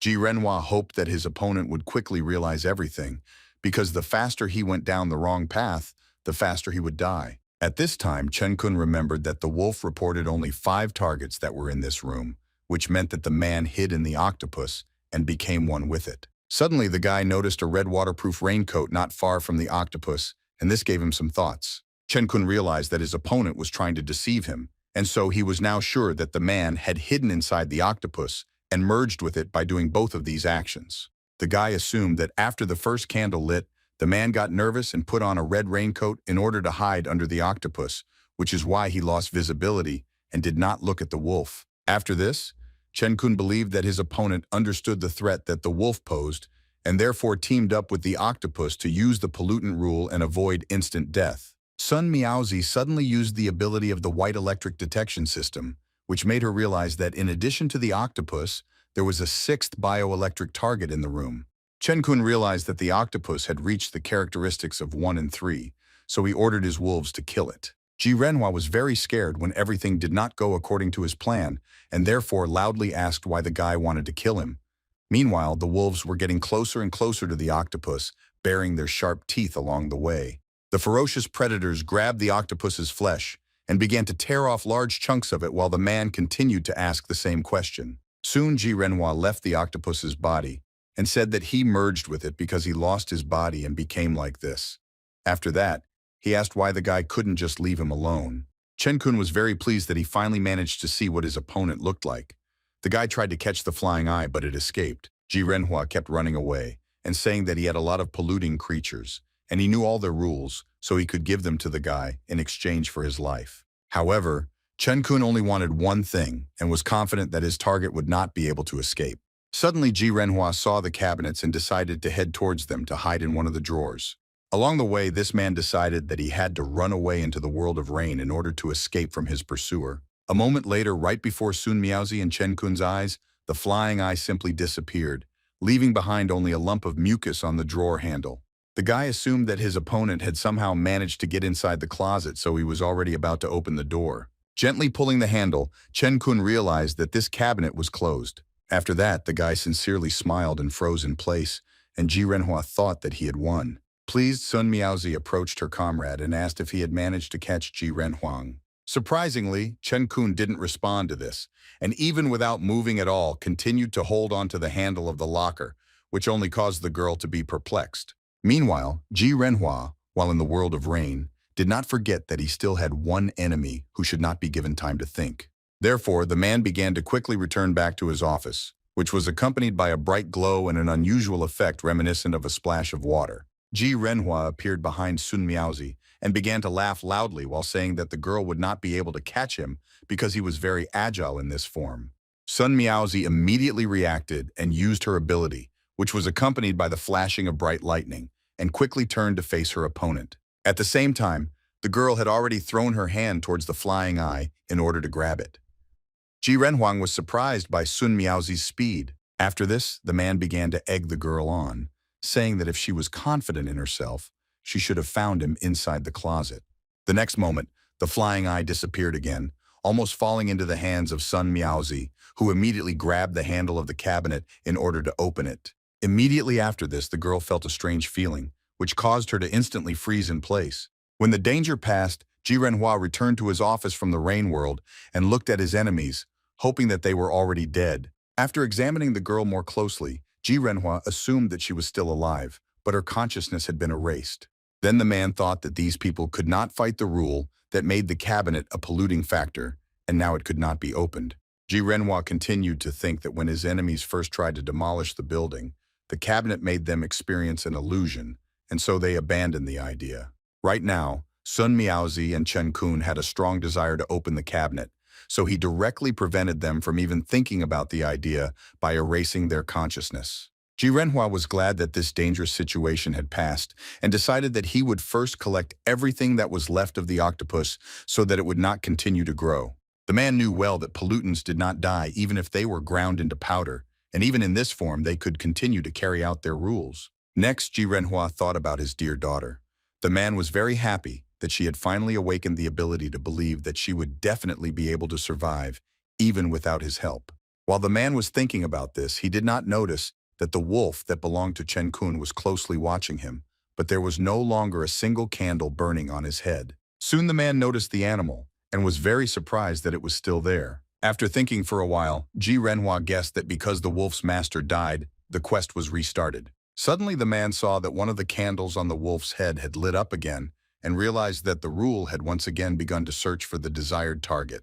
At this time, Ji Liming, leaning on his cane, walked along the corridors of the research institute and was indignant that his younger brother dared to disrespect him. The old man liked this building and also liked the fact that both of his brothers were dead.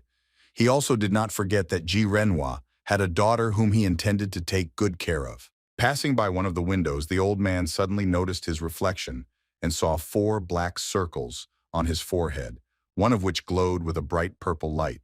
Soon, another candle lit up on Ji Renhua's forehead. The old man guessed that it was the work of his younger brother. At the same time, for some reason, a third candle lit up on the wolf's head. A little while later, the last fourth light lit up on Ji Liming's forehead, which marked the end. As the rules stated, a target that matched 4 characteristics died immediately. Ji Renhua continued to watch the wolf in surprise, and then 4 candles lit up on its head and then immediately went out. After that, the man looked at the computer monitor and saw the lifeless body of his brother lying in the hallway. It seemed that this did not surprise Ji Jinghuang at all. The man remembered that the rules stated that the owner would indicate 4 characteristics and the wolf would kill all targets that matched them. But after the death of the owner, it changed a little. Now the rules were limited to specifying the characteristics and killing the target, and therefore the wolf, without restrictions from the owner, could kill people at his whim. Realizing this, Ji Renhua decided that he had to stop the wolf. All the defensive objects that he could test were in the closet, so he could use them. However, the man did not know what exactly could help in this situation. He chose between a doll that distorted the calculation, a calculator of infinite zeros, and a veil for the eyes, but none of this was suitable. However, Ji Renhua felt that he only had a safe, controlled, and reversible operation left, so he quickly headed towards the wolf. The flying eye quickly occupied the last black circle in which the light had not yet turned on, believing that he could use his conscience and this mutilated body to stop the 4th characteristic. Ji Renhua really hoped that it would work and ordered the wolf to stop. Soon the man realized that everything was not so simple because the wolf constantly asked about the 4th characteristic and tried to use the all-seeing lenses. Ji Renhua asked the wolf to take someone else because his daughter was waiting for him. After that, the man wondered if he could remain human after allowing the polluter to kill people without hindrance. He began to think that in this world, people died every day and his choice could not affect this, but it gave Ji Renhuang the opportunity to protect his daughter. This dilemma greatly puzzled and worried the man. At this time, Bai Xing and Jin Jiwei's journey in the area called the Whale's Dream continued. Suddenly, the girl confidently declared that they had almost arrived at the destination. Jin Jiwei drew her companion's attention to the large ship that was sailing on the sea. The protagonist immediately began to peer into the distance. The girl then said that the Kong family had at their disposal a seeker whose ability was a contract with the ship. He was connected to it by life and could control the ship at will. Bai Xing was not at all impressed by this ship and asked why that seeker couldn't contact their more powerful ship, like an aircraft carrier or something like that. Jin Jiwei continued to say that this person was a key figure of the Kong family and was engaged in gold mining in the ocean, but once he rose to Class A, he was imprisoned in this zone. Hearing this, the protagonist assumed that his companion was in the same situation. The girl confirmed this by saying that she had just been promoted to vice president of the Quan Chamber of Commerce. Suddenly, the guy interrupted her and said that he was not interested in listening to boring stories about internal human struggles and asked to tell her about powerful people instead. The girl said that in addition to Kong Hao with his ability to contact the ship, there were several other dangerous people with a high level on board, and there were also unknown people in the cabins who had not left there for many years. The ship itself was located right in the center of the whale sleep zone, where there were a large number of whales underwater, as well as a lot of resources and the ability to control new arrivals. The girl then said that after she arrived here and had used up all her resources, she was given a small boat so that she could go in search of food. Otherwise, she would have been eaten. Hearing all this, Bai Xing, with a smile on his face, assumed that the girl was not eaten immediately because they had hope of getting out of here, but they did not dare to go all the way. Getting closer and closer to the big ship, the main character continued to say that this time everything would be different and promised to cover the girl if anything happened, but now they needed to prepare for landing. Moments later, the protagonist pushed off strongly from the water surface in order to climb onto the ship. Baixing jumped high into the air and literally flew towards the ship, not caring at all about who he might meet there. The guy's strength and skills were enough for him to easily reach the ship. Very soon, the main character landed with a crash on the deck of the ship, slightly damaging the wooden floor. Next, Baixing raised his head and looked around, finally finding what he had come to this ship for. There were several men standing in front of him. They were all surprised by the guy's unexpected appearance, and one of them was indignant that Jianyan was up to something again. A man named Yang Wei, who had the ability Lip Cannon, was unhappy that another newcomer had arrived because it irritated him. Kong Xiaowu asked his comrade not to say that, because it was boring here, and the appearance of the main character brought some variety. This man had the skill of golden body. Kong Hao, who had a contract with this ship, immediately turned to Baixing and asked what family he was from. The main character replied that he did not belong to any of the families, but he heard that everything was fine with them, so he came here to see it. Suddenly, Kong Xiaowu noticed that there was a small boat overboard with Jin Juwei sitting in it. The man knew that she was from the Quan Chamber of Commerce. Hearing this, Yang Wei immediately decided to put his skills to use and began to sharply inhale a lot of air in preparation for his next move. The main character felt a strong wind rising around him and immediately asked what the man wanted to do. The next moment, the man seemed to shoot air towards Jin Jiwei with all his might. The girl saw that a powerful charge was approaching her and thought that these people had no intention of doing business with her, because in a place without social rules, it was they who created these rules. Jin Jiwei was very scared and already anticipated that she would soon die, but she could not do anything about it. Meanwhile, Baixing, intending to help the girl, used his sound control skill and sent a powerful energy charge in the shape of a symbol towards her. The next moment, both charges hit the small boat directly, causing it to shatter into pieces. Yang Wei looked at the beards in surprise, not understanding whether he had managed to get rid of Jin Jiwei. However, the man saw that only the wreckage of the boat was floating on the surface of the water, and the girl herself was nowhere to be seen. As it turned out, Jin Jiwei was underwater, in a large air bubble. The girl could not believe that she managed to survive, and was surprised that the main character kept his promise and really saved her. Now she regretted that, not so long ago, she wanted to kill him. After that, the girl thought about what Baixing was going to do, and assumed that he wanted to fight alone against all those people on the ship. She thought that the guy was acting stupidly. In the end, Jin Jiwei had great hope that the protagonist would be able to survive on this ship. Baixing was pleased that his ability to combine multiple skills in battle was becoming more and more dexterous, because thanks to this, he was able to create an air bubble that surrounded the girl and sent her to the bottom of the sea. After this, the guy turned to everyone present on the ship and said that they should not have intimidated him, but instead just said if they wanted to fight him. Then the main character said that he came here because he needed information on how to get out of this contaminated zone. The guy assured that he had something that he could offer in return. Yang Wei was surprised that the newcomer was able to withstand his attack and thought that in that case, the guy must have had a high level of energy. Baixing replied that no matter what, he was just using a low-level skill that was standard. The guy then hoped that Yang Wei's skill would soon belong to him. The man replied that no matter how modest the protagonist was, he would not be able to hide the fact that the skill's power depended on the user, and therefore, even a low-level ability could destroy an SSS-class skill. To this, Baixing replied with a sly smile that he understood the man's point of view, but his words were also true. Unexpectedly, Kong Xiaowu praised the guy for his ability to obtain information and said that now he had to make a choice. The guy had to contact the people outside and send them something to save them. I agree with the second path. The main characters could provide valuable information about external pollutants. He also had a third path, namely, to become food. Baixing was not satisfied with any of these options, so he wondered if there really wasn't a way to simply cooperate with the men so that they could all be saved. The men laughed at this and said that the protagonist did not know Captain Zhonglu and how wonderful his skill called Gift of Life was. After that, Kong Xiaowu drew Baixing's attention to the item in his hand and told him that after receiving life, the ordinary branch was able to become renewable and suitable for food. Yang Wei also said that initially he had a regular baguette, but after using the gift of life skill, it acquired the ability to recover and tasted like meat. Kong Hao also decided to show off his favorite treat, which was a human hand. The man said that he liked the way it was chewed. After that, Kong Xiaowu laughed at the guy for hoping to get a frame status here and thought he was too naive. Bai Xing, without losing his composure, replied that he understood that in a place where people ate other people, it was impossible to reason rationally, and therefore asked not to eat him. Yang Wei was pleased with this answer, thinking that the youth should be reasonable and obedient. Kong Xiaowu thought that the boy was wise to understand the situation and assumed that he wanted to contact his elders. Suddenly, the protagonist's eyes lit up with furious rage and his lips dissolved into a sly smile. Along the way, the guy loudly declared that he wanted to eat everyone on this ship. The next moment, Bai Xing quickly walked towards Kong Xiaowu with his hand already clenched into a fist to attack him.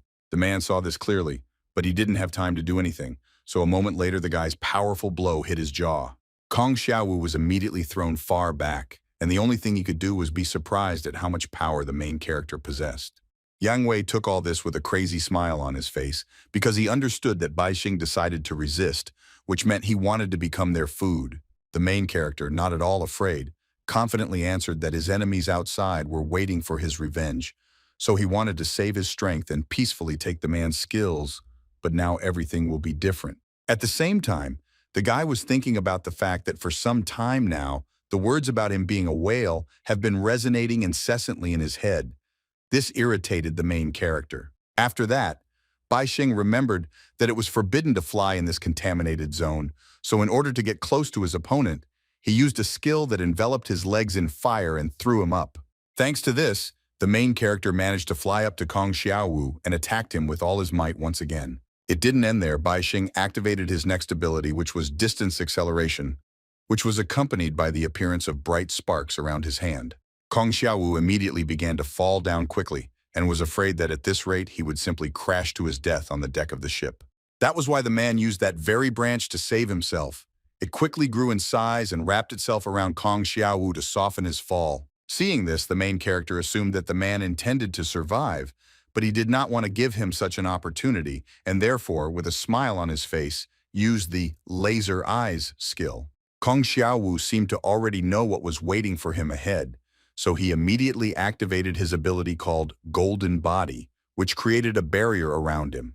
The next moment, Bai Xing unhesitatingly shot out lasers from his eyes and hit the man directly, causing the branches that were covering him to start to crumble. Kong Xiaowu steadfastly endured the frantic pain that the scorching lasers brought him, while loudly saying that a strong warrior was not limited to just one fighting style.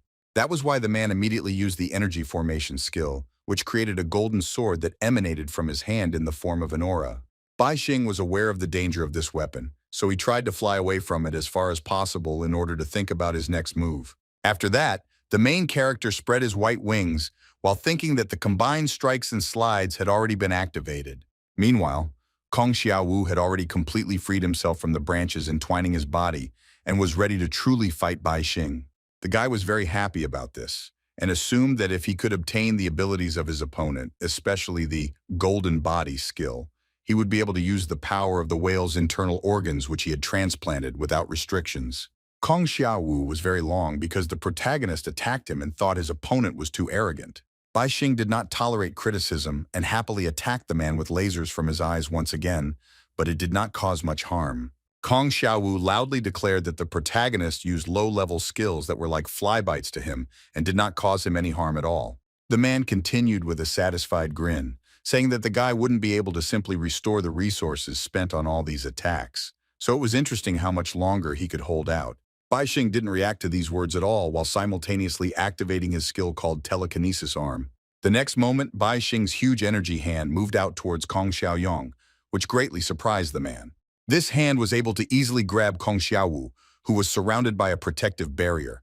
The man did not even suspect what was waiting for him ahead. After this, the guy, without letting go of his opponent, began to fly away from the ship longer under the surprised gaze of his other opponents. Kong Hao couldn't believe that Kong Xiaowu had been captured, and Yang Wei didn't understand why the protagonist had so many different skills. Suddenly, Yang Wei realized that their opponent wanted to separate them, so they had to follow him. Kong Hao felt that they shouldn't have done this because according to orders, They were supposed to hold this position and not leave the ship. Yang Wei didn't react to these words at all, only saying that he would take a small boat and head after his captured comrades in order to save him. After this, the man jumped into the boat and prepared to sail away. Kong Hao did not dare to disobey the order and leave the ship. Instead, the man thought that it would be better to use part of his mind to control the boat, so Yang Wei Yu should hold on tighter. Very soon, Yang Wei, full of determination, sailed away from the ship and quickly headed in the direction where Bai Xing had flown. Meanwhile, the protagonist was throwing Kong Xiao Yun from side to side like some kind of ball. The man was very unhappy with this, and therefore threatened that the guy would not be able to defeat him, and as soon as he went down, he would tear him to pieces. Bai Xing was not at all frightened by these threats. On the contrary, he took them with a smile and still decided to give the man a chance to prove himself. To do this, the main character used his temperature control skill and touched the water with his foot. The next moment, the surface of the sea was covered with thick ice, just as Bai Xing wished. Following the guy, Kong Xiaowu landed on the ice with a crash, scattering shards of frozen water around himself. The man was still dissatisfied and angry, but he praised the protagonist for having such skills, believing that they were suitable for survival in this area. An unexpected guy with a smile on his face said that the ship that opened the new one was shamefully sunk by Kong Xiaowu. I don't understand why his opponent had such an arrogant expression on his face. The next moment, Bai Xing attacked the protective barrier. A man who made a loud sound of impact spread throughout the area, but the barrier was not damaged at all. Kong Xiaowu started laughing loudly because the protagonist was trying to break his protective shield with his weak body, thinking that it was completely impossible. Bai Xing admitted that the man was right and therefore immediately used another skill that turned his hand into a huge stone block. In addition, the main character strengthened it with his consolidation skill, due to which the stone hand significantly increased in size. Now Bai Xing was ready to try attacking Kong Xiao Yong's defensive barriers once more, so without wasting any time, he swung his huge stone circle. Soon, a loud impact sound was heard throughout the area, indicating that the protagonist's attack had achieved its goal, leaving many cracks on the barrier. Kong Xiaowu saw these cracks and was amazed at how much power his opponent had. After that, the worried man turned to the guy and suggested that they discuss everything first. To this proposal, Bai Xing only replied that what mattered was not strength but explosive power, so he swung his fist again to continue the attack. Hitting the barrier again, the boy admitted that he really did have too many low-level skills that seemed necessary but were actually of little use. The main character continued to say that he always thought that if a person had a lot of skills, then he could cope with difficulties more easily, but it seems that this was not the case. Bai Xing became angry because he didn't even know where the person was who had torn out his insides and cut off his arm, believing that only a real polluter could have done that. The main character put all this anger into his blow, thanks to which he finally managed to break the protective barrier. This really scared Kong Xiaowu because he didn't know what to do now. After that, Bai Xing immediately directed his tentacles, which replaced his lost arm, towards the man. With great pleasure, the guy grabbed Kong Xiaowu and said that he needed more pollutants, so the man had a choice to either tell about them or die. Kong Xiaowu admitted that he couldn't defeat his opponent because his energy level had dropped to 10,000 here, but he couldn't reveal the information about the pollutants because it was a family secret. The main character was not satisfied with this answer, so he attacked the man again, causing blood to splash around. At the same time, the guy tried to use mental influence to catch the superficial thoughts of his opponent. Still, Kong Xiaowu, very afraid for his life, asked the main character for forgiveness and said that he would tell him everything. However, Bai Xing no longer needed this because he had already found out everything. Also, with the help of his God Hand skill, the guy took away the man's golden defense skill, as well as almost 10,000 energy points. After this, the main character without a doubt threw his opponent into the water because he no longer needed him. Kong Xiaoyun's wounded body began to slowly sink to the bottom, turning the surrounding water bloody. The man had no strength at all to even try to get out onto the water's surface, so he could only slowly move away from suffocation and blood loss. The main character knew well that the enemy he defeated would turn into a whale after death. Very soon, instead of a man, a large whale was swimming under the water, heading towards other whales like him in order to fall asleep. Bai Xing knew about this outcome thanks to his vision skill, and so he only confirmed that the rule worked exactly as he expected. The main character was interrupted from these thoughts by strong air vibrations that were directed towards him. The guy immediately understood what was happening. Soon, Yang Wei was already watching as the ice platform was scattered to the sides as a result of his attack, At the same time, the man was indignant that the main character killed his comrade. Bai Xing, who was not injured at all by the attack, asked with a satisfied smile on his face if Yang Wei was willing to exchange the information about the pollutants for his life. The man continued to be indignant and say that the boy had committed a great sin and therefore he should return with him to the ship to apologize to Captain Zhonglu. Bai Xing didn't respond to this and only pushed off the ice platform with all his might and jumped towards his next opponent. Soon, the protagonist managed to seriously injure Yang Wei, who did not even have time to do anything to defend himself from the attack. Bai Xing also told the man that his proposal was no longer relevant. Taking the skill and energy points from the defeated opponent, Bai Xing flew back towards the ship, hoping that at least the captain would be able to clearly see the current situation. The guy tried to get to the ship as quickly as possible, because even though he got out using the whale's internal organs, he still tried to change his understanding. Soon Kong Hao saw the main character approaching the ship alone. The man was shocked that his comrades were nowhere to be seen. A moment later, Bai Xing jumped onto the deck with a roar, completely unafraid of another battle starting. Still shocked, Kong Hao immediately asked why the boy had returned alone and where his comrades were. The main character didn't even think about answering these questions because instead he was already trying to grab the man with his huge stone hand. Kong Hao had no time to react at all, so his head was instantly firmly clamped in his opponent's hand. Suddenly, Bai Xing loudly called out to Captain Zhonglu and asked him to come out to him for at least one conversation. Soon, a previously unknown person came out onto the deck and asked the guy to calm down because they could just talk. The young man greeted his guest and said that his name was Zhonglu. He also said that he had once been the captain of a whole squadron of several ships, but now he commanded only this ship. After this, the guy assumed that the main character had eaten whale meat, and now it was tormenting him quite a lot. Bai Xing suggested to move this conversation along faster and said that he needed the captain's skills, and in exchange, he could tell him how to get out of here. To this, Captain Zhonglu called the protagonist a baby and said that messing with him was not a very good idea. Bai Xing replied that in any case, the captain would not be able to defeat him, especially without the help of his comrades, who would certainly not be able to participate in this. Hearing this, Zhonglu smiled slyly and thought that it was surprising because the main character did not need to spend much time to understand the rules of this pollution zone. After that, the guy calmly said that Bai Xing was not the only one who could understand these rules. The next moment, the captain declared that they did not leave here not because they could not, but because they did not want to. Zhonglu intended to open a new era for humanity here. Suddenly, Captain Zhonglu extended his hand to the main character with a smile on his face and invited him to join him. The guy also said that he considered Bai Xing to be talented because he felt his abilities. The main character was surprised that the captain dared to invite him despite the fact that he had recently killed two of his subordinates. To this, Zhonglu replied that in this polluted zone, no one really died, but simply fell asleep like whales underwater. Still, Bai Xing agreed to negotiate with the guy, but asked that in exchange he give him his ability called the Gift of Life, because he believed that it would be useful to him. Zhonglu was delighted that his interlocutor could copy other people's abilities and thought that he should be proud of it.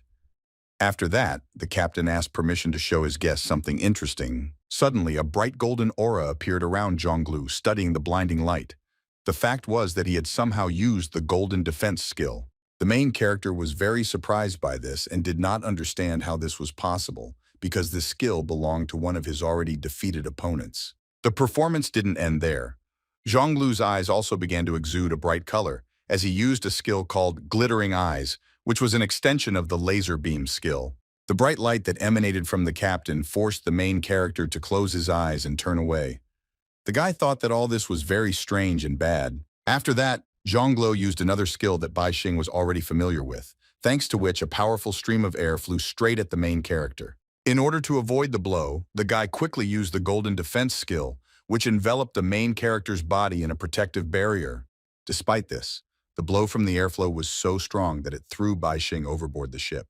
The captain did not finish demonstrating his skills and used a skill called Iron Palm Cage, which allowed him to create a huge hand using energy. With this hand, Zhonglu quickly grabbed the main character, preventing him from falling into the water. Bai Xing continued to be surprised and did not understand how this was even possible. After this, the captain squeezed his guest tightly in his hand, demonstrating his strength to him, but suggested that they sit down and calmly talk about everything. Despite the hopeless situation, Bai Xing was not going to just stay there and use the body deformation skill. After this, the guy's body turned into a thick substance similar to mucus, which was able to easily slip out of the tenacious grip of a huge iron hand.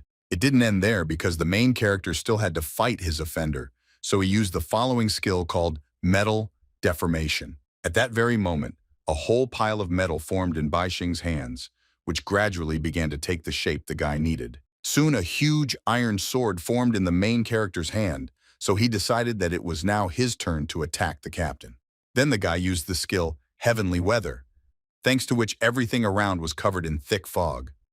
Zhonglu just stood there and was surprised at how many abilities his guest had retained. Soon there was silence, and the fog, which had already covered almost the entire ship and the area around it, only added more and more ominousness to the current situation. Bai Xing deftly made his way through the unsightly clouds of steam and smiled as he prepared something unexpected for his opponent. However, Captain Zhonglu remained calm and raised his finger up and asked how the protagonist would respond to his next move. A moment later, the boy used a skill called lightning summoning, causing a small electrical charge to sparkle on the tip of his finger. After that, the captain sent a huge bolt of lightning straight towards the main character.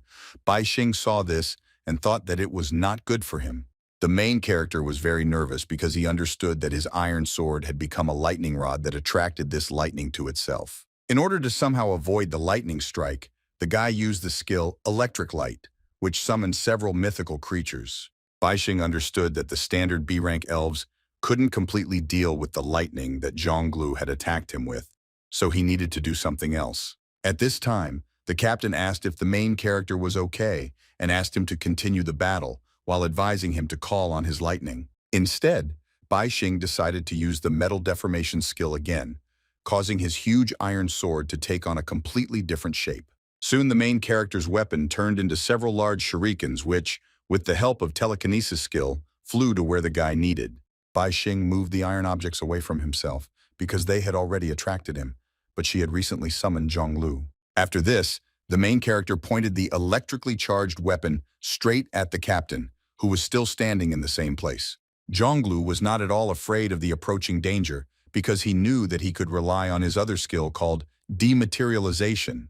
Thanks to this ability, the captain's body became intangible, which is why sharp shurikens charged with electricity passed through him without causing any harm. After that, the guy continued to be surprised at how many skills were in the main character's arsenal.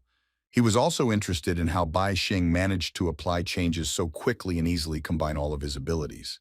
To this, the main character replied that he was now only concerned about the number and level of skills that the captain used against him. Then the guy decided that the fog that was flying around was useless, so he decided to disperse it. After this, the main character thought about how the captain managed to use many abilities and suggested that it was somehow connected with his gift of life skill.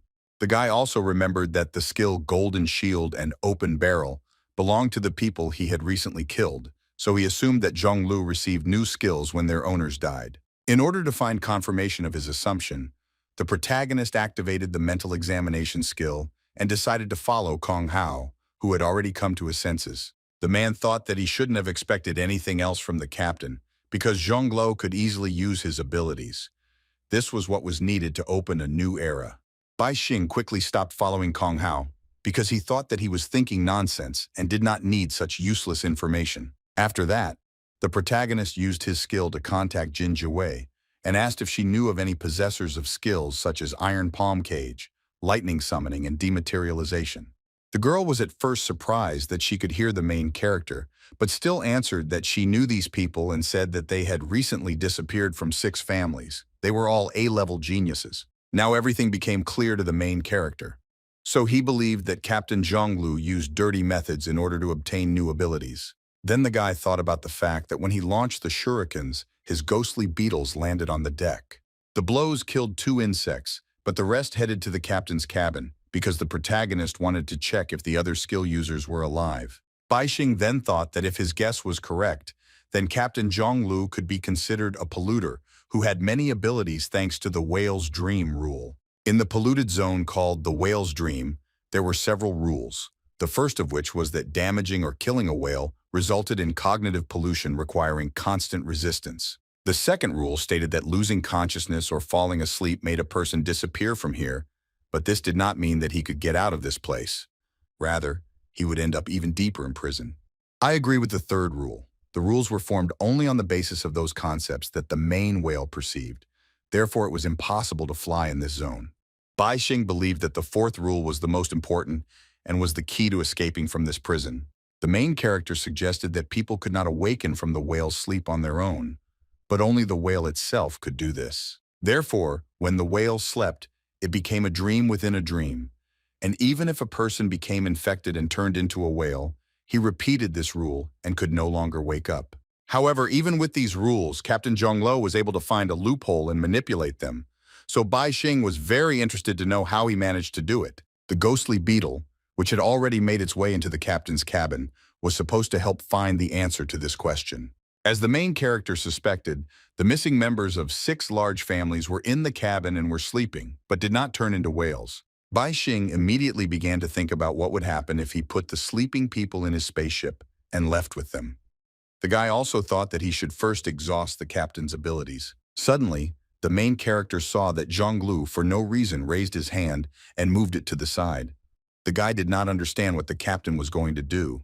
Kong Hao also watched this from the side and immediately recognized this technique, which made him simply delighted because he had not seen it for a long time. Then the man turned to the main character and told him not to even look, because he wouldn't be able to learn it anyway, especially without a right hand. Bai Xing was angered by these words. Unexpectedly, Zhonglu suggested solving everything with this technique and promised that after he won, he would not treat the main character badly. Bai Xing refused this, saying that he would rather die than be fixed, after which he said that he wanted to see what made the captain so arrogant. Hearing this, Captain Zhonglu did not say a word, and suddenly raised his hand high up, realizing that he could not come to any other agreement with the main character. Kong Hao continued to speak admiringly about how this was the strongest ability among the A ranks. With a smile on his face, Zhonglu seemed to be reaching out to the higher powers and asking them to rent him a divine sword. At that very moment, a very powerful weapon appeared in the captain's hands. The guy said that this escapade was a projection of one of those gods who could break the rules. After this, the captain swung his new divine weapon to demonstrate its power to the protagonist. Bai Xing was amazed by this power and believed that when he studied the rules of the whale's sleep, his opponent must have already used this sword. After that, the main character used a skill called Bubbles, after which a small ball with wind inside appeared in his hand. Then the guy squeezed this ball in his hand and used the skill Wind of Delusion, which allowed him to instantly move to a random place. Bai Xing was able to disappear in time because the divine sword attack had already approached exactly where the guy had just been. Soon the main character found himself in a completely different place, but still remained close to his enemy. Satisfied, Zhonglu turned to the guy and said that he could use 2 skills at the same time, and if Bai Xing helped him, his plan would become even more perfect. Then the captain used the light barrier skill, and now he could use it wherever there was light. No one could go beyond this barrier until it broke itself. After that, Zhonglu asked with a grin on his face how many times the protagonist was going to run away, relying on the derivative of the Yang family. The guy also again suggested just talking. To this, Bai Xing reminded me that he had already rejected the captain's offer once, and now nothing could be changed. Suddenly, the main character jumped into the water and disappeared into the depths of the blue sea. Kong Hao and Zhonglu looked overboard, not understanding what to expect from their opponent. At this time, Bai Xing intended to use the skill again. I think it would be necessary to worsen the view of his opponents. To this, Zhonglu asked if the protagonist really thought that he wouldn't be able to use the third ability to see through this fog. Kong Hao turned to the captain and said that he didn't need to do that because the divine lone weapon could attack the target automatically. After this, the man, turning to the main character, began to loudly express indignation at the fact that he had rejected the captain's invitation. He did not notice that Bai Xing was already quietly approaching him through the fog. The next moment, the protagonist managed to quickly attack one of his opponents, while asking if the man was paid well for such compliments. Without wasting time, the protagonist quickly took away Kong Hao's skill called Ship Contract, as well as nearly 8,000-point energy. Zhonglu saw this. However, the captain remained just as self-confident and asked if the guy had returned to the ship and waved his divine weapon. Bai Xing knew that he wouldn't be able to withstand this attack, so he had to use the Wind of Loss skill again to quickly move to another location. The guy managed to escape just in time to see what destructive power the divine weapon in the captain's hands had. Then the main character thought that he only had 4 uses of the skill Wind of Loss left, but he believed that he could still defeat the captain before he returned to the cabin. After that, the guy used his main skill, God's Hand, to form a glowing sphere with which he was going to take away Zhonglu's ability. Bai Xing quickly fired a ball towards where his opponent was standing, but the captain managed to see it despite the thick fog. The guy thought that it was some kind of attack, so he used his divine sword to get ahead of the protagonist. Bai Xing realized that it was time for him to disappear with the Wind of Loss. The next moment, another loud impact sound was heard on the deck of the ship, which was the norm when using such a powerful weapon. Soon the protagonist appeared behind his opponent and put his hand forward, already intending to restore his spent energy and obtain the ability of Zhonglu. Now the captain understood how Bai Xing could develop such skills, however, they were still at a low level. Despite Bai Xing's attempts to restore energy and obtain the ability, nothing worked. The guy was shocked because this was the first time he encountered something like this. Zhonglu suggested that the protagonist's ability provided or took away energy, depending on the level and mental strength, but it could not work on a person who exceeded the guy in energy level and willpower. The captain continued to say that he had a high-ranking mental ability that allowed him to have additional mental strength and double his mental strength. Bai Xing didn't react to this at all and only silently looked at his opponent without showing a drop of fear or doubt. Zhonglu also calmly looked at the main character until he noticed that he seemed to gradually dissolve into thin air. The captain began to get nervous and looked around, not understanding where the guy had teleported to this time. Zhonglu asked his opponent to fight him face to face and assured him that the divine sword would not harm him. Suddenly, Bai Xing appeared right behind the captain and laughed as he announced that he was here. Zhonglu tried to immediately attack his opponent, but he disappeared before his eyes again. The guy did not understand why the main character suddenly began to move so quickly. Suddenly, the captain's skill, which was a mediocre talent, activated on its own. This shocked the guy. Bai Xing watched this calmly and assumed that his opponent's thinking speed had slowed down. The guy also assumed that after using the divine sword and the dual mind skill, Zhonglu could no longer maintain the light barrier. Bai Xing said that the owner of the average talent was like a shackled person with mental deterioration, logical collapse, and emotional madness. The guy wondered if the captain felt all this now. Zhonglu did not answer but only said that the skill that was given to him should have been in the main character as well. Then he asked if the guy had really been struggling with these negative consequences all this time. Bai Xing replied that he hadn't even lived with it for one day, and he had only recently found himself in this contaminated zone. Then the guy said that the barrier no longer existed and he could escape. The protagonist knew that attacks from a distance required a lot of energy, so he was interested in whether Zhonglu would be able to attack him if he teleported 1,000 meters away. These words angered Captain Bai Xing. This was exactly what he wanted, thinking that while Zhonglu was indignant, he had time to sneak into the cabin and steal the skills of the people sleeping there. The suddenly angry captain assumed that the protagonist was going to confront him and his ident, which made him very disappointed. The next moment, the guy's eyes lit up with a bright light because he was using one of his skills. Along the way, the captain said that he originally wanted to make Bai Xing his right hand, but now it was impossible. After that, the protagonist saw an illusion in which Zhonglu grew to a huge size and used a skill called Return of a Happy Dream. The main character did not expect this at all, and therefore was very discouraged by what was happening, not understanding what was about to happen to him. The guy felt like he was disappearing from this world and couldn't believe that the captain could change the rules of this pollution zone to such an extent. Still, the main character decided that all this was more like the rules themselves came from Zhonglu, as if he was the one in charge in this zone. Soon the boy saw someone's memories and assumed that these images that invaded his mind were Zhonglu's memories. The man in the suit told Zhonglu that it was good that he was an ability user, but in order to join the family SEAL squad, there was something he needed to do. The guy understood what the man was hinting at, but he was not thrilled that he had to do this. Still, he handed the man a large sum of money. He praised Zhonglu and said that it was exactly what the transport team needed as a backup option. Some time passed. The guy brought to his boss's attention that it was unsafe to use the truck that was transporting contaminated materials, but the man asked Zhonglu not to interfere with this. Sometime later, Zhonglu approached his boss and said that the income from the transportation had already been paid, so he was interested in where his promised commission was. To this, the man replied that now they had a small profit, and they still had to give bribes to many high-ranking officials and elders, so the guy should forget about the promised money. After that, the man smiled slyly and asked the guy to continue dreaming because everything was in his dreams. Soon the boss learned that the transport route along which the goods were transported was closed, which was in great demand.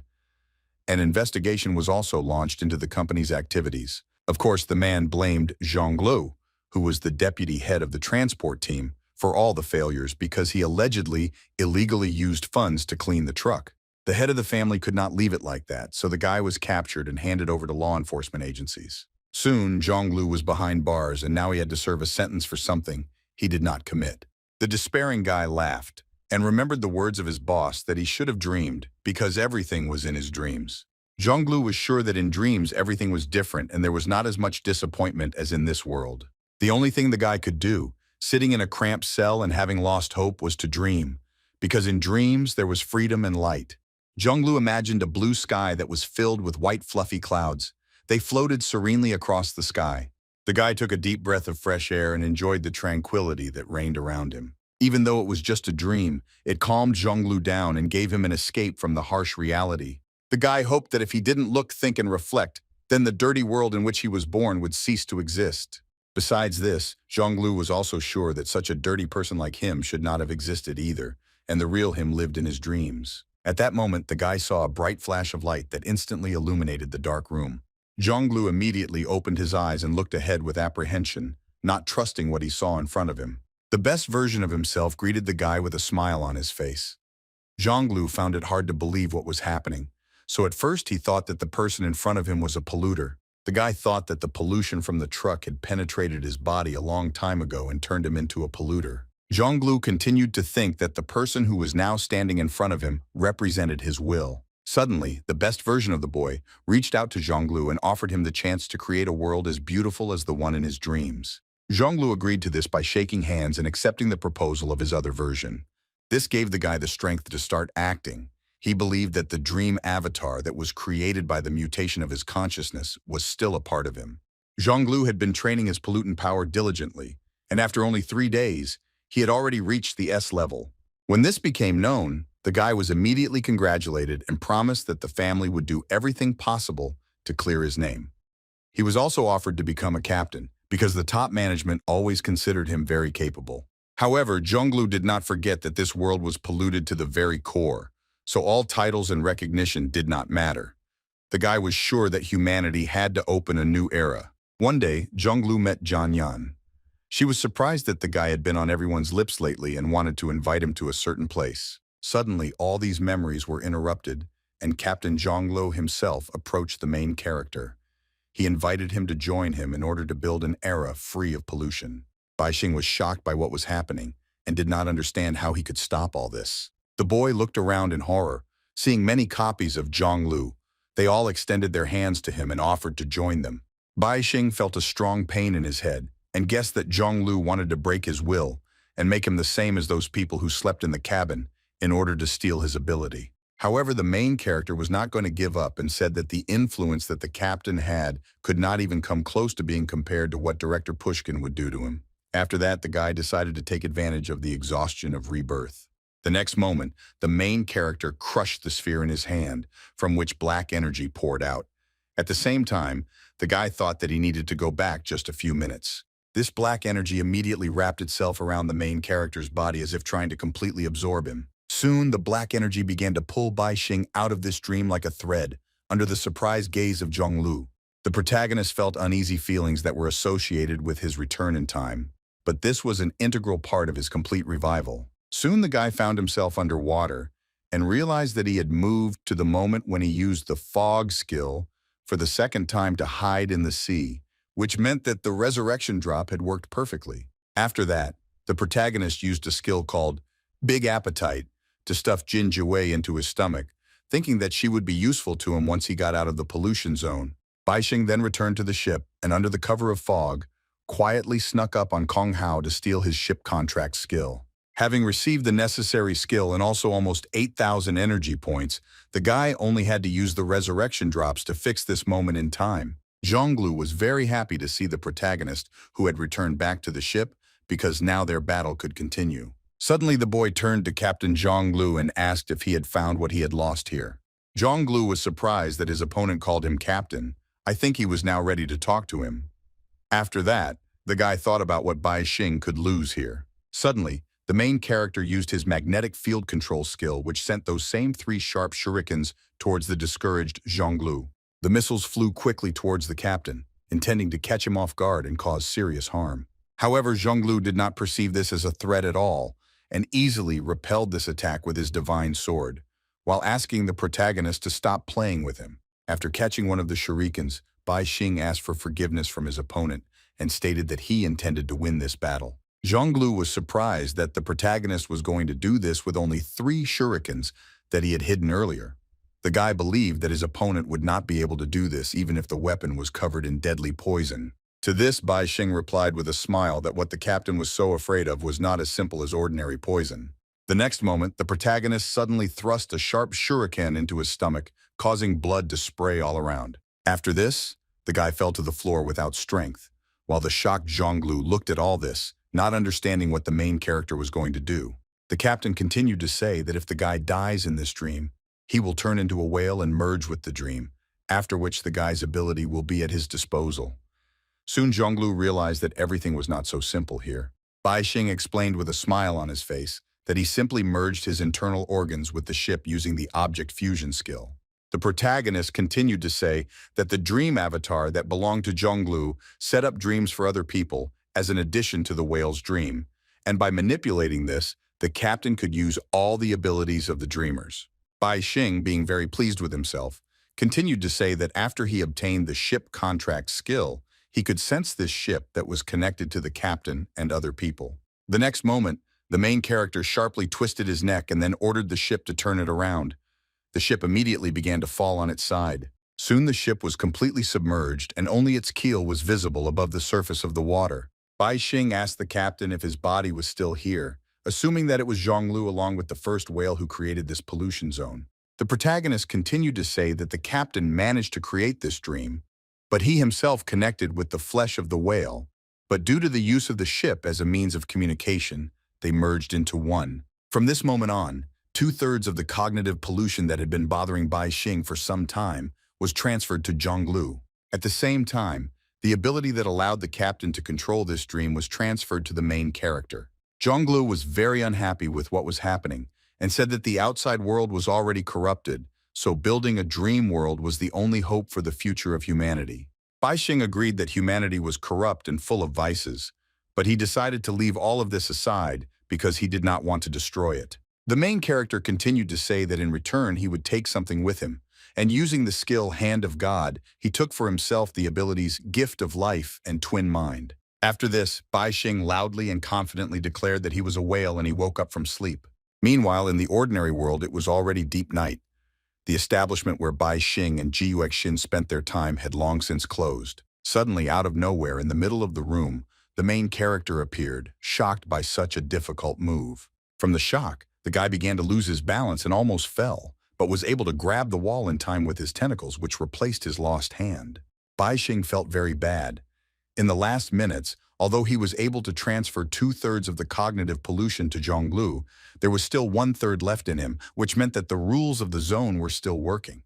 Suddenly, the main character felt that something was starting to happen to him. He realized that cognitive changes had already begun, and he was on the edge. Whalehead began to appear on the boy's body, but Bai Xing believed that he still had hope because he had received key abilities that were supposed to help him. After this, even though the main character managed to escape from the contamination zone, the ship remained upside down. Zhonglu, who was one with the main whale and had been underwater all this time, said with regret that Bai Xing had left. The second Zhonglu was surprised at how the protagonist managed to understand everything in the blink of an eye and find the exact location of his double. The guy continued to think that his opponent had not yet been cornered, but for some reason, he began to struggle as if he was going to die. It looked like Bai Xing knew about the return to happy sleep ability.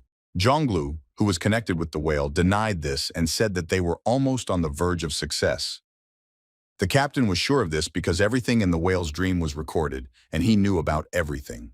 After that, he stated that the main character used the drops of revival of his double, which was very surprising.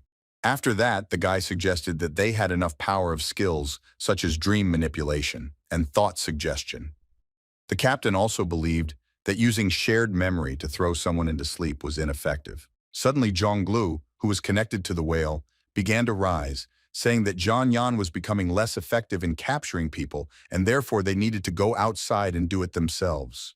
The captain continued to say that after all, the election of the company's next director was about to begin. Zhonglu also stated that it was time to announce to the world their plan to create something new for humanity, because the whale's dream had already been fully explored. Suddenly, the surface on which the captain stood began to spread out in waves, as if turning into some kind of liquid. Soon, both versions of Captain Zhonglu began to quickly fall down, but this did not frighten them at all. They went lower and lower until one of the guys declared that they had already overcome the second layer of sleep. Here the captain saw the body of some girl who was unconscious and simply floating underwater following the current. Suddenly the guy, without any hesitation, used one of his skills and sharply lowered his hand down, simultaneously releasing streams of energy. This energy, like a sharp blade, instantly cut the girl's body in half. After this, one of the halves of the lifeless body began to quickly turn into a whale. Soon, a huge animal appeared in front of the two captains, which they needed in order to continue their journey. Zhonglu, who was connected to the main whale, ordered his double to go to the third level of sleep. The guy unquestioningly fixed himself and stepped onto the surface of the animal, after which the waves began to spread around again. Zhonglu, tell me that while the main whale existed, his dream could be used to enter deeper levels. It was a dream within a dream. Currently, there were 9 layers of dreams, from each of which Zhonglu was going to create 9 heavens. One after another, there had to be the heavens of polluters, followed by the gods of seekers, and finally by ordinary people. According to Zhonglu's idea, all entities had to be qualified and located in their proper place. Suddenly, the captain said loudly that they didn't need to worry about Bai Xing, who had escaped, and who would take over the position of director since they already had the initial foundation for ending the era of pollution. Next, Zhonglu, who was connected to the main whale, suggested to his double to search for pollutants in the outside world in order to refine the 9 heavenly levels using their ability. After this, both captains began to dissolve in the water, which indicated that they were able to leave the contaminated area without difficulty. At this time, things were not going so smoothly for the main character. Cognitive pollution was already affecting not only the guy's mental stability, but also his appearance. The guy felt that Zhonglu's idea was already close to success, because the polluted parts of the creature allowed the captain to indirectly control other pollutants, and no one could resist it. Bai Xing continued to think that Zhonglu had activated his consciousness in his dream, turning him into a carrier of pollution, but the obsession with creating a new world without pollution had become the rule for his avatar. Things weren't going very smoothly for the main character. Cognitive pollution was already affecting not only the guy's mental stability, but also his appearance. The guy felt that Zhonglu's idea was already close to success, because the polluted parts of the creature allowed the captain to indirectly control other pollutants, and no one could resist it. Bai Xing continued to think that Zhonglu had activated his consciousness in his dream, turning him into a carrier of pollution, but the obsession with creating a new world without pollution had become the rule for his avatar. The protagonist was delighted that the captain had managed to artificially create rules for the production of pollutants, but he believed that there was no way back for him. The boy suggested that if Zhonglu refused, doubted, resisted, or even simply questioned his own obsession, he would eventually die a horrible death. Then the main character decided that he also had no choice, and he had to optimize this method, and therefore applied the recently acquired skills. Although the gift of life and the spiritual twin were dissolved due to the sleep of the whales, its core was still polluted, and this could be used to one's advantage. Thanks to his persistence and concentration, the protagonist managed to create his spiritual avatar. Soon this avatar began to split in two, which was accompanied by a bright glow and a burst of electrical discharges. Bai Xing's efforts were crowned with success. He managed to create his double, which he needed to save his life. A huge whale emerged from the darkness, which represented the polluter that was trying to take over Bai Xing's body. Immediately after this, the huge animal rushed towards the main character. The guy did not understand which target the whale would choose, the main body or its avatar. A moment later, Bai Xing realized that the pollutant had ultimately focused its attention on his main body, but he thought that this was a good thing and that it would not hinder his plan in any way. At this time, the whale flew into Bai Xing at high speed, trying to penetrate his body and swallow him. This caused the guy's body terrible pain, which he could not cope with. Don't waste time. The avatar used the ability Gift of Life to give your avatar consciousness. He also used the skill Highest Order. After this, he turned to another version of himself and said that he was a life form that was completely subordinate to him and was now obliged to unconditionally listen to his orders. The avatar then ordered Bai Xing to use the Supreme Memory skill to clear all of his memories. Next, it was necessary to use the Creating an Illusion skill so that the avatar would be forever immersed in its inner world. Finally, the skill Mental Definition was used, which created mental barriers, and now the avatar could not see anything outside of itself. When everything was finished, the guy found himself inside a barrier that emitted a bright light. The avatar continued to say that from that moment on, the protagonist was no longer Bai Xing. Instead, he chose a lonely path called finding himself. The main character's avatar thought it was a blessing to forget everything and be born again, as if returning to the moment of creation of himself. The next moment, Bai Xing realized that he had just been born. He knew nothing again and had just opened his eyes. Gradually getting used to this and forgetting about the madness that had haunted him all his life, the guy began to think. He began to wonder who he was, where he came from, and where he was going.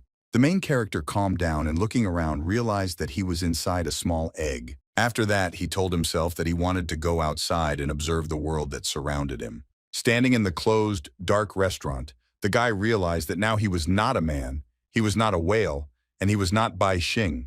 He believed that he was not even a certain entity. The main character felt that his memories had changed and now he was simply himself. The guy recalled that as soon as he was born again, he was completely disoriented. He didn't understand how he was supposed to get out of here, whether he should sit, lie down, or just crawl. Still, the main character decided to go on foot where his eyes were looking.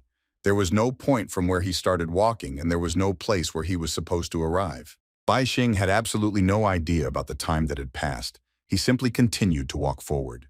Gradually, the guy's steps became slower and slower, and he himself began to feel that his body was beginning to disappear.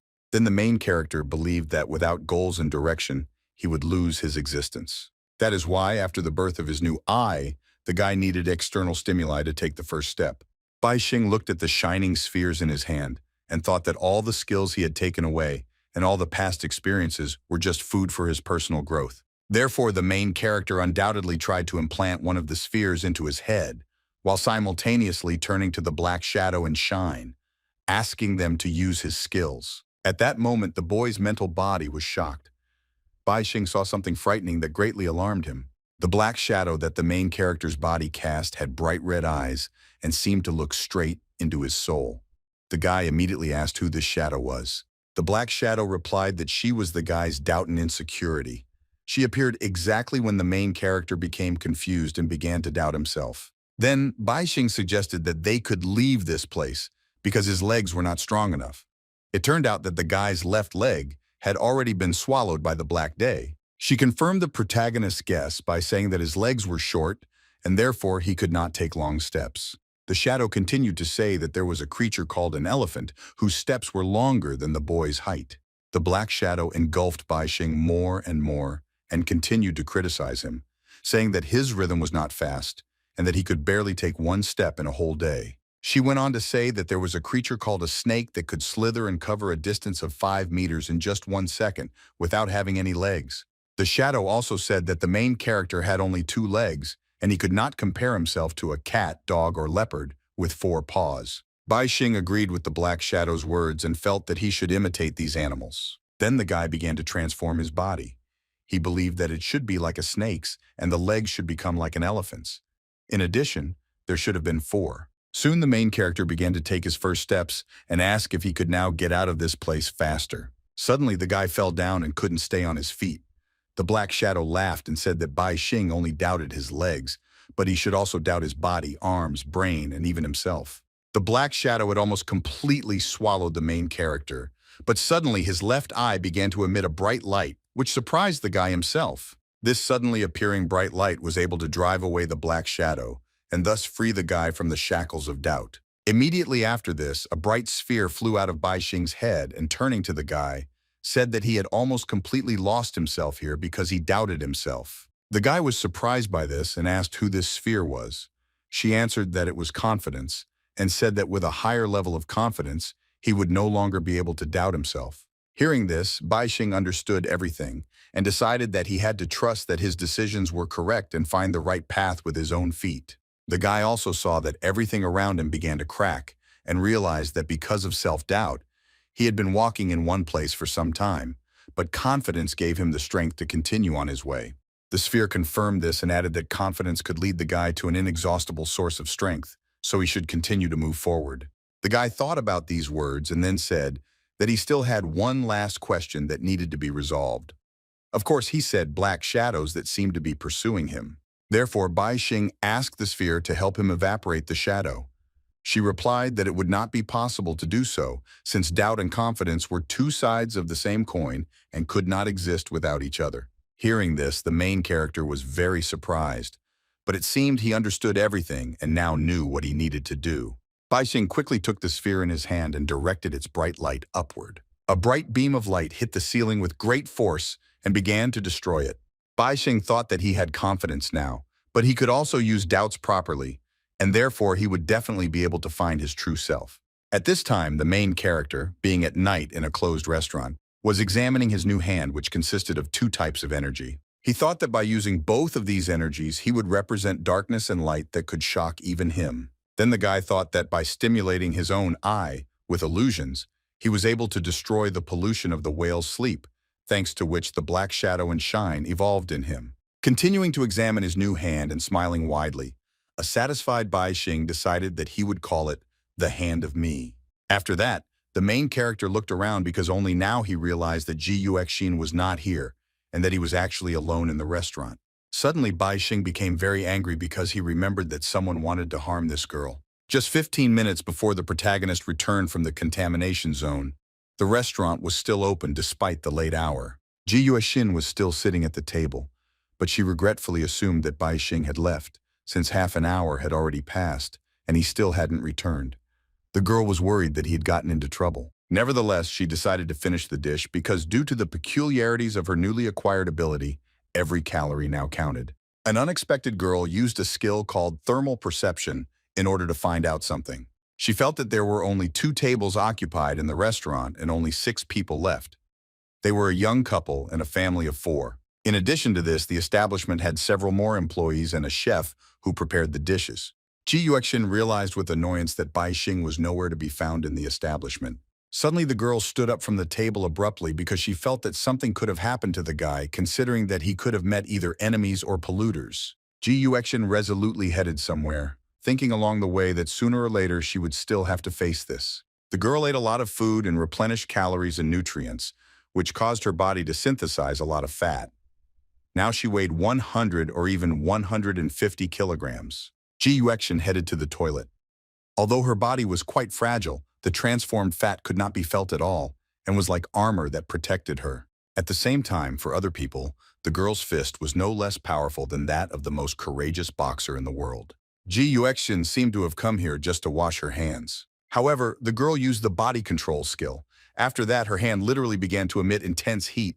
The next moment, Ji Yuexin brought her hot hand to the cold water, causing it to instantly evaporate, filling the entire room with thick steam. At this time, Jianyan and Xiaxing were sitting opposite the establishment where Ji Yuexin was dining. They were watching what was happening in the restaurant. Jianyan saw that her colleague was feeling a bit uneasy, so she asked her not to worry and assured her that the results would come soon. The girl continued to say that their colleagues would not let them down, and Ji Renhua would humbly submit to them, and when the last rebel family surrendered, they would definitely have a place in the future China. Xiaxing was surprised that it took so long to deal with a researcher who couldn't even hurt a fly. It was clear that these words had been forgotten by Jianyan, but at the same time, they gave her some doubts. So the girl quickly picked up the phone, and having found the necessary number in the contact list, called her colleagues. No one answered the phone for a long time, so she assumed that perhaps the phone had simply broken during the fight. Suddenly, Xiaxing stood up from the table and said that the girl they were following had also disappeared somewhere. This news alarmed Jianyan. The girls looked towards the restaurant and saw that the lights were no longer on inside, and steam was flying around. They didn't understand what could have happened there. The frightened chef assumed that a fire had started, so she asked all employees and visitors to quickly flee the building. At this time, Ji Yuexin was in the toilet and thought that the white steam was not very suitable for simulating a fire, but she was glad that people left the establishment through the main doors. The girl then suggested that if someone was watching her, that person should have been focused on the main exit from the establishment. After that, Ji Yuexin opened the window, not believing that she would have to escape in this way. The girl didn't think about it for long and tried to get out into the street, realized to her horror that she could not get out because she could not get through the window. Then, the girl decided to burn part of the window, while mentally asking the owner of the establishment for forgiveness and promising to compensate for all this later. Only after doing all these manipulations did Ji Yuexin manage to easily get out into the street. After this, the girl took out her phone because she decided that first she should check the location of her father. Ji Yuexin quickly ran forward, intending to get away from the establishment as quickly as possible. At the same time, she did not take her eyes off the phone. Suddenly, the girl felt that she had stepped into water, but it did not look like an ordinary puddle. Ji Yuexin looked around and was surprised at how much water there was, but she couldn't remember it raining so heavily today. Suddenly, Jian Yan turned to the girl and asked where she was going. Ji Yuexin was surprised to see strangers in front of her. She immediately asked who these girls were and why they blocked her path. Jian Yan replied that the girl didn't need to know that.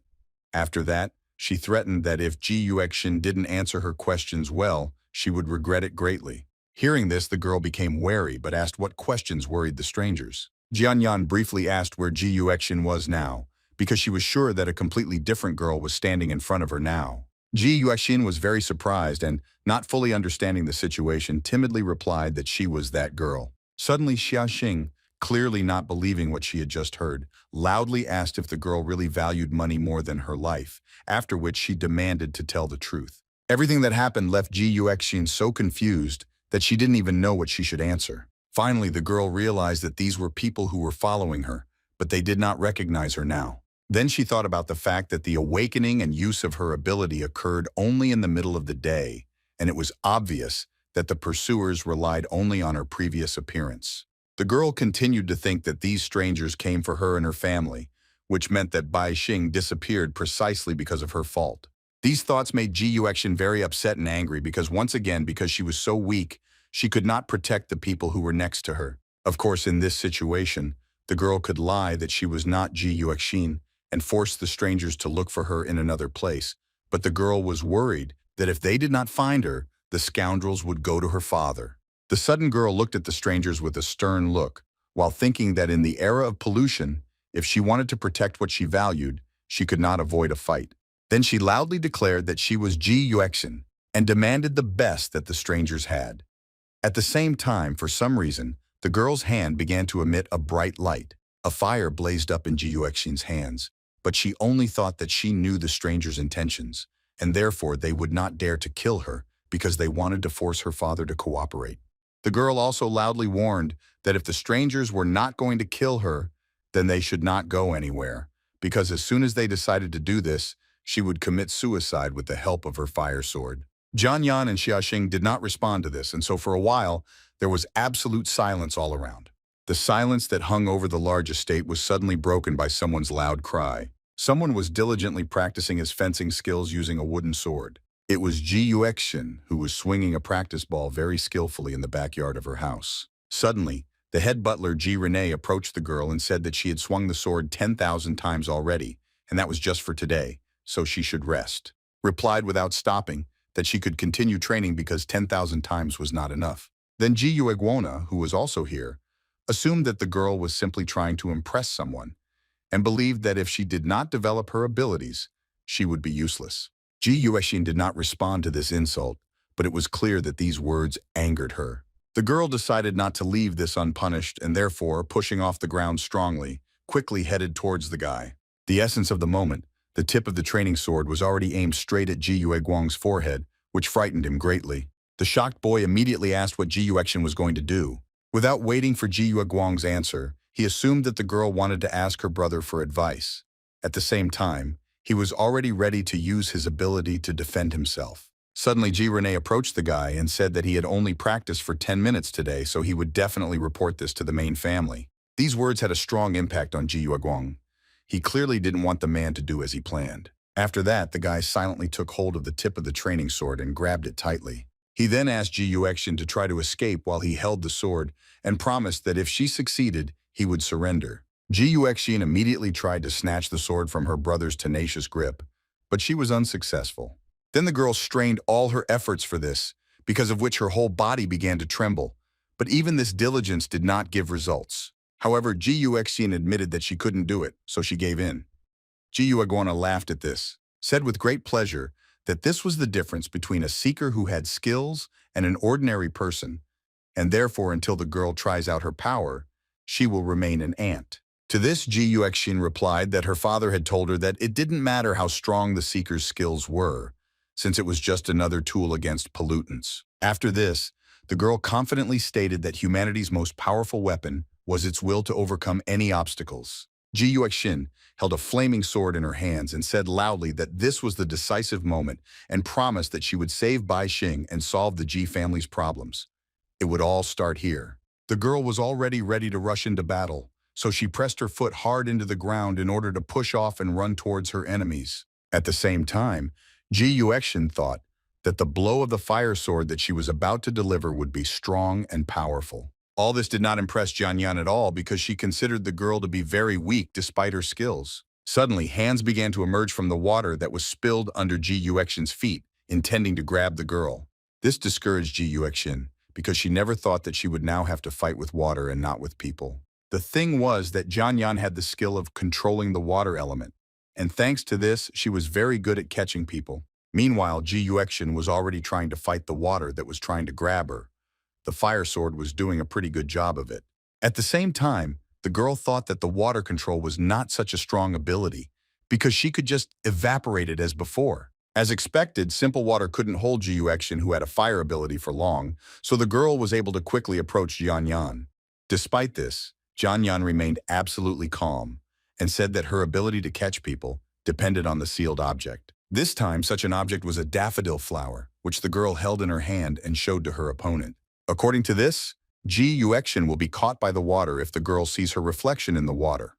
After that, she will be immediately dragged to the bottom. A moment later, the girl began to lose her balance because some unseen force was actually pulling her into the water. Even though it was just a shallow puddle on the outside, Guxin, once in the water, began to choke and drown. Unexpectedly, Jianyan used her skills to lift up the girl, who was in a large water bubble, and asked if she really thought that she could evaporate all her water based on her weak reaction. Skill was ineffective, but because a castle that was under someone's control always had a way of being damaged. After this, the girl noticed that she had been thrown into another water bubble and remembered that in a normal body of water, the narcissist rule would have caused her to drown to death. Guxin continued to think that her opponent used her control over water to transfer her from one bubble to another, giving her a breathing period because she wanted to catch her and not kill her. Then the girl thought that it was not easy for water control to kill directly, so if she managed to get rid of the sealed object, then she would get the opportunity to contract. Then, Guxin remembered that according to the condition, the sealed object caught her when she saw her reflection in the water, so the girl became curious about what would happen if her reflection became unrecognizable. The next moment, a small explosion sounded, causing the water bubble to completely disintegrate. Jianyan was shocked because she didn't expect that the girl would dare to do such a thing. It seemed that everything was fine with Guxin, since she could stand firmly on her feet, but Jianyan's surprise indicated that something was wrong. The girl couldn't believe that her opponent had intentionally damaged his face in order to escape the narcissist's control. It turned out that Guxin had provoked the explosion in order to harm herself. After this, the girl, using her skill, began to release all the energy she had to create a flame around herself. She quickly returned to her normal state, as all the accumulated fat was burned in a matter of seconds. In return, Guxin received a flame of incredible power. Now the girl was ready to continue the battle, and her angry look indicated that she wanted to destroy Jianyan right now. Suddenly, Guxin decided to use one of her skills called Sparkling Explosion. Immediately appeared behind the girl, accompanied by many sparks. Thanks to this, the girl rushed at great speed straight towards her opponent. Jianyan was very scared by this and tried to create a water shield, asking if Guxin really wanted them both to die. There was no way that water could withstand such a powerful fire, so Guxin overcame the water barriers without any difficulty. Seeing this, Jianyan became even more frightened, and therefore loudly asked her comrade for help, because she no longer knew what she should do. Suddenly, Guxin stopped abruptly as Xiaxing was able to easily grab her aura with just one hand. A little more, and Jianyan would have definitely suffered, but thanks to her partner, everything worked out. Ji Yuexian was shocked by the strength of her second opponent, causing her to lose her concentration for a moment. Suddenly, the flames surrounding the girl went out and Ji Yuexian herself fell to the ground, exhausted. She already wanted to get to her feet and continue the fight, but before that she had to go to a restaurant and eat to replenish the calories she had burned. However, this was not destined to happen, because Xiaxing pinned her opponent to the ground with her foot, and Ji Yuexian herself could not resist it in any way. Xiaxing began to say that she was sorry that her ability was the exact opposite of her opponent's skill, but she was insulted because Ji Yuexian knew exactly where her sister was. Jian Yan was unhappy that her partner brought up the topic again, considering it a big issue that needed to be reported. Xiaxing continued to say that she didn't care about the disputes between the six families and also believed that even the most ordinary candidate would be suitable for the position of director. However, the girl was very worried about why and where her sister Xiaxing had disappeared. She believed that Ji Yuexian and her family were somehow involved in this. Ji Yuexian couldn't answer this. Then Xiaxing grabbed the girl by the clothes and said that it didn't matter that the girl didn't want to open her mouth and talk to her. The girl then lifted Ji Yuexian up and began to threaten that she would find the most terrible pollutants to torture the girl and tear out her skin, tendons, and even soul. Suddenly, out of nowhere, the voice of the main character was heard asking if the girl would dare to do such a thing. The next moment, Bai Xing quickly rushed forward, leaving a trail of purple light behind him, and attacked Xiaxing. After that, the guy with a crazy smile on his face confidently declared that Jian Yan and Xiaxing, as well as those who stood behind them, would not be able to survive. The next moment, Bai Xing quickly rushed forward, leaving a trail of purple light behind him, and attacked Xiaxing. After that, the guy with a crazy smile on his face confidently declared that Jian Yan and Xiaxing, as well as those who stood behind them, would not be able to survive. The strong blow immediately threw the girl back, thanks to which Ji Yuexian was now safe. Jian Yan was shocked and didn't even know what to do. Meanwhile, the protagonist turned to Ji Yuexian and asked if the girls were okay. The exhausted Ji Yuexian didn't respond to this and only asked Bai Xing to quickly run away from here. The main character approached the girl and after examining her asked how she could have been so badly wounded. Questioned again, but only said that it had nothing to do with the guy, so he should run away quickly while she detained them. After that, the girl stood up and turned to her opponents, loudly declaring that they were not finished yet. Ji Yuexian was sure that they would not dare to do it. Unexpectedly, the main character put his new hand to the girl's face, which surprised her greatly because she did not understand what would happen next. Next, Bai Xing activated the abilities Regeneration, Healing Magic, and Full Recovery to help the girl, which caused a mysterious green aura to spread around. Soon everything was ready, and Ji Yuexian's wounds healed, which surprised her greatly. The main character smiled slyly again and asked the girl not to worry because their opponents were already doomed. At this time, Jian Yan carefully looked at the guy who suddenly appeared in the video. His face seemed familiar to her. Suddenly, Xiaxing's surprised voice was heard. The girl suggested that the whale's ghost prison was not an absolutely invulnerable place since the main character managed to escape from it. Jian Yan couldn't believe it because it was a level A object and no one had ever managed to escape. The girl assumed that it was just carelessness that allowed the guy to slip away. After that, the girl again held out the daffodil flower and said that her sealed object could send any person to a specific place if he saw his reflection in the water. Bai Xing didn't react to these words at all, only prepared his hand to do something. A moment later, the main character suddenly waved his hand, trying to bring his idea to life. Soon, a bright and white light began to radiate from the guy, absorbing everything in its path. Jian Yan and Xiaxing were shocked because they didn't understand what kind of skill it was and how to stop it. Very soon, a huge dome formed over the place where these events took place, inside which there was nothing but bright light.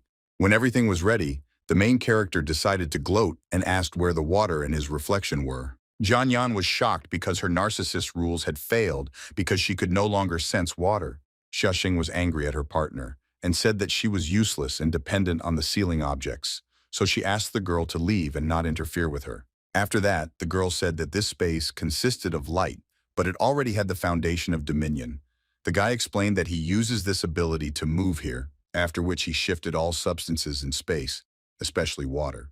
Hearing this, Xiaxing guessed that the protagonist had indeed been able to break the seal of the whale's dreams. Jian Yan was again very scared when she assumed this and said that if her prisoners escaped from this prison, then she would be greatly conquered by her family and those people who were in prison would take revenge on her. After that, The girl loudly addressed Xiaoxing and said that they still had time to fix everything, so they had to catch the guy and find out how he managed to escape before the news about it spread.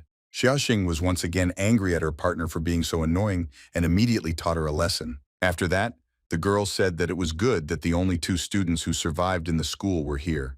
Then she asked if the chief examiner Xia Jue was still alive. Hearing this name, Bai Xing assumed that it was one of the teachers, after which he calmly replied that she was dead. Xia Xing couldn't believe what she heard and clenched her fist tightly, trying to control her emotions. Bai Xing continued without remorse, saying that in any case, it was not he who killed the teacher, because he had just awakened and could not resist someone so powerful. The sarcastic appearance made the girl even more angry, so she swung her fist and rushed at the guy with fury, assuming that he was looking for death.